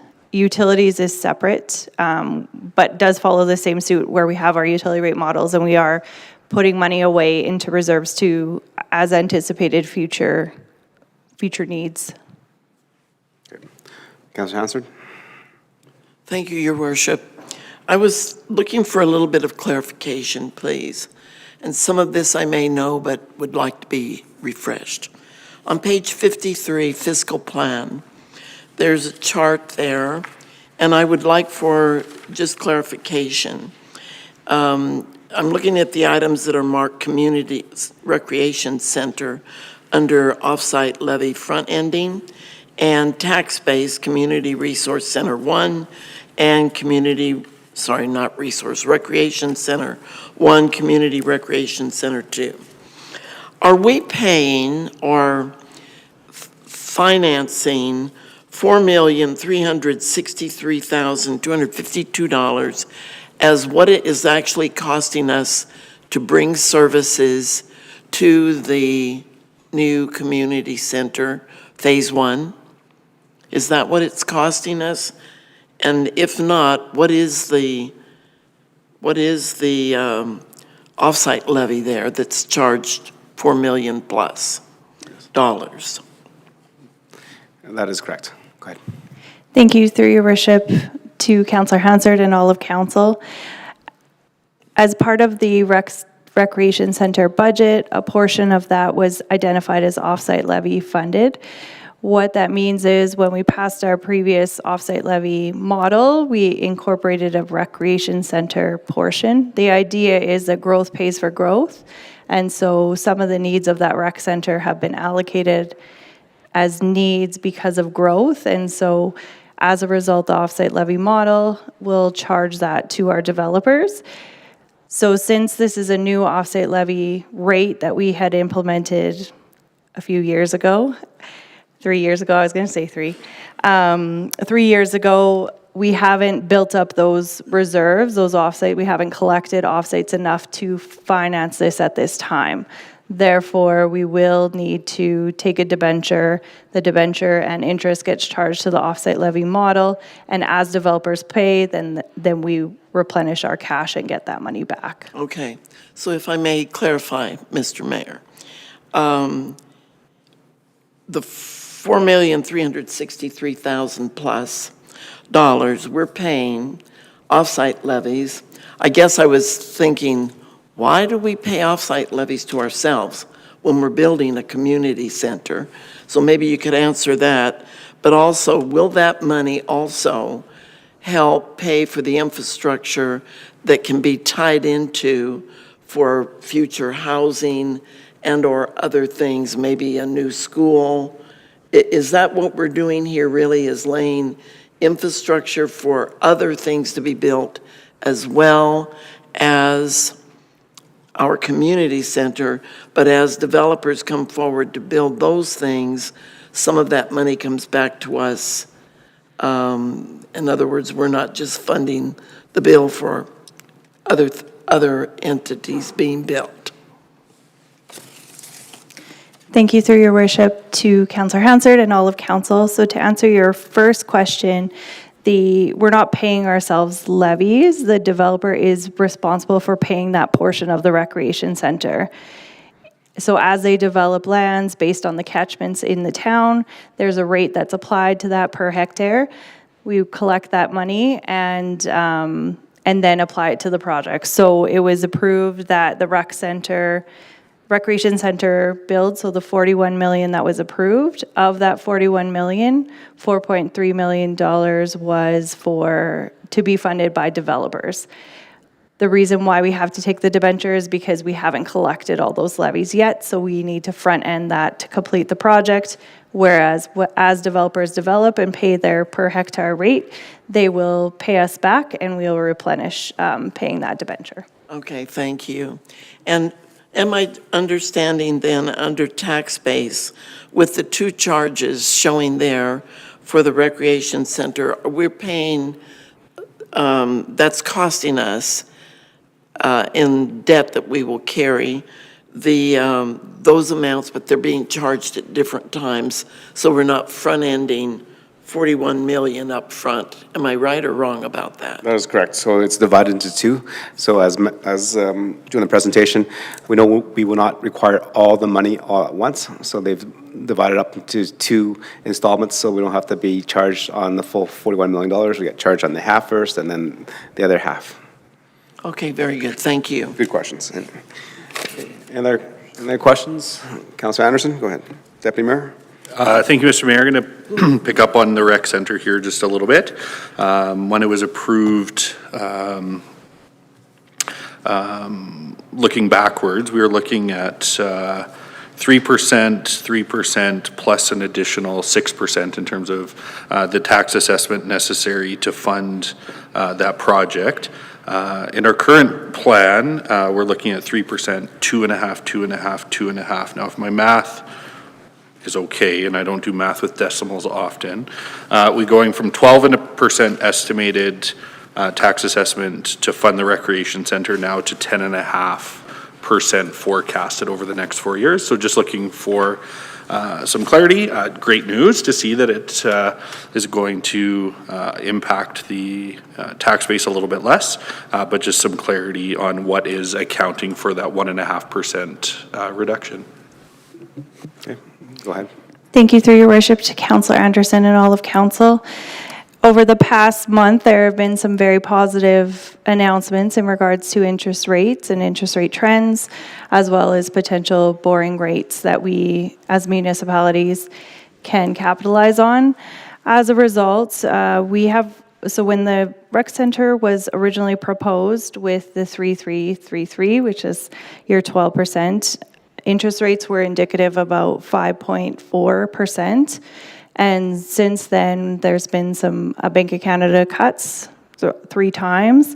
And as a result, we have recalculated we also anticipate future cuts that are still coming as well. And as you can see on page 53, the chart, we're pulling the debenture in 2 different draws. We do anticipate to see future cuts from that as well. As a result, we have recalculated the rec center borrow at a 4%, so it's about a 1.4% interest reduction from the original, which equates to that basically 1.5% reduction. So our recommendation, we have the 3% that we taxed in 2024.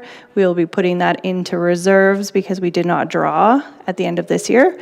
Then we anticipate we would only need 2.5, 2.5, and 2.5 for the subsequent, and we would use that 3% to offset the cost. All right, any more questions for clarity and understanding? I have another one on rates, not necessarily specific to the rec center, but if I can kind of carry on the same page here. Okay, go ahead. Perfect, thank you. In our 2024-2026 corporate plan, the new, or the growth story due to new assessment was estimated at 1% for 2024, 2% for 2025, and then I think back to 1% for 2026. In the corporate plan we have in front of us today, 2025 has been revised to 2.85 from the projected 2% last year. Next year, 2026, we're going from 1 to 3%, and then 3% the year to follow. And so just looking for administration to for some comments on why that increase in terms of the projection for the increased growth. Thank you, through your worship, to Councillor Anderson and all of council. We took a very in-depth look at this in regards to the 2.85 is pretty realized based on what is coming through this year as our assessments and our also supplemental assessment notices as well. We also have had a couple announcements in the past year that has informed. So the Housing Accelerator Grant, or HAF, is projected to have a significant amount of increase in growth in new assessment. As well as we do look at the permits that have been pulled, and that also informs our future new assessment within there. And so those two, previously we've taken a conservative approach, and historically the town hasn't seen significant growth. However, we've seen that trend turn around, and we have some pretty key indicators, including the HAF and the permits that have pulled, to back that projection up.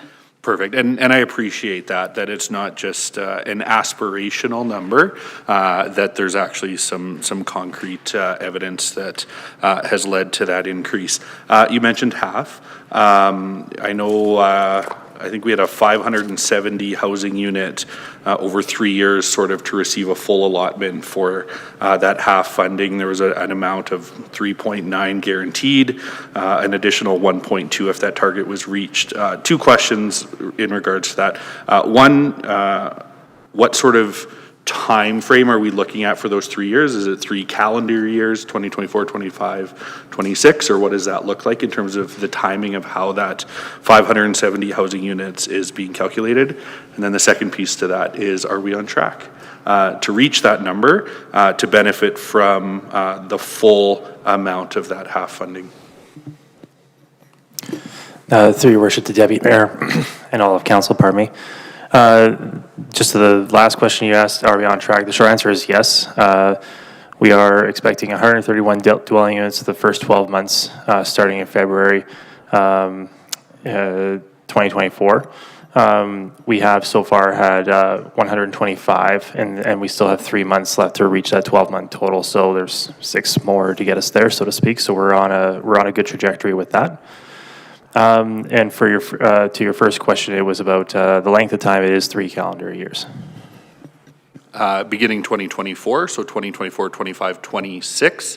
So as long as we reach 570 units by the end of the calendar year 2026, we can expect to receive the entire allotment. I'd have to go check the exact language, but my understanding is it's to the end of the calendar year. Good. Thank you, Deputy Mayor. Any other questions for clarity understanding? And just general comment? Okay, I do too. Let's, you guys did an excellent job because covered a lot of the stuff that I already had marked up. So I'm looking at page number 30.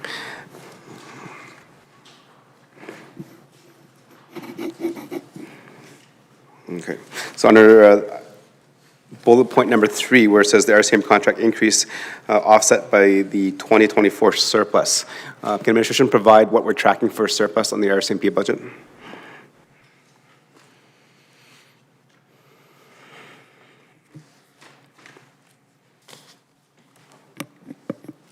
Thank you, through your worship, to all of council. In 2024, we were informed of a large credit from the RCMP of $300,000. That was for their prior fiscal year, which would mean they're 1 quarter off of our fiscal year. And so we were informed in quarter 2, which would have been our quarter 2, which would have been June. And as a result, that's where the credit was in regards to the expenses. They do a true up at the end of their fiscal year, which is March, and they true up actuals versus budget. And as a result, that resulted in a credit coming back to the town of Stony Plain in the amount of $300,000. We anticipate that being a little bit higher, an additional $100,000 for the purposes of this corporate plan to offset the contract increase that was put forth for 2025. Okay, thank you for that. And then my follow-up question to that is, during AB Muni's, Councillor Hansard and Councillor Loyens and I attended a meeting with the RCMP, and one of the questions that we asked them and kind of stated was that we have this kind of, I guess, delayed in terms of what they request and what they invoice us and what the actual numbers are. So we're 1 quarter behind because they start April 1st and we start January 1st. So by the time we get to spring adjustment, they'll be finishing their year end. So if this is tracking like it has for 2023 and 2024, you're expecting that we might be $430,000 difference of a credit back. So then 2025, if that still stays true, even if it stays the same at $400,000, then should we not just decrease the RCMP budget instead of having a surplus? So thank you, through your worships. Just to clarify, we have right now a guaranteed $300,000 credit from the previous year. So we're still short $100,000 to what the contract increase we've been requested to provide for 2025. And so we are assuming that there may be another surplus at their year end this year already of 100,000. However, their reports are stating that they're actually going to track higher. So there's a bit of a essentially uninformed, educated decision to make the impact on taxes zero this year. So assume that they've asked for 400,000 and that we will have enough credit for 400,000 to offset to net zero. So that's why the tax impact for 2025 is a net zero.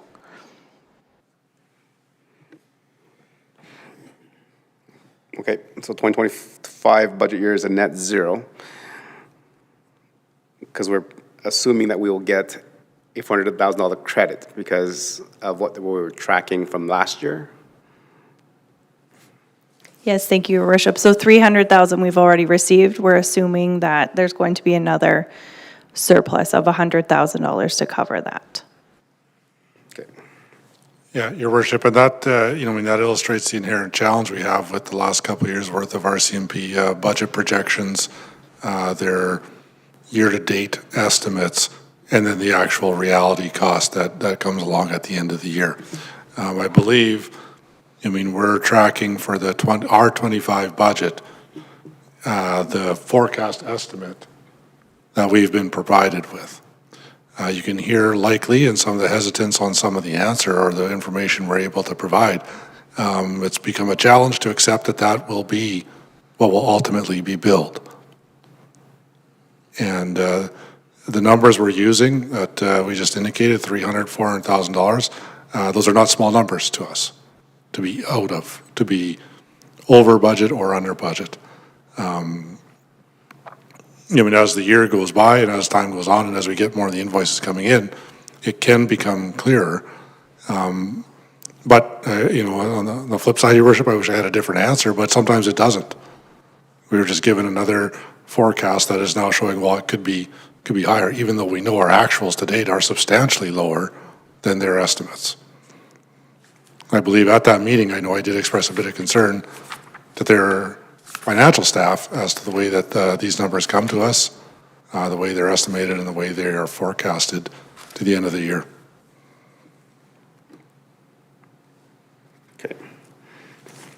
Okay, thank you. And with that, I just want to just kind of close the loop there on the question that was asked by Councillor Lawrence on page 80 in terms of the stabilization in contingency reserve. So in the past, that has been reserves built from the surpluses of our budgets. So and hence, as mentioned by the manager of finance, if we budgeted for the RCMP and we have a surplus in there, that will come into this reserve to help us offset some of the increases in the future. So I think they're not putting that reserve in there, but they're using it to cover the increase in RCMP contract costs. Therefore, that doesn't go in here. That's why we're pulling those reserves down. Okay. My second question on that page in terms of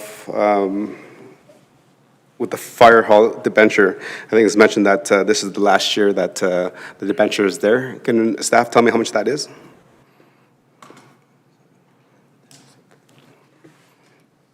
Thank you, through your worship.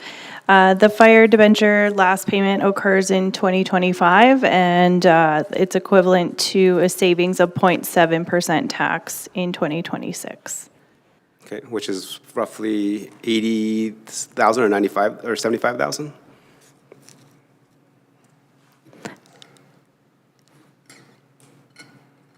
That's equivalent to $154,000. $154,000. Okay, good. So then my question to follow up that is in terms of that debenture being paid off in 2025, which then saves the town $154,000 for not paying that debenture. So wouldn't it make sense to use that debenture money to cover the cost of lieutenant at $125,000 in 2026 versus coming out of the tax base if we just roll that over?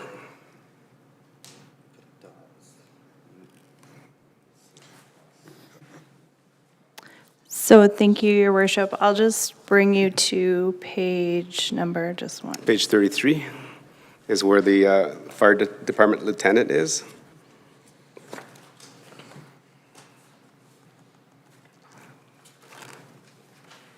I'm going to actually bring you to page number 49. Page 49 of the hard copy provides a summary of all of the increases and decreases in the projected plan for 2026. So in there, the fourth line down is the fire debenture complete is 0.7, so it is essentially working into that 13% as a reduction, and you will see the lieutenant is about halfway down that page under the staffing of proposed initiatives for 0.6. So arguably, you could say that those two offset each other if you wanted to match or marry things. Okay, so when we go and talk to our residents, we can safely say that because now it's paid off, we have freed up money that we can pay the lieutenant, so it's not a double dipping of increasing it from 170 for the debenture and then another 130 for the lieutenant. Through your worship, should council want to make that statement, they could.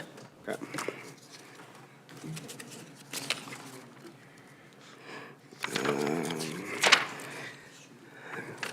Councilor Anderson, Deputy Mayor, go ahead. I'll go to my next page once you go. All right, thank you, Mr. Mayor. I have one quick one and then one that have a couple questions attached to. So page 40, I might get a bit of an eye from across the table here, but the gravel road service improvement is a service change to, looks like every 3 years. What is the current service level in terms of those gravel roads in our community? Through your worship to Deputy Mayor and all council, the current gravel standard for road repair and maintenance involves a weekly work by Public Works. Staff addressing issues as they arise on existing materials. However, like many things, the cost of gravel has increased and the budget has not kept pace with that. The proposed budget increase would enable implementation of a more cyclic program to purchase and maintain gravel for the roads. This would include pulling material from ditches and purchasing new gravel to re-gravel the roads. The last time that we re-graveled much of our, fully re-graveled our gravel roads was around 2020. So this is just recommended that we up this service in order to maintain the current roads to their standard. Perfect. So currently, 4 years, I guess, have passed since the last time, and we're looking at establishing a standard that those roads would be serviced every 3 years, sort of on a schedule. Through your worship, the Deputy Mayor and all of council, correct. Thank you. And may I ask my next one here, Mr. Mayor? Perfect. Page 22, looking at the economic development specialist role, had the privilege of attending a forum, if you will, a one-day conference this weekend. It was the Tri-Municipal Region Conference for Nonprofit Organizations and Charities. And one of the topics that came out at length in discussion with our community partners that were in attendance, but also with the presenters that were there, was the need for not-for-profit and charities to increase their revenue generation and look at ways that they could subsidize sort of their grants and continue to provide the services to the people they provide services to. One of the comments that, or one of the conversations that came out of that was the wonder what things could look like if our community ECDEV departments would be able to provide services to our not-for-profit and charities in terms of a revenue generation capacity. And so I know currently, I believe the general manager of community and social development mentioned that we provide some board training and those sorts of things to those organizations. But with the increased capacity here, I guess two questions. Do we currently provide supports through our economic development team to not-for-profit and charities? And if not, with the addition of another position, is that something that we may have capacity to offer those organizations in our community? Through your worship to the Deputy Mayor, I would say currently right now the services that we would offer to some of our nonprofit organizations in the community would be on a request basis. And so we have, I can recall, on a number of occasions where we've been We've received some outreach inquiries for services and support when nonprofit organizations are looking to, to relocate, expand, alter their services, and how our economic development team can support them in some of those plans or endeavors within the community. So that certainly occurs currently, and I could certainly see where this role and capacity would be, would continue, if not be able to enhance that level of service.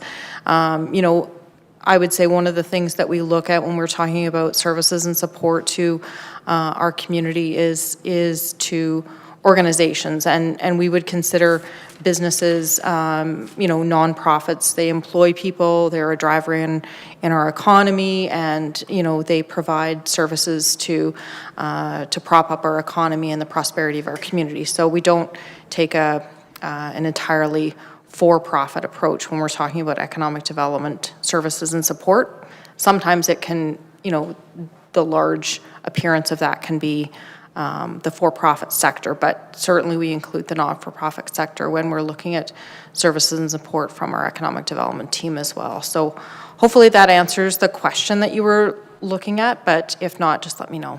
No, I do appreciate that. I think, as the world changes, we've heard, this evening that the grants have dried up or continuing to dry up, and that's not just for us as a municipality, but for our service agencies as well. And, funding is stagnant and frozen on many different levels, and with a high inflationary environment and the cost of doing business continuing to increase, there's a need for those providing or working in the not-for-profit and charity space to find new avenues of funding. And to hear that we are able to provide, or we are providing some of that support where it's asked for, I think is important.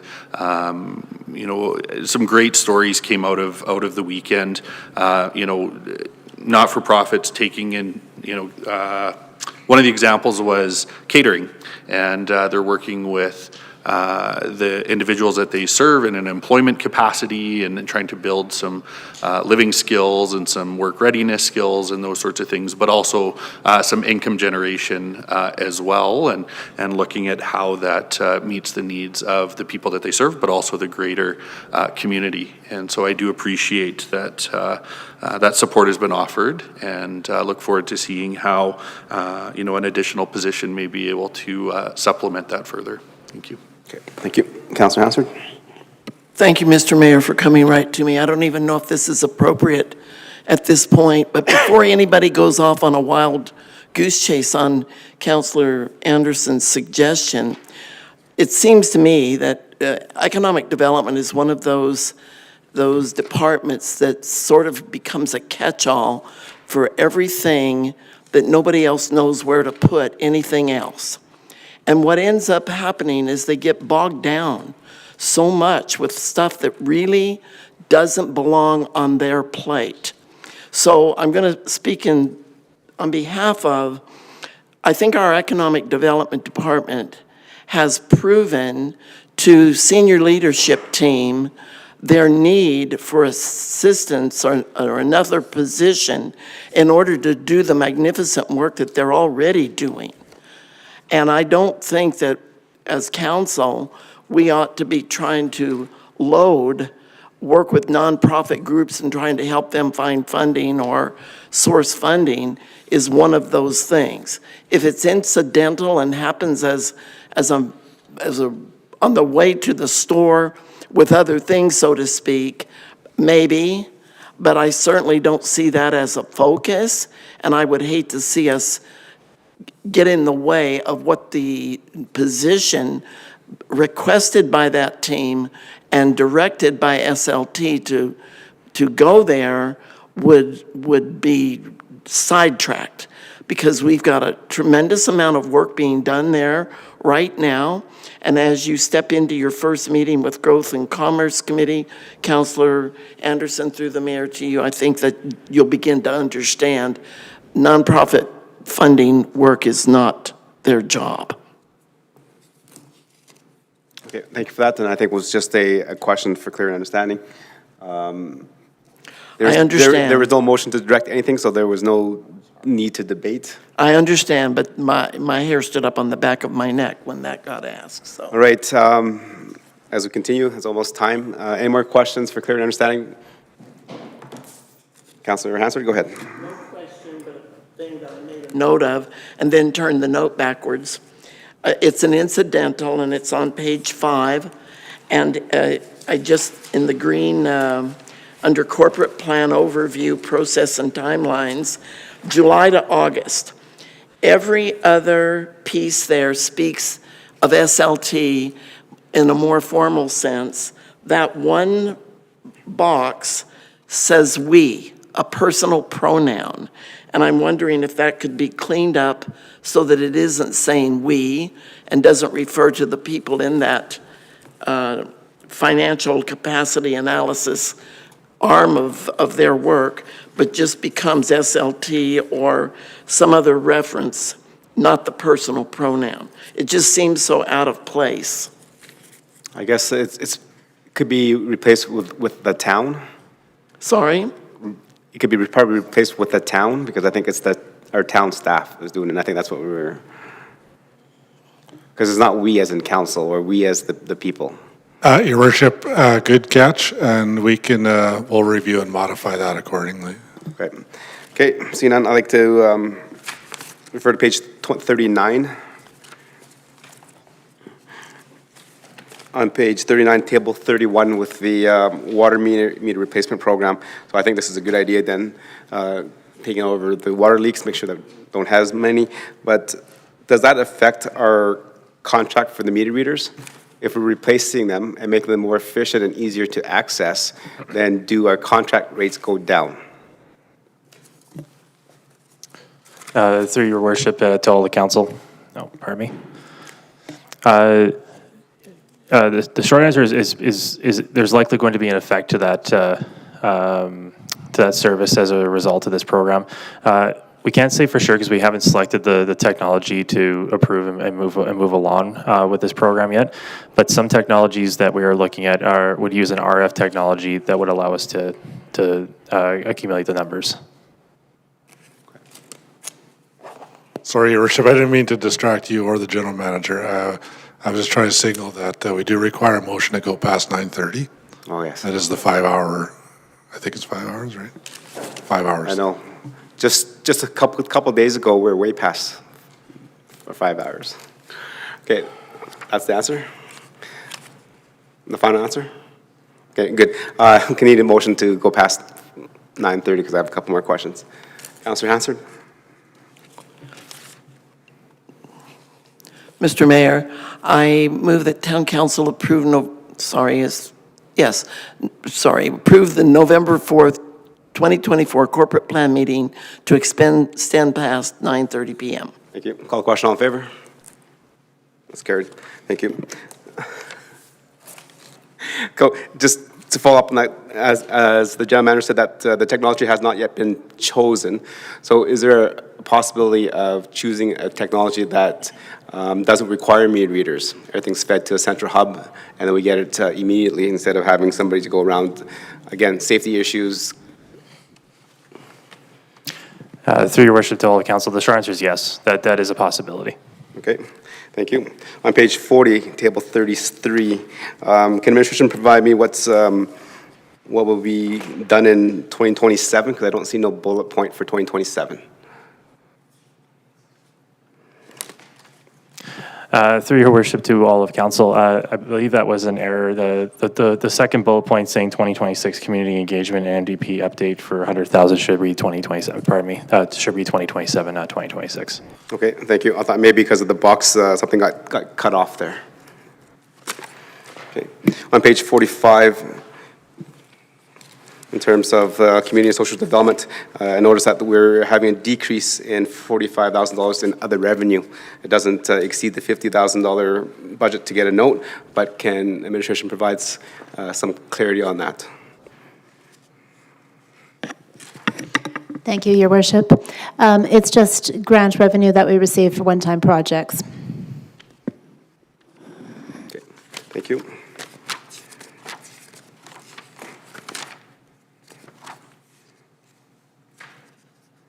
Okay.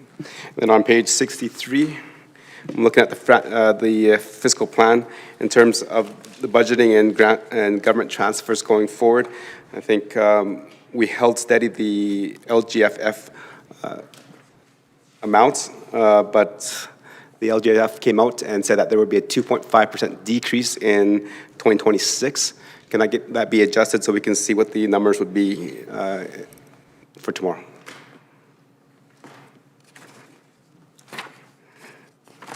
I'll just, for the record, say yes, we can. Okay, thank you. All right. Any more questions for clarity and understanding? Okay, that is all I have. Administration, thank you for the presentation, and definitely it was very packed with information and knowledge. And members of council, thank you for asking your questions for clarity and understanding. That was the update. That's the best guess estimates from our staff in terms of what they've heard from us from day one, of what we see, what we need for our community. They've boiled it down to this. We've asked questions for the clarity and understanding. Tomorrow, we will go around the table to see if there's any more questions for clarity and understanding as you've thought it overnight. And then from there, we'll take motions to adjust, move, and make the plan ours. Sounds good? Councilor Meyer? Actually, if I can make a request for information, anticipating maybe tomorrow's discussion, just in regards to funding, page 73, funding gaps, it speaks about the reserve policy, CFS 055. Anyhow, in that policy, it speaks about optimal balances. I'm just curious if maybe between now and tomorrow, administration can compile whether we are, in regards to each of those reserves, if we are meeting that part of the policy.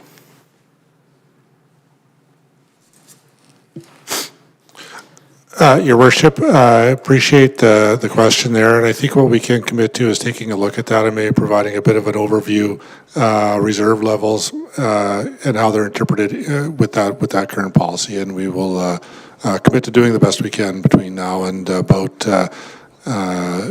shortly after lunch is when we like to be able to get some of this stuff to you, so that you do have an opportunity throughout the day, if possible, to take a look. And then have it on the desks when council arrives tomorrow.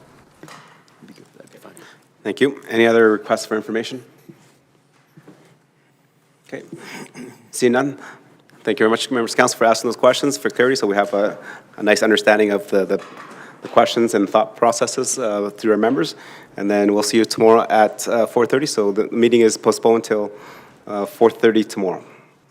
Thank you.